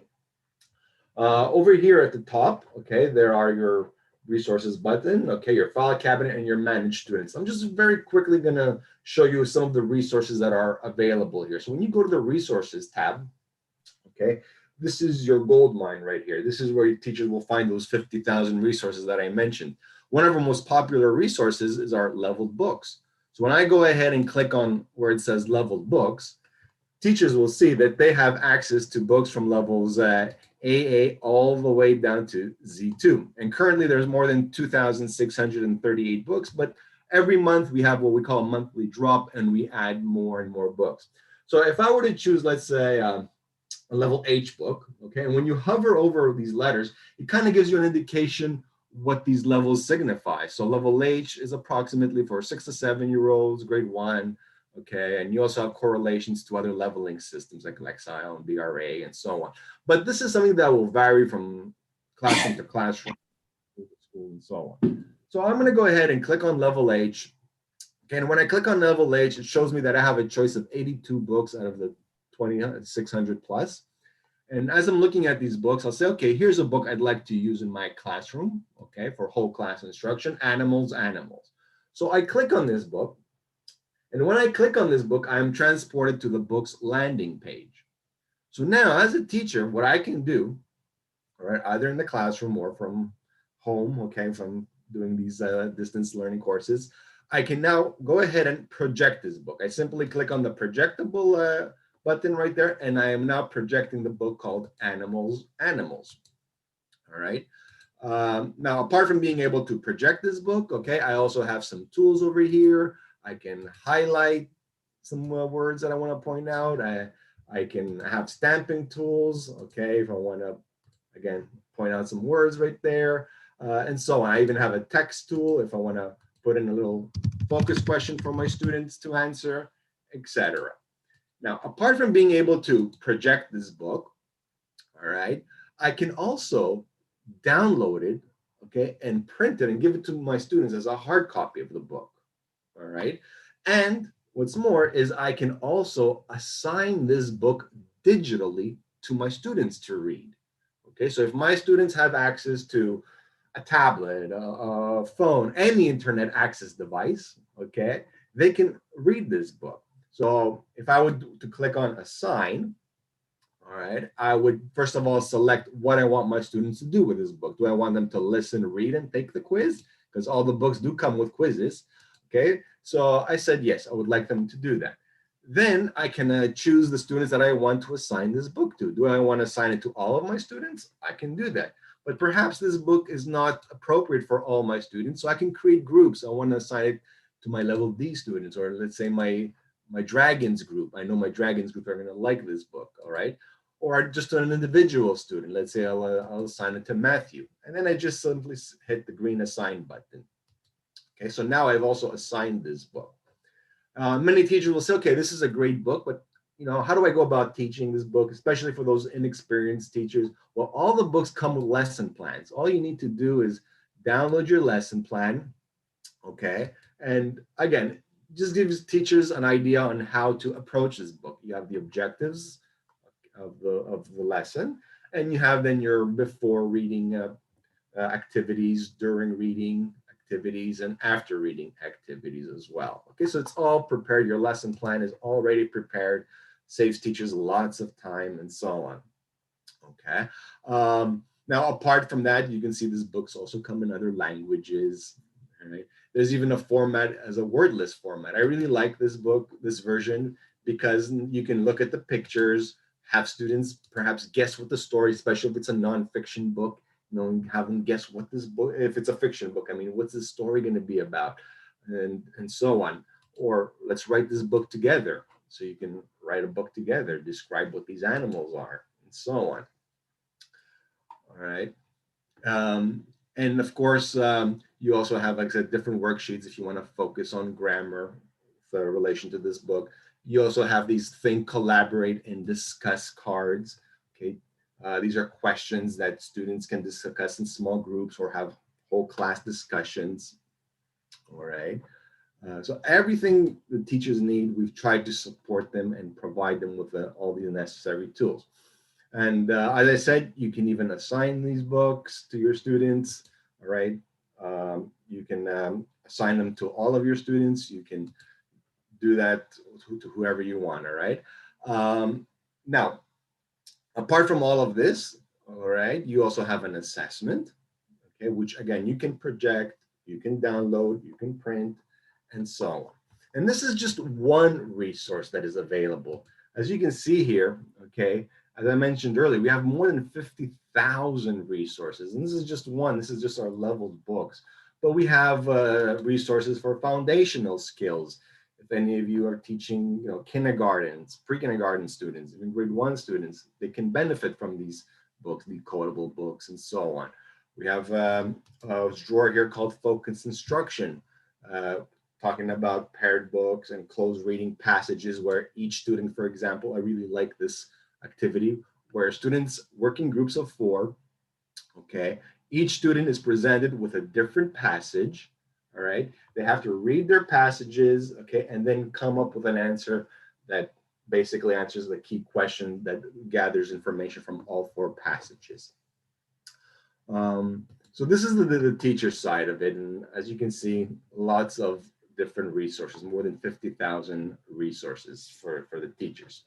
What I'm going to do now is I'm going to log out as a teacher and log back in now as a student, so you can see the platform from the student's perspective. So I'm going ahead to log out right now as a teacher. All right, and remember, teachers clicked on this blue button that says member login. Students will click on this green button that says kids login. We also have an app, so if your students have a tablet, a smartphone, it's compatible. They can download our Kids AZ app, okay, and use it from there. So once they do that, first of all, they'll have to put in their teacher's username. All right, so every teacher has their own unique username. And when the students do that, they'll see that the page will populate with a class chart. So this is me, the teacher, and these are my students. So let's say now I'm Matthew. I click on my name, and I'm asked to put in my password. So every student has their own unique password that the teacher assigns to them. All right, so Matthew puts in his password. He's transported now to the Kids AZ world. Now, these planets that you see here represent different Learning A to Z products. So Matthew happens to subscribe to different Learning A to Z products. That's why he sees these planets. If you subscribe just to RAS Plus, the reading planet, you will only see this reading planet, okay? So you go into the reading planet, all right, and Matthew will see that there are different areas here. Okay, there's a level up area, there's the My Assignment area, the reading room, flight check, and so on. Now, the My Assignment area, this is where students will find the books that teachers have specifically chosen and assigned to the students. So if I click on My Assignment, all right, and I click on my single assignments, you'll see that this is where Matthew will find books that the teacher has assigned to him. Here's that book, Animals, Animals, that the teacher assigned to Matthew, okay? So when Matthew clicks on that book, he has to listen to it by clicking on the listening icon. So all of the books are recorded, so students can listen. Animals.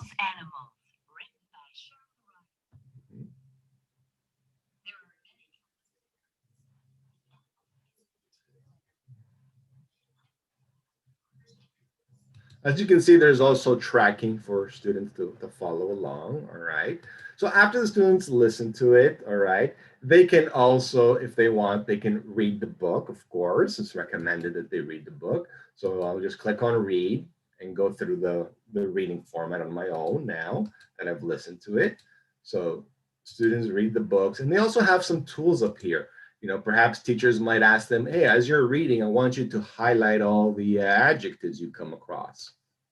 Okay, and then teachers can actually see what the students have done here. Okay, students can even take some notes. So the students go ahead now and read the book at their own pace, you know, after having listened to it. All right. And once they get to the end of the book, they simply click on the done button right here. And voila, they just earned 50 stars. So every time students read a book or listen to a book, they earn stars. And I can show you what they do with these stars. So after they read or listen to the book, the quiz becomes activated. The quiz is not active until they actually listen or read the book. So now they can also take the quiz. So all the books will come with the quiz questions. Okay, so I'm just gonna randomly put in answers here. All right, and once they're done, okay, they get immediate feedback.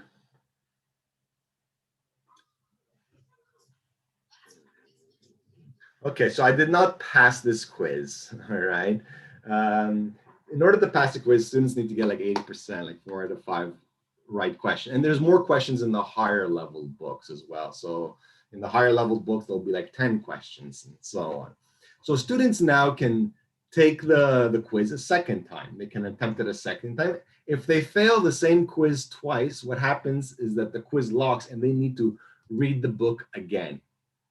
Okay, so the students have that option as well. All right, so they can listen to the book, they can read it, they can also record themselves reading the book, okay, and they can then also take quizzes for those books. All right, and as I said, every time they do that, they earn stars. Okay, so this is the that was the my assignment area, okay, where students will go there and do the homework, let's say, or the books that the teachers have specifically chosen for them. There's a reading room. Think of this as a library where the students have access, again, to thousands of books, and they can go in here and choose the books that they're interested in, that they're motivated by, and listen to these books, read them, etc. Apart from the reading room and the My Assignment, there's also the Level Up area. So Matthew's on level H. Why is he on level H? Because I, the teacher, when I was rostering my students, okay, that was the level that Matthew was on. Perhaps I administered a benchmark assessment. So I know that he's on level H. And what he needs to do is listen, read, pass the quiz for all these books. And if he does that, he'll automatically get bumped up to level I and be presented with books at level I. Okay, so this is the level up area. And the flight check, this is where assessments go. So if you assign a benchmark assessment, okay, this is where the students will find those assessments, right? So the assessments, the students will have to read a passage. They will have to then retell in their own words what this passage was about, answer comprehension questions, and so on, okay? Down here, there's a messaging system, so teachers can send messages to the students, all right? Recorded message or even written message. The students cannot send a message back. It's just one-way messaging, okay? And apart from that, okay, the students can also view their stats right here, like how many books they've read overall last week, this week, okay, total number of books that they've read, and so on. And so this is mostly the student side of it, okay? Any questions so far? Okay. So I'm gonna continue now. I'm gonna log right back in now as a teacher. Okay, so I'm logging back in here as a teacher. And so I mentioned, okay, so under the resources tab, this is where teachers will find 50,000 plus resources, all right? They can organize these resources in their file cabinet by creating folders and adding books of a similar theme or topic, okay, and then assign all those to the students, okay? And there's also a Manage Students button. This is where teachers now go to, first of all, roster their students, okay? Each teacher can roster up to 36 students in a classroom. The reports, this is where teachers will go and view the students' reports, and teachers have access to different kinds of reports, okay? Just to get some more data here. So this is showing me, for example, how many books the students have listened to, how many books they've read. This is the date I've put here. It's showing me all of the data from 2017 and so on. But you can always use a custom date range as well. Okay, how many books they've read, how many quizzes they've taken. So teachers have access to all of that. Teachers have access to skill reports. All right, they can see, for example, which skills are their students, reading skills are their students doing well in, and which ones they're struggling with, okay? Now, how is this data gathered? Well, you see all the quiz questions, when students are reading books and then answering those quiz questions are tagged to a skill. Some of them might focus on author's purpose, like the question, why did the author write this book? You know, did he write it to entertain us? Did he write it to amuse us and or to inform us, and so on? So depending on how students are answering those questions, teachers can also see how their students are doing. Okay, teachers can also look at the assignments, if the students have been doing their assignments or not, if they've read them, if they've done their quizzes, and so on. So teachers have access to all of these reports. In Basket, students can also record themselves reading the book. Okay, because sometimes teachers say, how do I know that the students are reading the book and not just clicking, next, next, next, next? How do I know? Well, you can even ask your students to read the book aloud and send it to you. It gets sent to your In Basket, and then you can listen to it. Okay, and it's also very powerful. You can say to students, hey, listen to how you were reading a month ago. Look how you're reading now. Look how much progress. Look how much nicer you're reading. Okay, so teachers do have access to all of these reports right here as well. Right. Any questions so far?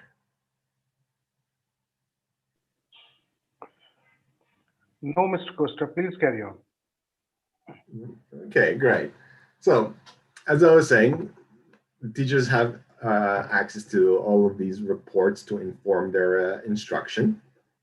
Okay. So once the teachers, for example, identify that, let's say a student is struggling with a particular skill, okay, let's say they're struggling with compare and contrast, they can search for resources that focus on compare and contrast. Okay, so let me see, what do I have here that I can focus on this skill and compare and contrast, because my students are struggling with that. So I have here comprehension skill packs. All right. I also have all of these books that focus on compare and contrast as well. Okay, so you can use this source research area right here to look for specific resources. So right now, I just showed you just one, let's say, resource, the leveled books. But we also have thousands of other resources. Okay, we have foundational skills, teachers that are working with kindergarten students, we have something called decodable books, decodable text, sound symbol books, etc. for the alphabet, focus instruction. This is a drawer that provides teachers with resources for, let's say, older students. One of my favorite resources that I like a lot are these close reading passages. Okay, so in these close reading passages, students read these passages, answer questions, specific questions, okay, on these passages. I also like, right here, we have graphic organizers, shared reading, okay, and the close reading packs. This is also a wonderful resource. So how do these close reading packs work? There is a key question. Okay, for example, the key question here is, what do all baby mammals need? All right, we're going to answer this key question. So students are going to work in groups of 4. Each student in the group will read a different passage. So one student is going to read about giraffes, one student is going to read about blue whales, kangaroos, and squirrels. All right. After each student reads their passage, okay, the students then will have to come together and formulate an answer to the key question. The key question is, what do all baby mammals need? So they have to discuss with each other. What does your passage say about baby mammals? What does yours say? My passage says this. So what's going to be our team answer to the question, what do all baby mammals need? So I really like this resource because students are applying close reading skills, but there's also communication. They're trying to summarize information and try to come up with a uniform answer that takes pieces, information from all 4 passages. Okay, and then there's even a connecting passage. So after they form their, let's say, their answer, they read this connecting passage and they say whether this connecting passage serves to confirm the team answer, or maybe they need to revise the team answer, to include information from the connecting passage.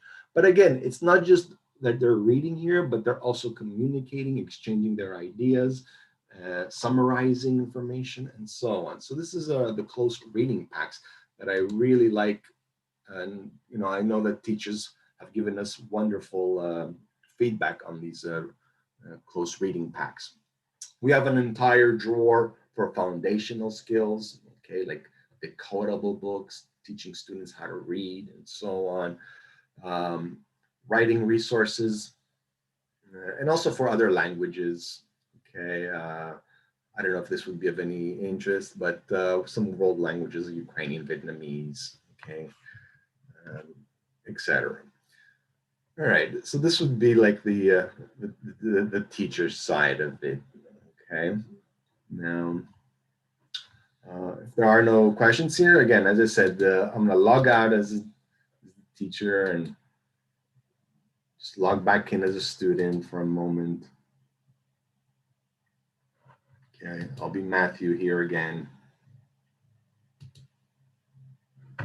Put in my password. Okay, I'll go to my reading planet.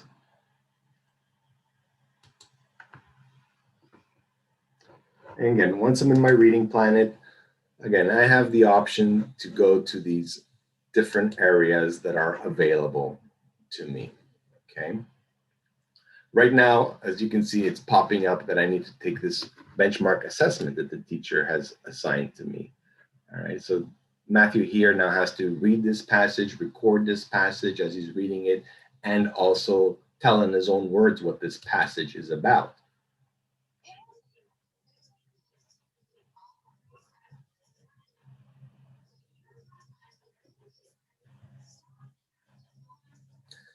Okay, so you see the first thing is when a teacher wants to determine a student's level, they choose one of the levels from AA all the way to Z2, okay? And they assign a passage to the student. So the student has to do 3 steps. They have to read this passage, okay? They have to then retell in their own words what this passage is about and also answer comprehension questions. If the students can do all that, we set certain benchmarks, and then yes, this level is too easy for them, let's advance them to the next level. And this is how teachers can also determine a student's level, okay? But we also have what we call a placement tool, so teachers can also use that, okay?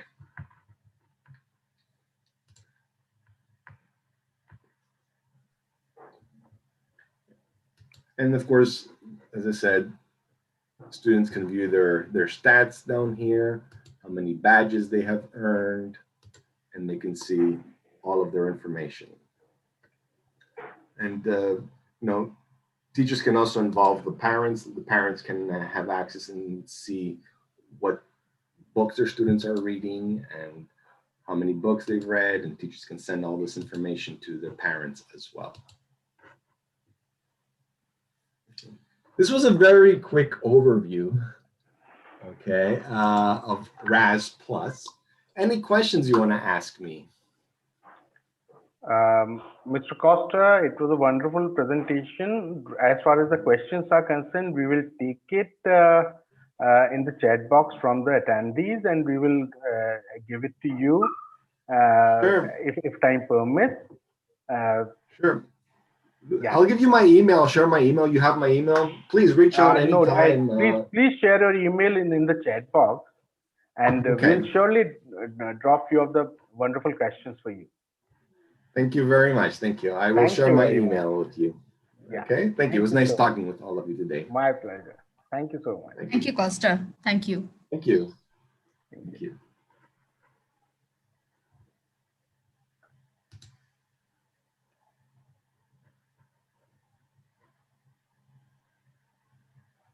Charu, have you joined?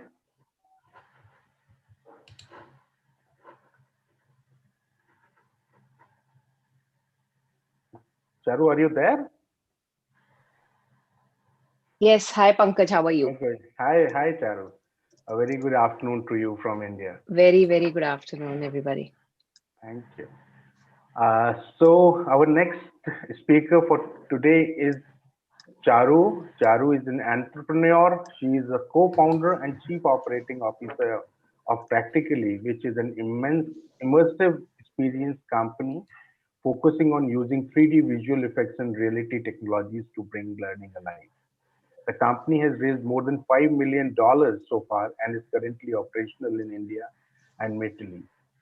Charu has grown up in the beautiful city of Chandigarh and did her bachelor's in engineering in computer sciences from RV College of Engineering.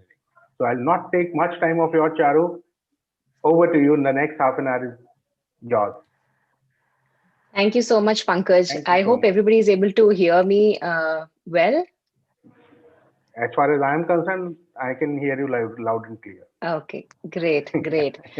So good afternoon, very good afternoon to everybody. It's my pleasure to be part of this conclave. I think it's a tremendous time for EdTech to actually rethink the way we actually conduct our education, right? Across the world, I think this is a great time where everybody is, a lot of education think tanks are coming together, right? There's a new I think COVID has put us in this situation where everybody is now thinking how we can reshape or re-envision, right, the way the world learns, and practically precisely stands for that, right? We are here to reshape the way the world learns. It practically is a global immersive experiences app. And we have a mission, as I said, to reshape the way the world learns. We are currently focused on K-12 STEM subjects. We use AI and visual effects combined with reality technologies, very exciting stuff with AR and VR to make learning more fun and effortless. So the company has been around for about 6 years now, but practically is a new product. It was launched in April of this year, and we've already garnered good success. We have more than 200 plus schools that we work with. We work with more than 300,000 students across India and Middle East. So what I would want to do today is take you through the glimpse of what we offer as a company, as a product, how we think about this product could be positioned in schools, how teachers could benefit from this product, and of course, keeping the student-centric approach, right? So I'll just share my screen here.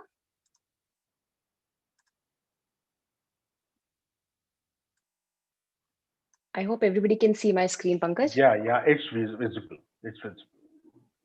Okay. Perfect. So practically world's most advanced learning and experiential platform. We truly believe that learning is an experience and everything else is information. And this is what, said Einstein. And I truly believe in this statement of his because there is no pass and fail in learning, right? You either pass or succeed, right? That's how we think about children's learning as well. And if you look at it, right, a teacher's role in current times is also changing, and students' expectations are also more so, right? So what practically, essentially, and the name practically also, would give you an essence of what we want to do, right? We want to move away from rote learning, move away from theoretical learning, and move into practical approach to learning, right? And this is the exploratory nature of learning that we want to inculcate in our students, and also push our teachers to think from that perspective, right? And we want to bring life to learning, right? That's the whole core thesis for the company. Moving on. Let me just present my screen. Yeah. So the problem that we see, around the world, in fact, this is a very classic problem. In 1969, Edgar Dale actually coined this whole diagram here that I'm depicting. It's called the cone of learning. And I'm sure all educators around the world, in fact, are very well versed with this. Essentially, what it shows is that traditional methods of education, right? Traditional methods of learning and teaching, where you're actually reading or hearing and seeing, not that they're not important, but they definitely lead to what we call as passive learning, right? Where the rate of retention can only be about 20 to 30% at max, right? And the moment you want to make this active learning, the moment you make this as a dramatic experience, or you make this as a simulating something from real life, right? That is when this learning or this teaching learning process becomes much more active. And this is where we can shoot up the learning, the rate of retention itself of concepts after 2 weeks to more than 90%. And this is exactly what practically stands for. This is what the core thesis of the product itself is. Now, how the product works is, and how we as a company kind of facilitate this product in the field, we have a free teacher app. Now, we are completely free for schools. We are completely free for teachers. We want more and more teacher engagement. We want more and more schools to utilize our products. And that is what we want to see in India. Every school, actually, we want to make sure that can utilize this technology, practically, basically, across their population. Absolutely free for schools. Now, what the schools can, use this technology is either in a physical classroom, right, or in a virtual classroom. Either ways, our teacher app, which is a free teacher app, works. Now, on the student side, there is a layer between basically the free and the paid version, but most of the functionality that the teachers want to use is completely free for the schools, right? So we have shielded the school, the workflows of the schools from this entire, hitting their commercial budgets, right? So that's very, I would say, core to the company's heart, to make sure that every teacher in India is able to access, and even beyond is able to access what we are building here, right? What we provide the teachers, we have a beautiful teacher app, which comes with 3D videos, simulations, augmented reality, experiences, and exercises as well. We have 15,000 3D models. Now, these models are virtual in nature, right? So everything to do with 6th to 12th math and science. You get 3D models, you get really lifelike 3D videos. And these videos are all 3 to 5 minutes long. And what a couple of things that we focus on definitely is to make sure that teacher is able to use this content in the classroom, right? And if you have very long video content, it would never be able to be consumed in the classroom, right? So we make sure that these are 3 to 5 minute, really power-packed content, so teacher can utilize it within the classroom, whether physical or virtual. And we also have a huge repository of question banks. So we have more than 2 lakh questions across 6 to 12 math and science across various curriculums. And we give this as part of our entire teaching module. We also have a full-blown practice and testing module as well, right? So as you would rightly know, right? So teaching process is part of the whole marathon, right? Then the practice and testing is also one key part of benchmarking. And our product comes with the entire test prep suite of dashboards and leaderboards. We have a full content management system, analytics and reporting. You can create your own question paper. You can actually input your own questions, right? In addition to what we already have, we have scores of practice tests that students can take it without even paying a rupee. There are like so many practice tests already out there.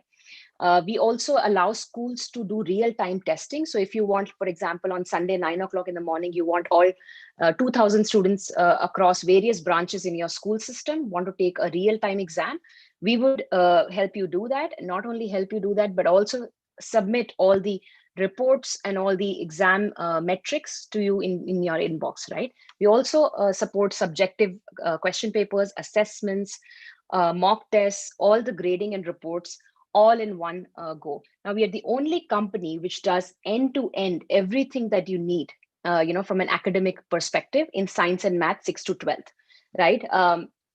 Be it be teaching resources, be it be exam resources, right? Test prep, content. So everything end-to-end, including an LMS as well. So we don't do exam management systems, or we don't do school management systems, but we integrate with most common ones, right, out there, and most leading ones out there. So that is something we integrate very well. The schools we are working with, we have scores of schools. Some of the named schools that we work with: GEMS Education in Dubai.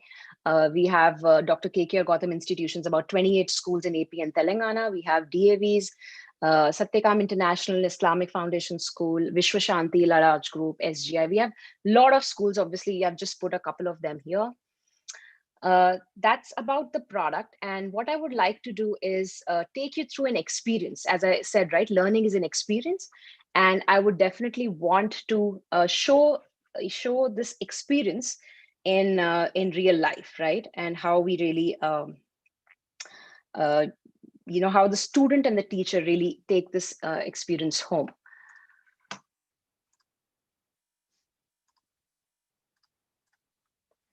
So we have this is our teacher app. And if you can see here, this is just the dashboard, and we have content tab. And on the content side, we have everything from 6th to 12th available here, right? We are not restricting a teacher to have only 8th standard or 9th standard content. Everything is implemented on cloud.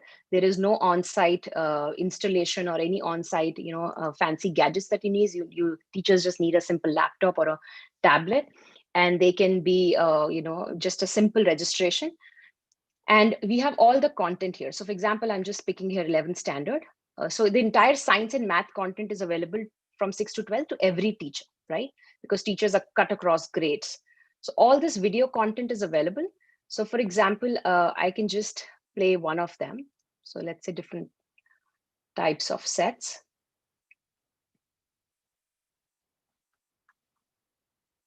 Actually, let's play something in zoology because it's much more interesting.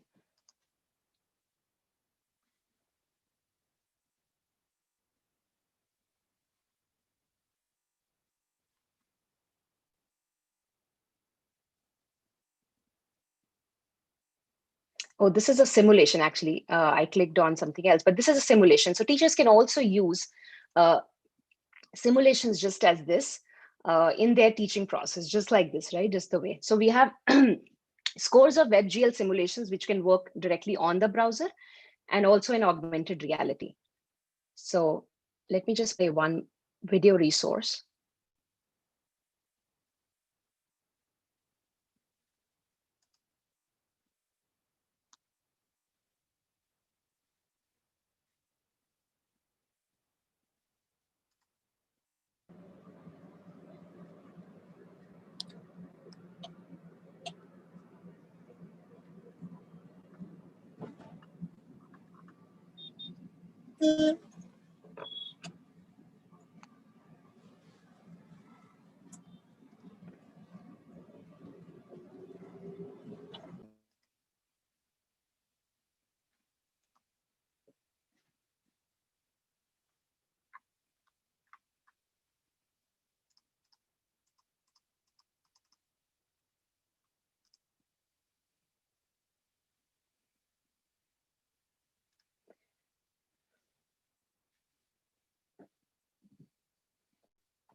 The alimentary canal is derived either from the ectoderm or endoderm in different regions. The remaining layers are derived from mesoderm. Mouth is a transverse slit or aperture bordered by two soft and fleshy lips or labia. The lips are externally covered by skin and internally lined by mucous membrane. They are attached on the inner side to gums by a thin, transparent fold of mesentery called labial frenulum. The middle part of the upper lip has a vertical groove called philtrum, which is a beauty sign. Mouth leads into the buccal cavity. The buccal cavity consists of vestibule and the oral cavity or buccal cavity proper. Vestibule is the space between the lips, gums, and cheeks. So we have really good teaching resources, and I don't know if you were able to hear the audio very well. My computer speaker was slightly away from me, but we have. It was clear, Charu. Okay, very good. Clear. Okay, so we have the one thing you will observe is that the quality of the video, right? We have like this, we are very anal about getting the quality of the video very right. The reason we feel is that, a lot of times kids end up imagining, especially, real life objects, right? Especially human body and a lot of things that we find in universe. If we don't get a real visualization, good, right, then the stickiness of that concept goes really down, right? So we want to keep making sure that The visualization is very good. The VFX, if any kind of cinematic effects we can give to make this learning stick more would really help the kid, right? The other thing what we focus on is the entire transcript. So if you look at it here, that the entire transcript of the video is right here for the teacher, and you can jump around for the transcript as well, right? So if a teacher wants to quickly go into the last part of the video, you don't need to really scan through. Here she can actually read the transcript and jump around. You also have an IQ test that for every topic, you can actually just pull this up. So specifically, if let's say you are teaching on Zoom or you're teaching on Google Meets or any other virtual classroom platform, you can actually share your screen and ask this using our polls. And this becomes a much intended interactive session for students. Otherwise, students lose attention. As you all know, students have very limited attention, less than a goldfish, right? So that is what we provide teachers with. What other aspects we have, we can also create a meeting. So we integrate with Zoom as well. So you can create a meeting right from here. All your scheduling tasks, everything is taken care of. And you also can create your assignments. You can also create a quiz. All of the question bank is available to you to create a quiz. You can create subjective questions where the students can also click a picture of their answers and actually attach it to an assignment and send it to the teachers for real-time review, right? So that is something that we actually do from for the teacher aspect, right? So let me quickly show you the student app as well. So I hope you guys can see my screen on my tablet. So this is what this student app looks like. And if you can see, you have all these subjects that we have resources with from. We can also set up like this. To do is actually a teaching task that the teacher has actually sent me. It comes on my home screen. These are the virtual sessions that actually my teacher has assigned me that I should be participating in. Then we also have some live classes here. We have some recommended content. And then we have some recently viewed and bookmarked content as well. And let's play a video and just see a couple of minutes how it is on the student side as well. Objective: to study about body fluids and circulation, internal structure of heart, ventricles, aortic arches, nodal tissue. Ventricles. The ventricles are the thick-walled lower pumping chambers of the heart. The left ventricle is... So this is the video experience. And then we also provide the experiential content, right? As I was talking about, the experiential content is so core to what we develop. So for example, this is a AR. This is a trigonometry AR. So this is my, we're just loading the experience. We are the only app, by the way, which has thousands and thousands of experiences through a single app interface, right? Traditionally, when these AR apps and simulations are developed, for each simulation or AR, you need a specific app downloadable asset. What we do is we have all these assets on cloud. So it is on demand. We are actually delivering these experiences on demand, right? So you can actually see that I have placed this object here, and this entire village comes alive, right? And how fun is this actually for students to understand that this concept of trigonometry, which if a student absolutely hates math, this is going to make math very, very interesting for the kids, right? And you can actually see a hot air balloon, you have the entire scene in front of you, and this makes learning much more fun. You can actually calculate the distance, you can calculate the velocity, a lot of other elements here, right? And this is a learning, a guided experience as well as exploratory also in nature. So this is the AR. And then what I also want to show you another interesting aspect.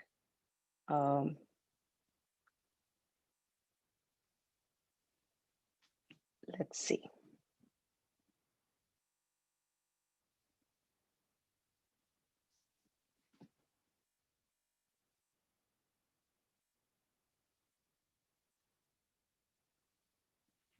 So this is liver, right? And you can see the insides of a liver as well, right? You can actually explore. This is how the liver is. You can see all the bile ducts as well, right? So this makes learning much more fun. At least, I think if I had all these experiences when I was growing up, I would have actually become a doctor, because I always thought that biology and, specifically even history for that matter, we will do history perhaps later. Currently, we only do math and science. But some of these subjects are very daunting to some kids, right? And they think this is a lot of mugging up, whereas none of this is really mugging up. This is a lot of, interesting subjects. It is a lot of data, but as you keep learning, you develop interest. And I think learning could be much more fun with all this. So this is skull, right? And there are 14 cranial bones. There are so many bones in skull. And we are asking our 11th standard students to remember most of these names, right? And it becomes a lot daunting. But if this is made a little bit more fun, it becomes much more easier. So what we are going to do is we are going to find the smallest bone inside the skull, which is this ear bone, right? And this is the smallest bone in our body, right? This snail-looking, prawn-looking kind of a bone, right? So this makes we have these kind of models, more than 15,000 3D models, right? And teachers also gain a lot from this, because I mean, you can all imagine that how long it takes for a teacher to draw something like this on a black and white chalkboard with a bare hand, or use a 2D image, because 2D image definitely doesn't do justice to something like this, right? So traditionally, I've seen teachers used to carry these physical models to the classrooms, right? And you can imagine that is no longer possible, just because the vast amount of data that we have today. So there's huge opportunity to use teaching resources like this to make the learning much more fun, to make sure that the attention keeps coming back to the subject. And the nature of the students today is obviously we lose attention very well. So how the teacher keeps the class engaging, right, is also very important, because teacher's role is getting redefined. Teacher is no longer just a person delivering content, right? It is not that anymore. A teacher's role is more around being a facilitator, somebody who can inspire them to explore more and more learning, right? So that is something that we look up to our teachers for as well. So this is a simulation. This does not have a camera on. So if you can see, this is to find ionic radius of plutonium. So across all these, if you see just by a glance of it, you know that going down the periodic table, ionic radiuses are increasing. Transition metals have generally higher ionic radiuses than the gases, right? Neutral gases. So we have a lot of information just by visually depicting this periodic table, right?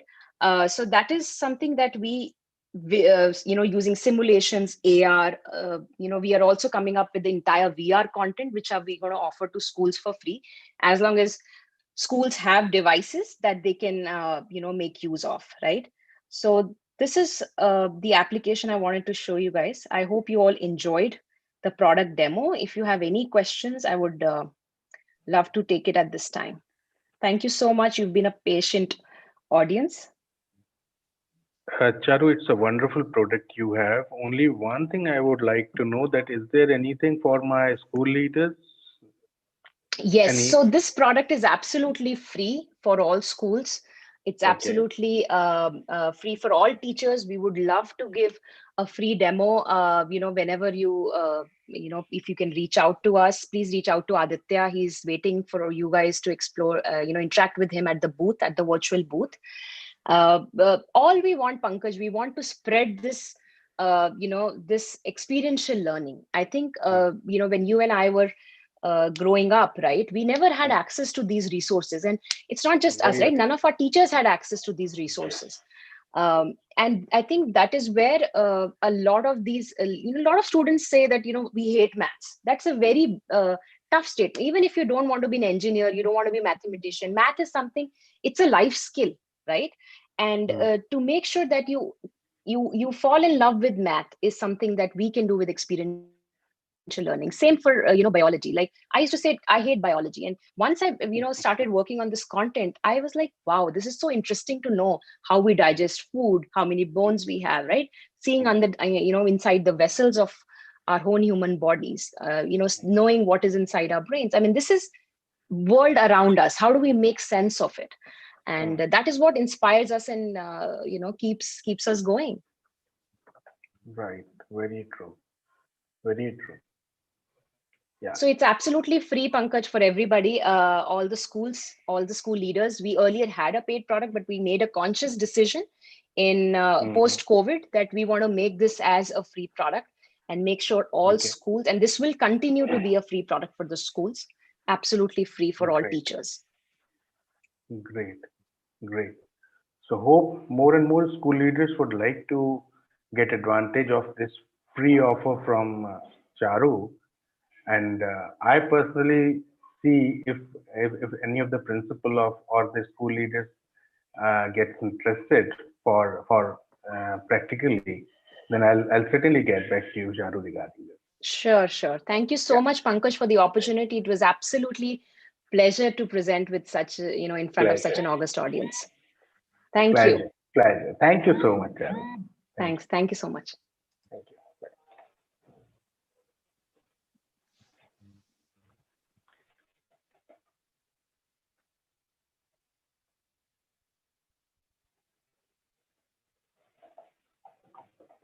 So with this, we have arrived to the last session of this evening. Last session is again a quite interesting one, which will be talking about inclusive learning in special education. The panelists in this session are Dr. Sapna Agarwal, Dr. Vidukesh Vimal, Mr. Ashish Bhatnagar, and Dr. Vinita Berry. I would just like to introduce our panelists to our attendees.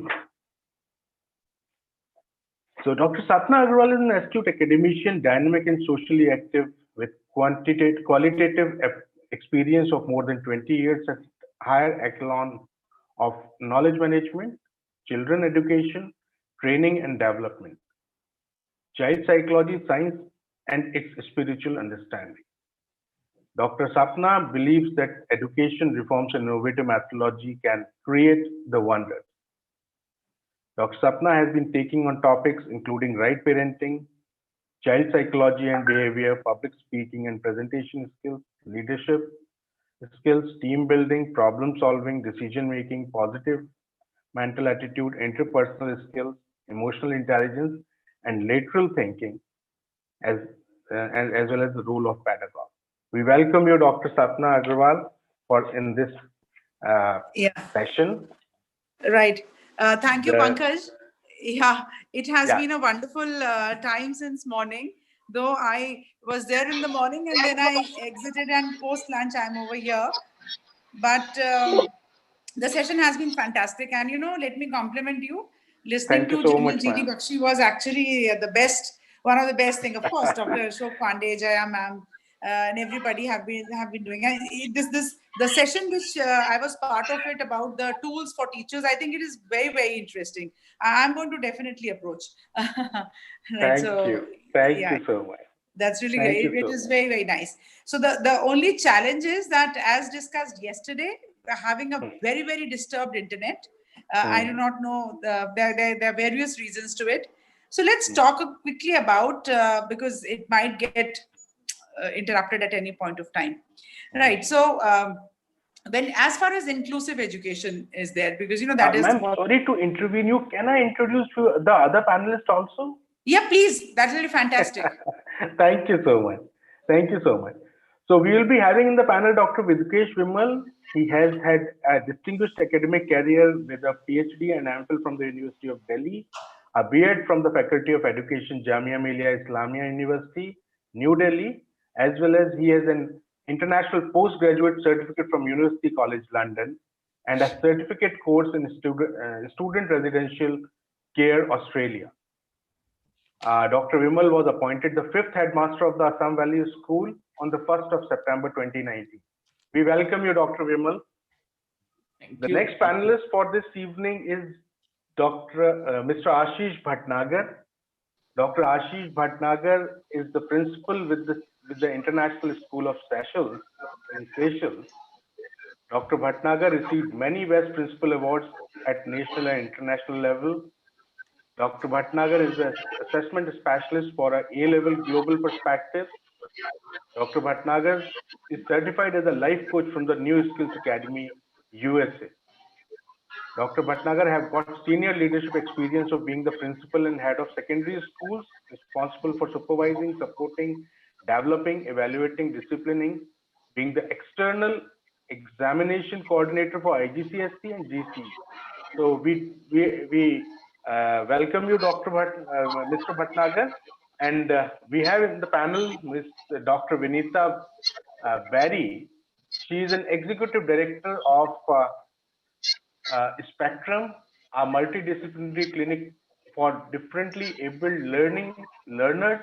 Under her expert guidance and visionary leadership, Spectrum has won the prestigious IDEA Award for accessibility and assistive solutions in education. Dr. Vinita Barry is a trained neuropsychologist and she has been actively involved in child development for more than 2 decades. We welcome you, Dr. Barry. So, as we all know that the topic for this panel discussion is inclusive learning and special education. So we start the session with Dr. Sapna Agarwal. Over to you, ma'am.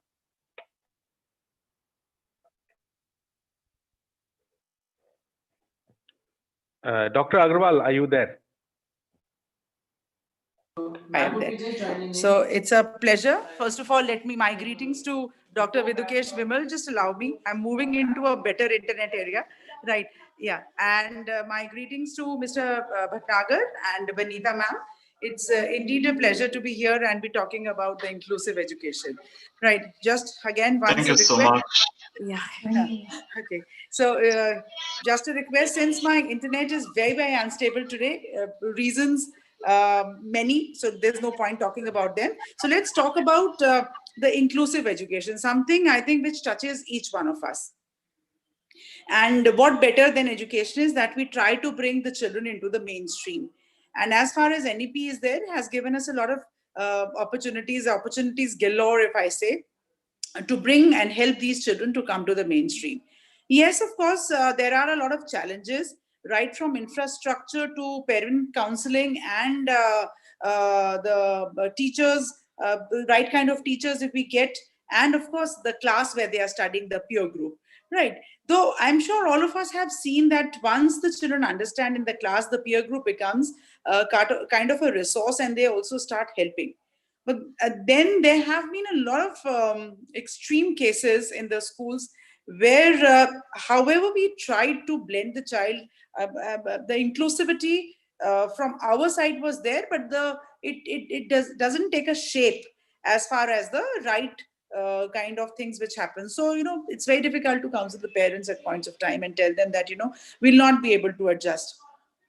So that is it. So, I mean, my peer panelists, I'm sure they're going to throw a lot of light. I'll just share a certain example or an exemplar kind of a thing from my experience, which I've gone through in my schools, not the current school, the previous one where I was working. So there was a child I remember, very, very small child, around 5 years of age, and they were twins. Kishu and Anshu. So, I remember them by name. They've grown up now. They've grown up big boys and they're doing their graduation now. So the parents used to always come to me during their PTM and they used to say that, ma'am, Anshu is always studying, but Kishu would not study and you have to be a little strict with him. He doesn't want to pay attention. He doesn't do this. Sunta hi nahi hai. So, constantly after I'm also telling my limitations. So after 1 or 2 PTMs, when I constantly was hearing this thing, sunta hi nahi hai, hum kitna bhi awaaz lagaye, that the child does not respond to, I felt that there could be some problem. It came to me very late, after 2 or 3 PTMs. A PTM doesn't happen very frequently. We do it after a space of around 45 days or so in a regular school. So, and I asked the parents that, have you ever visited a doctor Now it was something like, come on, what is going to happen to the child? The other one is okay, they are twins. Right. So it's perfectly fine. This child is just playing to be a little smart. I felt, that it's not a very, very good option which the parents have chosen to. Well, a few more months rolled past by until we had invited a doctor from the city who was into a checking with the children. And you know what he said? That this child immediately requires help, is completely deaf and does not hear at all. All what the child is understanding is the child has learned how to do a little bit of lip reading. And the child understands some kind of a walk or some kind of a vibration when somebody walks, because parents used to say when we go near the child responds to, that's the vibration which the child is picking up. And it was like actually tears in my eyes. And when the parents came, they were also rolling. They had a little difficulty because that time the hearing aid which the doctor suggested was around 16,000 rupees. So we also helped him. And I would like to share something most beautiful. And then the class began, and then the inclusivity began. And we told all the children that by rotation, Kishu is going to sit next to you. You have to be attentive. This helped my entire class 3. Right. You have to be attentive so that Kishu learns better. And it gave fantastic results. So with this, I would request my other panelists to take over. I'll pitch back again. I think the internet is becoming unstable. Just give me a second. I'll walk back to a different place. Yeah, please kindly. Thank you so much. Yes. Dr. Vimal, what are your views on inclusive education? Thank you very much, Pankaj. Look, if we look at inclusive education, the first thing we need to understand whom we want to include, and then what are the barriers. Fine. And that's why one of the biggest barrier, if I may say, that's a social barrier. As a society, till date, I personally feel that we haven't yet evolved where we accept people who are a little different than us, if I may say. Because what we want to see same kind, like the way I look, my body, my hands, my eyes, my ears, the way I respond to things. So this general behavior pattern, we are looking for that kind of thing. And that's why I'll say the moment, I'm not going to the extreme cases of exceptional children and children by different learning needs. I'm talking about very basic. Now, if any child who stammers, a little different from others, who kind of, you immediately see a certain kind of behavior pattern emerging in schools and in classes in our society. I think when we talk about inclusive education, we need to talk about inclusive education in totality, where we need to think about what stops us, what are our hurdles, what stops us from accepting people who are little different than us in terms of color, in terms of, say, their abilities, in terms of their learning difficulties. That's A part. And B part, I'll see one of the biggest hurdle for us as an educator is we are trying to teach the subject. We are not trying to teach the student. And that's why we are always in hurry, if I may say. We are in hurry to finish the chapters. We are in hurry to finish the, say, curriculum, because your focus is on the syllabus. Your focus is on the content. The moment you try to teach the student, immediately your focus will shift, and then is individualized need, because it's all about, when we say inclusive, you can't be 100% inclusive at no circumstance, but you can move closer to that. And I think the journey is all about how closer you are in terms of your dealings as a school, in terms of your approach as a subject teacher, or in terms of your overall outlook as an organization and as a headmaster. Thank you, Pankaj. Thank you. Thank you very much, sir. I'll move on to Mr. Bhatnagar. Mr. Bhatnagar, what steps we can follow towards achieving the inclusive education in our class? Good afternoon, Pankaj, and good afternoon, fellow panelists. Sir, very good afternoon. Yes, I must congratulate you on this, on organizing this wonderful, webinar and series, and especially like touching this topic, a very, very sensitive topic of SEND and inclusive education. So, well, I would like to, throw some light on basically like how we are dealing with it because I've worked with international schools outside India. So where, as Dr. Vimal just mentioned, about like in Indian society, how we look at people, who are, who fall under this category of SEN or with some special needs, and how societies outside India they look at these things, and how we are dealing in different schools. So, well, I must say that yes, I would like to agree with what Dr. Vimal said, that in Indian society, yes, it's a little bit difficult with schools having inclusive education. A lot of schools, international schools nowadays are doing it, and I must congratulate them as well. But at the same time, a lot of private schools are not geared for this. Now, when you talk of SEND, like special education needs and disability and inclusivity, first of all, a school or the school management needs to understand that how would they like to define SEND for their school, and where do we draw the line? I mean, as Dr. Vimal said, no school can claim to be 100% inclusive. And I would agree, even though, I mean, I've seen it a lot of schools where I worked, that we do have a very strong SEND like team and support, of course. So, but still we need to draw a line somewhere. Then if you are an all-inclusive school, though we say that, yes, we are an all-inclusive school somewhere, so we need to have some policies in place, and especially like, we have policies such as like SEND policies and inclusivity policies, which also form a part of our admission process. So at the time of admission, when a child is entered, there is also an assessment done for SEND.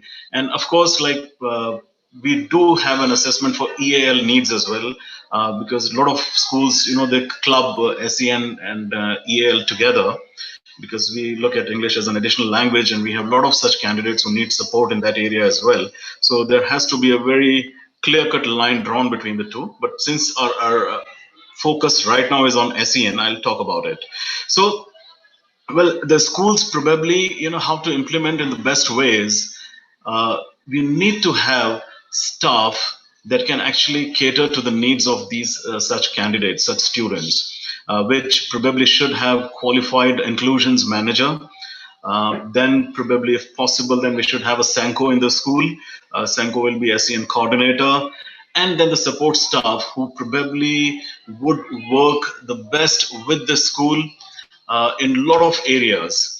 And if you have a strong support staff in your SEND team, definitely like we can, give very good support. So if it is a part of your admission process, yes, we know that yes, there are candidates who would be needing SEN support once they are in. There is a diagnostic process which is followed. There is a diagnostic process where teachers come into picture. We also make use of certain softwares, and then the school maintains an SEN register. So whichever candidate is say diagnosed and confirmed as an SEN candidate, then we maintain an SEN register. And the very important thing, very, very sensitive issue here is in fact, this is internationally an issue, is that not to be, a child should not be labeled as as a SEND child. This is something which is very, very important for everyone to understand, and this applies to the whole world actually. That, oh, my child is going for his SEND classes, or my child is labeled as ADHD or something like that.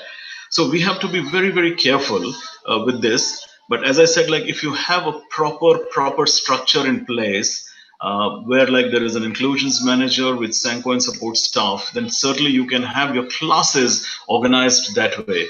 I'm not sure if I'm trying to go off track, but I'm just trying to focus on how we can have a very strong SEN and inclusions team basically developed for a school. So this is something which can be done. So I've already covered the admission process.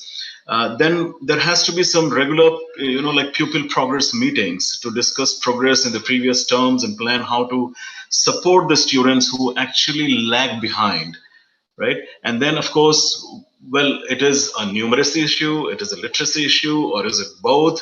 So there are a lot of such things which needs to come up during these meetings.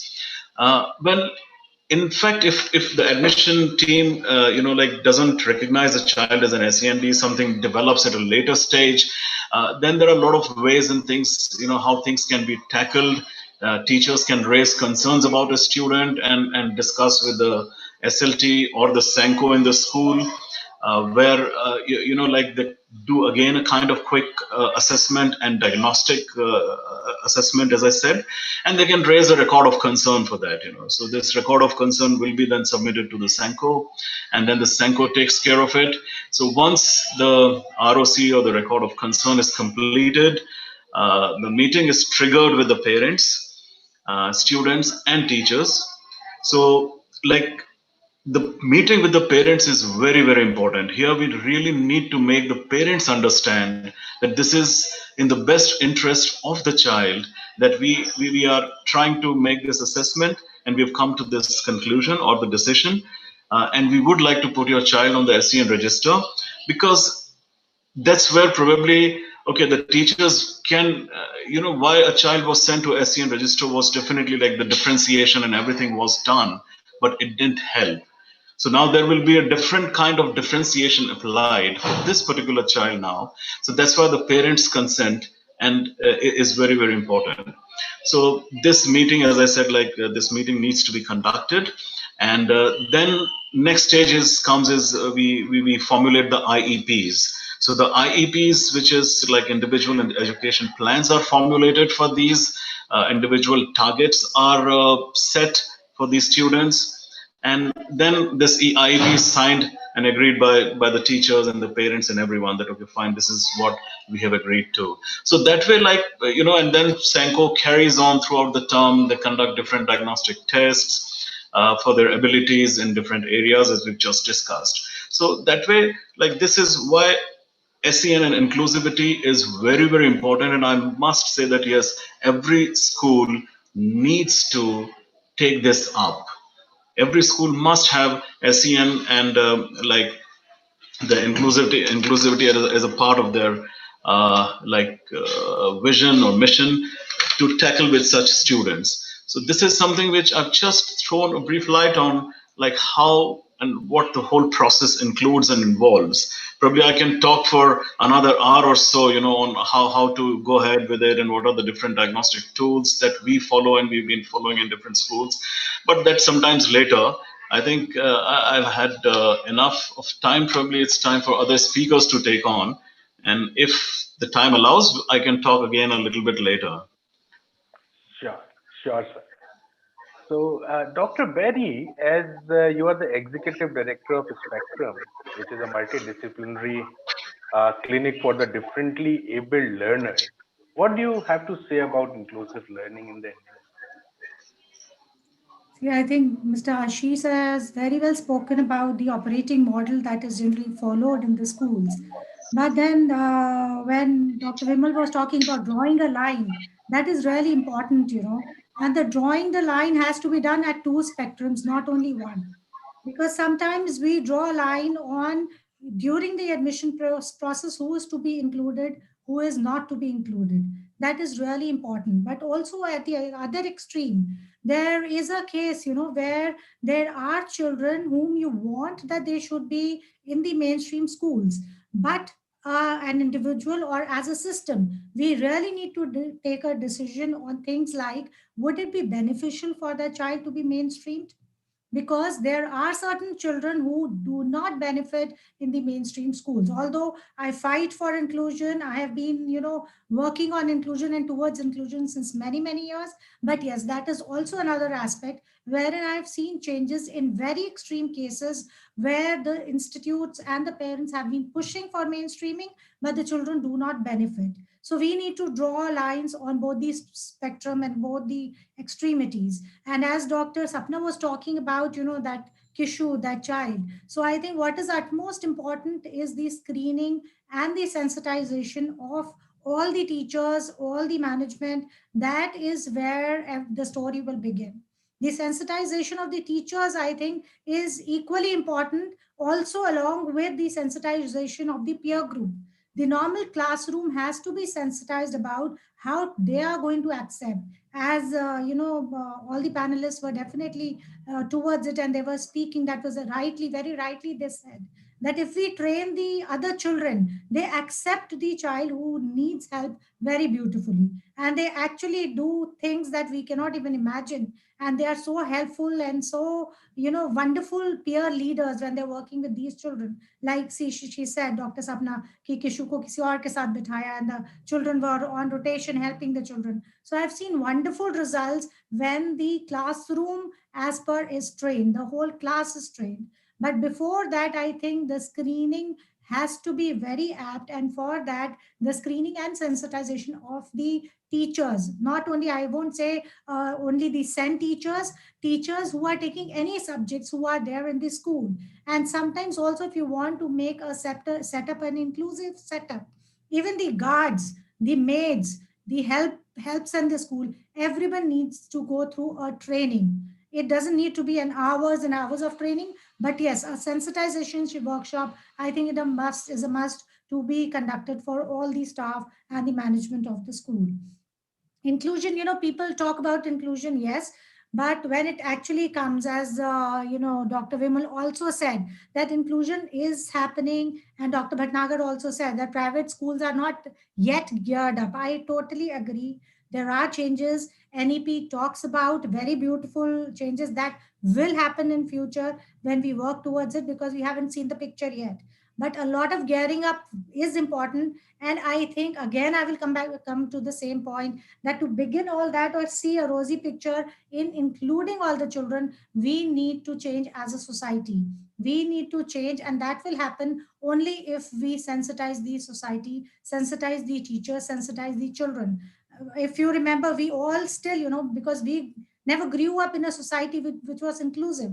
When we used to see a child who was different, like Dr. Vimal talked about, different can be anything. It can be a black child, maybe, coming, or an Assamese child coming into a North Indian classroom. Even then, the children feel very awkward, or they start bullying, or they start, highlighting the presence of that child, which is not good. So to change them, that I think as a society, we all need to bring that difference, and it will come only if we as management, as the leaders, as education leaders, start bringing that change. Inclusion is possible, but then, for that, we need to change our mindsets. That is what is my take on this. Yes, so Dr. Berry, my next question is to you only, that according to you, what strategies can be used to assist the students, those who are, those who are having the severe, I would not say disability, but the special ability through inclusive setting? See, one is we need to have a very empathizing mindset, the whole faculty, the whole management. And when we are, I think, even at the time of admission, if a child comes to us, I think we need to be very empathetic towards the parents, and we need to counsel and handle the parents properly. And I think we are not trained for that. We really need to change the way we handle the children. And once the child is there, suppose there's an institute or a management or educational institute where inclusion is happening, and we have a severe case, or we have a child who has a lot of difficulties, then obviously SEN is there. SEN departments are coming up in almost every school. But then we can always have, like in my center, I have some children who are at that spectrum where the difficulties are more. There we have an arrangement with the schools. The child goes for inclusion for some time to the schools, where the child enjoys all the normal, rituals, or the normal daytime of the school, the normal prayer time or the circle time. And after that socialization, which is very much important for the child is pulled out for therapies to the center. So I think if the schools work in collaboration with the therapeutic interventionists, it will be very beautiful. It can happen within the schools. It can happen outside the schools. If you have a team within the schools where the child can approach for say speech therapy or occupational therapy, such needs within the school, the child can be pulled out, but pulled out during the hours where the child will not lose on things. Like if it is a circle time, or it is an activity time, or a art period, or a drawing class period, or a physical education period, I think the child should be left among the other children, typically developing children, so that the child can enhance his or her growth by learning, passively learning a lot of things. And during the periods, or during the phases where it is more about education, where the child has difficulties, those are the phases where the child can be pulled out for remediation, and maybe for other challenges, the physical challenges, the child can be worked upon. Right. So I hope that clarifies it. Yeah, certainly. Is Dr. Agrawal is there, or still struggling with the bad internet? Okay, I think she is not there. Okay. So, Dr. Vimal, my next question goes to you, that how can the teachers provide equal opportunities for all students within the classroom, sir? What could be the tips for the teachers for the inclusive education? As I said in my opening remark, that the first thing which need to change is that your orientation, that you are teaching the student, not you are not teaching the subject. Because the moment, if I talk about Indian context, majority of the places, people are in a hurry to teach the content, and that's why everything revolves around content and assessment. Fine. And sometimes we forget that we are teaching students. And that's why it's very important that as a teacher, we change our orientation and believe that we are teaching students. That's number one. Number two is, when you talk about students, as a teacher, you need to find out that your differentiation ensures that there's a very thin line between showing empathy and showing sympathy. Because don't tell anyone, don't show anything that you're doing something very extra to ensure, otherwise you won't survive. No, because no child should feel that he or she is inferior. Fine. So the finding the worth in the class is very important, and it's up to the teacher that what kind of question. That's where differentiation comes into play. What kind of questions you ask, what kind of activities you assign to that particular child, what kind of homework, what kind of work you set for that particular child, and then how you say share that particular achievement of the child with the whole class. Because it's very important to build the individual self-esteem of the child in the class. Because many times what happens when you're in a hurry to finish the content and syllabus, we forget about this aspect and we don't work on the self-esteem. So I feel the second tip is work on the self-esteem of the child. That's very important. And differentiation in terms of what kind of work you are setting, what kind of formative assessments you are doing in the class. That's again very important. Mr. Bhatnagar rightly mentioned about individual learning profile. That's something very important to understand, that if as a teacher you create an individual learning profile of that particular student, where you exactly know where are the areas of difficulty, areas of concerns, gray, and then the gray areas. And I think many times what happens, we don't work on the gray areas, because I personally feel there's a white, there's a black, and there's a gray area. With a less effort, you can bring that gray area into a white area. That means you can immediately improve and show improvement. And this is how you build the confidence, that you work on those gray areas. You identify areas where child can do well. That's again this is the third tip I'll say, that identify in the individual learning profile the issues with the child, and then identify the issues which can be dealt little easily. Now go from easy to difficult mode rather than difficult to easy, otherwise you will be wasting too much of time. And now the last point I'll say, when you talk about inclusion, is very, very important that you work in tandem with the school counselor or the SEN coordinator in the school. And there should not be any hassle, there should not be any ego clash. And that's why it's very important, like in our school, we follow a concept of line teachers, where, say, for example, one particular class, all the subject teachers are teaching in that particular class. They once in a week or say fortnightly, they sit together and they discuss all students, and especially students, those who are struggling, because we have a good number of students, those who are SEN students. So we discuss their achievement and try to understand what is working in X class and what is not working in Y class. I'll tell you my personal example on this particular matter. I remember that was my first year of teaching. I just finished my B.Ed from Jamia Millia, joined the first school in Delhi, and I was teaching. After 6 months, there was a very special meeting. 6-7 months time, there was a meeting in the library. Father called me, and and so many old teachers, all kind of people sitting. I thought, oh, I don't know what I have done. And then the meeting was about a very particular child, girl. She was in grade 6B at that time. She is still in touch with me. The meeting was about that particular child, and everyone was saying this child will not benefit from the routine, regular mainstream schooling. She should be shifted. And because she has failed in all subjects except my subject. So now the question which father asked me, what have you done in last 6-7 months that she has done so well in your subject and she's not doing well in other subjects? And I think I only said, because young master, I said, look, I think my inputs were very much around that. I shared with her that I care for her. She's important to me and her performance matters to me.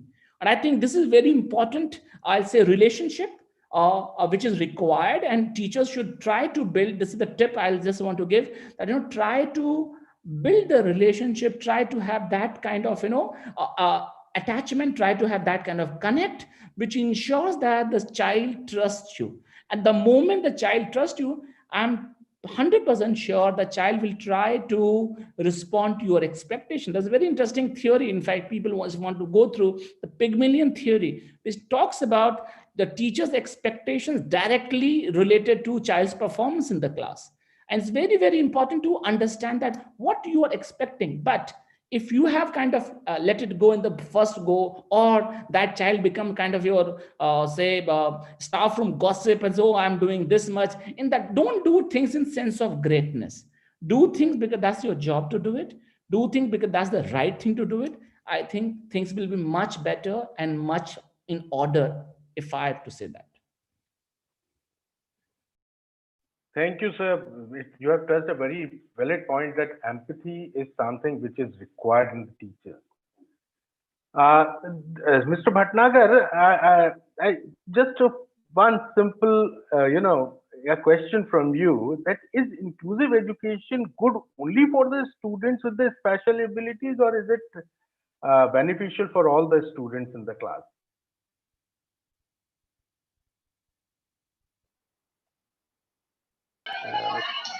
Hello? Yeah. Yes. So my question was that, is inclusive education is good only for the students with the special abilities, or is it beneficial for all the students in the class? Well, that's actually a very, very sound question, a very good question, in fact, Pankaj. See, it is beneficial, in fact, for the whole class and for the whole school. For one simple reason is that we all, I mean the students, of course, they all need to learn about coexistence. We are all human beings. We are made with different abilities and everything.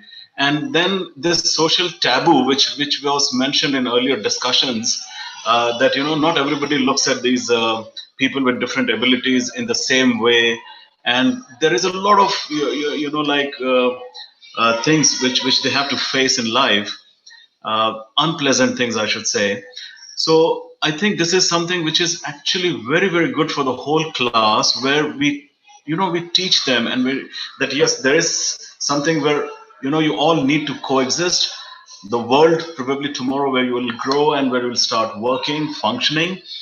This is what the world would look like, and yes, we need to accept everything. So you can't really just exclude that yes, it is only for those children and it will benefit only them. Secondly, there are a lot of times when when I see teachers working on the IEPs and when SEN teachers, when they are delivering their lessons, lot of times these IEPs are also become very, very handy and useful for even other students. Let's say, for example, a child X who is not on the SAN register, or who is not, is a part of, who is not an SAN candidate, but this particular topic he's finding it difficult. So what happens is, when this differentiation is made, when such assessments are prepared, when such IEPs are prepared, like, this can benefit even the rest of the class. So this is something which I'll say that yes, this is useful for the whole class, and it is not just for these SEN kids. So I mean, a very valid question you have thrown here, and yes, it's for the whole class. Right, right. So this is my last question for the day, and it goes to all the panelists available in the panel right now. I'll start with Dr. Berry. Dr. Berry, what are the equitable grading methods? Because in India, we can't, do away with the grading system. So what are the equitable grading methods that can be used for students with special abilities in the inclusive setting?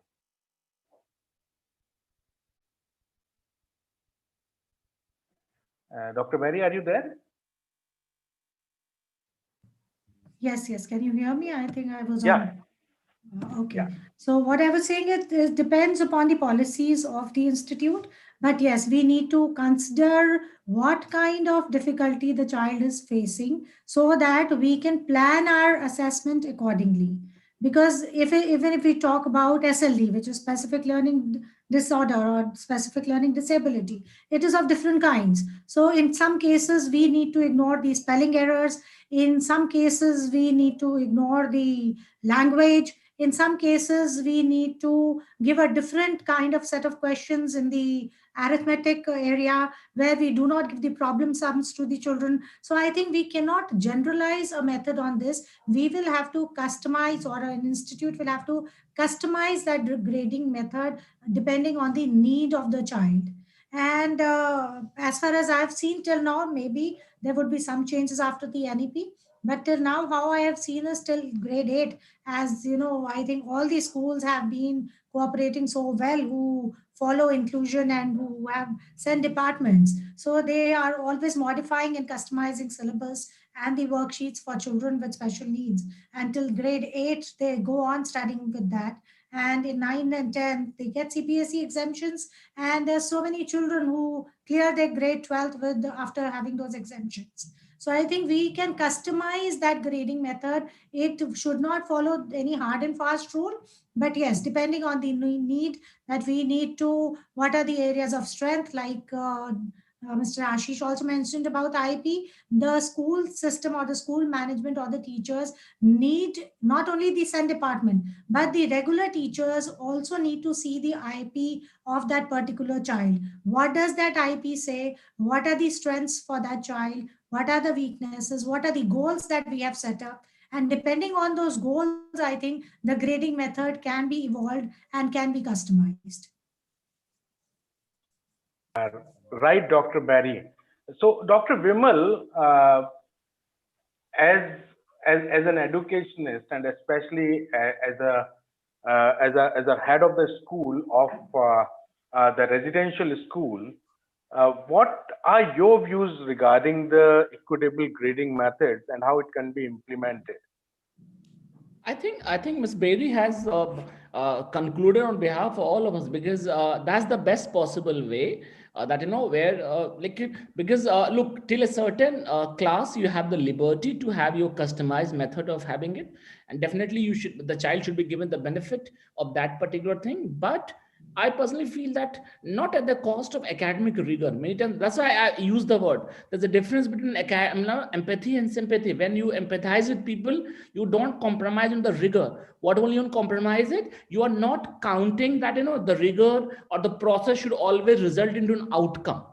You are working on you are working on the process again and again. But when you sympathize with the child, many times you compromise on the process and you let go. And I feel that at the school, we should not compromise on the process of rigor, But yes, in the beginning, you can, work and you can customize and you can be liberal with the outcomes, because outcomes doesn't matter, because you want to focus on developing certain kind of set of skills, and you just want to ensure that, especially skills which are required to do well in a say higher classes, grade 9, grade 10, and that kind of stuff.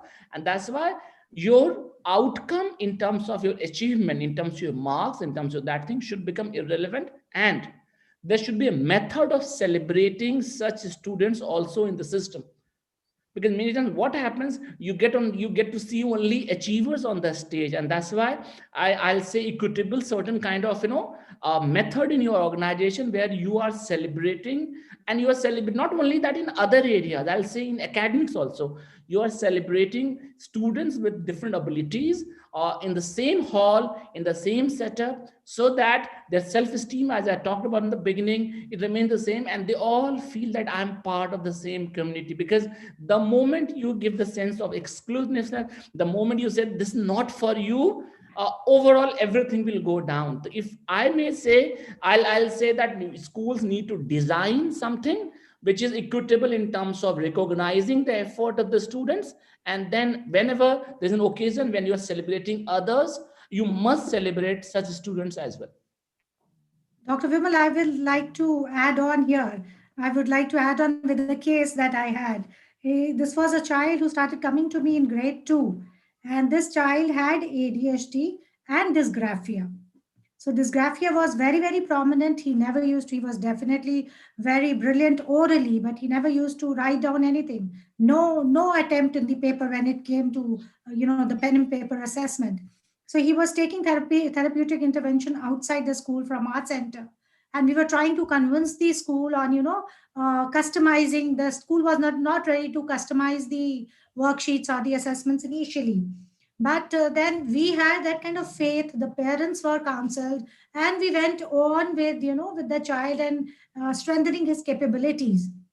Eventually, when the child came in grade 5 or 6, the school started noticing and observing the things that we were, really shouting about or fighting about, the kind of experiments this child used to do. And you won't believe, this child is in grade 8 now, and he's been awarded the Atal Tinkering Award for his experiments that he is doing. And since last 2 years, this child is always in the school magazine, is always in the, highlight among all other children for what he is actually contributing. And the school also adapted to him in customizing his assessments and modifying the syllabus for him. He's been given only MCQs and only one words and fill-ups, but this child is actually the scientist material, and the school eventually accepted and realized that that strength is there. So the moment the school started celebrating it, and he was counted as one among all other children, and he found that he is there and he is in the limelight, it really encouraged him so much. And this child is much more enthusiastic to work on his experiments and work on his things. So it really helps. Very, very true. You said the right thing. In fact, exactly. Pankaj, because ma'am has taken the liberty, may I just share one anecdote? It's very interesting. Please, sir. I was a housemaster of the boy, and he was struggling like a hell lot of time in terms of writing. Dysgraphia was definitely prominent, and and then we were just trying to school counselor. Everyone is trying their best, but somehow things were not working. And then one fine day, we thought that why don't we put this child into our social service segment where students were engaged in teaching others.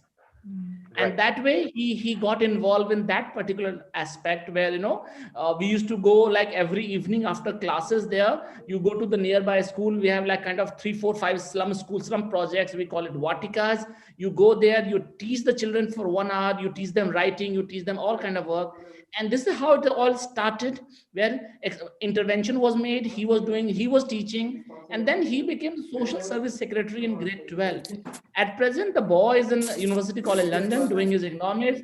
Wonderful job. But and then he was recognized by the school in terms of school colors. He was one of the boy. School colors is the highest recognition given to any child in that particular school. I think it's very important that we choose to recognize people for their conduct, for their work, and equitable ones, which, so that they feel that they belong to that place. The sense of belonging is so important that we should not be compromising that. And many times we in our unknowingly, we only celebrate achievers, and we forget that we need to give the message that we need to celebrate every individual and their effort.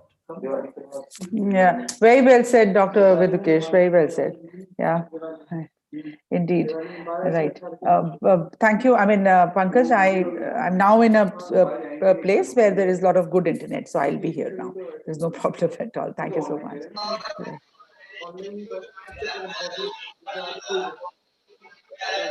All right. I think since everybody shared one of the other incidents related to the students, I'll just share something really interesting. I'm sure you all will enjoy this. There was this child in my class, in my school rather. I hear a lot of sound going in the background. I don't know if others can just put their mic on mute. I would request everyone to put them, put Microphones on mute, please. Yeah, there was a lot of background noise coming in. Thank you so much. All right, yeah, so this, I was mentioning about this student, and he was in grade 2, and he was clear case of, he was dyslexic, and he had issues like physically also, he wasn't that active. But he was very, very fond of mathematics. So in maths, he used to enjoy the lessons and everything. And as like when he started taking his tests and all, the teachers were really surprised with his performance. And this child, he used to call himself Maths ka Devta, a grade 2 child. And he used to say that, "Main Maths ka Devta hoon." And we all used to laugh at it, and it was so fun. It was amazing. And then, you believe me or not, like this child, in fact, at the end of the year, he got this subject award for 3 consecutive years, where I was there for mathematics. I mean, he was clearly dyslexic, but he had his own sets of strengths. So now when it comes to, like the question which Pankaj had put forth, like about assessments, I think Dr. Berry and Dr. Vimal already addressed this. So I don't have much to say, but I must say that yes, any such issues of SEND must be flagged at the right time and appropriate time, number one. Number two, yes, the assessments will have to be customized, as Dr. Berry mentioned, as per the child's need. The student I just mentioned, he was, yes, for maths, he used to enjoy the same sets of questions, similar types of questions. But for others, we used to have a different set of, questions for him. And then NEP has opened, it's a door to probably have a lot more stronger this area of SEND and inclusivity. And when I talk of international curriculum, we do have a lot of such options for the students, where we have access arrangements for the students who are having any kind of issues or who are on the SEND register, with even including like 25% of extra time to be given them, during examinations. So there are a lot of such arrangements with the international boards, which I'm sure even CBSE must be having. I'm not familiar of them right now, but I think Dr. Berry mentioned that there are some exemptions given. So yes, this is something which is done, and yeah, there cannot be like a standard grading pattern, I would say, but yes, it has to be customized. Thank you. Thank you so much, sir. Pankaj, do you give me a minute to yes. Thank you, Pankaj. Ashish, sir, I mean, it was a very fantastic point. In fact, I missed Vinita ma'am's point, but I was parallelly trying to be on YouTube also to not miss since then. Right. So, there's something like, what my studies and my pattern and a lot of school studies says that especially for the early learners, we have a customized test. We try to give a customized test, even if it is CBSE or any board across. Now with NEP, of course, with ECC also, there'll be a lot of things which will be open. But sometimes when the children are strong, very small, they may be ADHD child, they may be a dyslexic child, they can be dysgraphia, they can be dyscalculia, there can be so many things with the children. So, I personally tried doing this with children, that we try to give them a customized test in case the child is having some mood swings, in case the child does not feel, there could be a disturbed atmosphere at home, and still the child is coming and appearing for the assessments at that particular point of time. There could be something which the child hasn't shared. I think this point of yours is definitely is going to help me, yes, be firm with what I've been doing. Thank you for saying that, we can have, we must practice customized assessments. So that is it. Thank you, Pankaj. Ma'am, we need the closing remarks on for the sessions as well as for the entire day. If you could summarize the entire thing through your views. Yeah, thank you, Pankaj. Once again, I have once earlier also interacted with Dr. Vidukesh Vimal, and it's always, it's really, really interesting to hear him. Yes, so it's very nice, Dr. Vidukesh. We met on a virtual platform, but I think it's going to continue for a longer time, always, for much longer time, I should say. Vanitha Berry ma'am, it was again, I heard you on the YouTube right now only because I was not able to link into the Zoom. So it was amazing, phenomenal. Ashish Bhatnagar sir, since you've got the international status over here, and you were able to tell that, inclusivity is not only in India, or it's not limited to one place, it's all about children. It could be anywhere. So I think this particular session, along with the day, has been very fulfilling and enriching for each one of us individually, as well as I'm sure for a lot of audience who's also going to view it and is viewing it on YouTube and the other platforms. So Pankaj, GSLC has done a wonderful thing. It's day one today. There's another day tomorrow, which is going to happen. Let's start beginning recalling the day. It started with Jaya ma'am and then Major General G.D. Bakshi. So Major General G.D. Bakshi, it was actually like telling the right things the right way.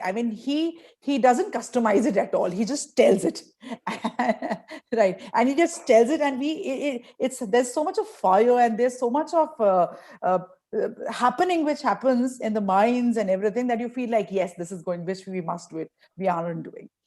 The sessions rolled, and we also had Dr. Ashok Pandey. He spoke really well about NEP and a couple of things. All the speakers, in fact. I'm sorry to intervene. We had the first session by Dr. Skand Bali. Yes, I'm coming. Wait, you have to wait. I really like it and appreciate Pankaj. Right. You'll have to just wait. I was just repositioning the whole thing in a different way altogether. Right. So I told you, I'm there since morning. Yeah, it's only in between that, some internet just happened. So Dr. Skand Bali, obviously, he's from Hyderabad school, and it's again fantastic to listen to him. Right. He brings so many things on the platform. He tells things the way he's doing it. So I think each one of us has brought a lot of things. Since I missed in between, so I would not be commenting on what Miss Stephanie Leong or Mr. Mahesh Balakrishnan or Seema Nagi ma'am said or Mr. G.D. Gupta said, but I'm sure I'll be catching it up all on YouTube. So Revati ma'am again is phenomenal always. Like, she makes it in such a subtle way. She puts her points across and ensures that it reaches the right way. So that is it. And Amrita Burman ma'am, again, so there's a lot of things which have happened throughout the day. I hope I've not missed anybody. Miss Charu Nohoria, she talked about from the industry expert, and I think she has given us an opportunity to explore, which is free for all schools. So I think exactly. It is indeed. So Pankaj, thank you. Mr. Costa was also over there. Right. I think you missed his session. That is what, so since I haven't attended it. Right. Thank you. So that is it. Thank you for once again reconnecting with Dr. Vidukesh Vimal and connecting with Vanitha Berry ma'am, Ashish Bhatnagar sir. Indeed, we are together on a couple of WhatsApp groups also. So it's great to interact with all of you. Thank you so much. Jai Hind. Thank you so much. Thank you so much, ma'am. And tomorrow also we'll be starting at 10 o'clock in the morning. And we will be having the wonderful speakers tomorrow also, including Mr. Raghav Poddar, Dr. Lakshmi Kumar, Mrs. Sita Murthy, and few others. So thank you very much, and hoping to see you tomorrow in the morning at 10. Thank you, Pankaj, for this wonderful session. Thanks for organizing this. Thank you. Thank you very much. Thank you, sir. Thank you, Dr. Vadi. Thank you so much.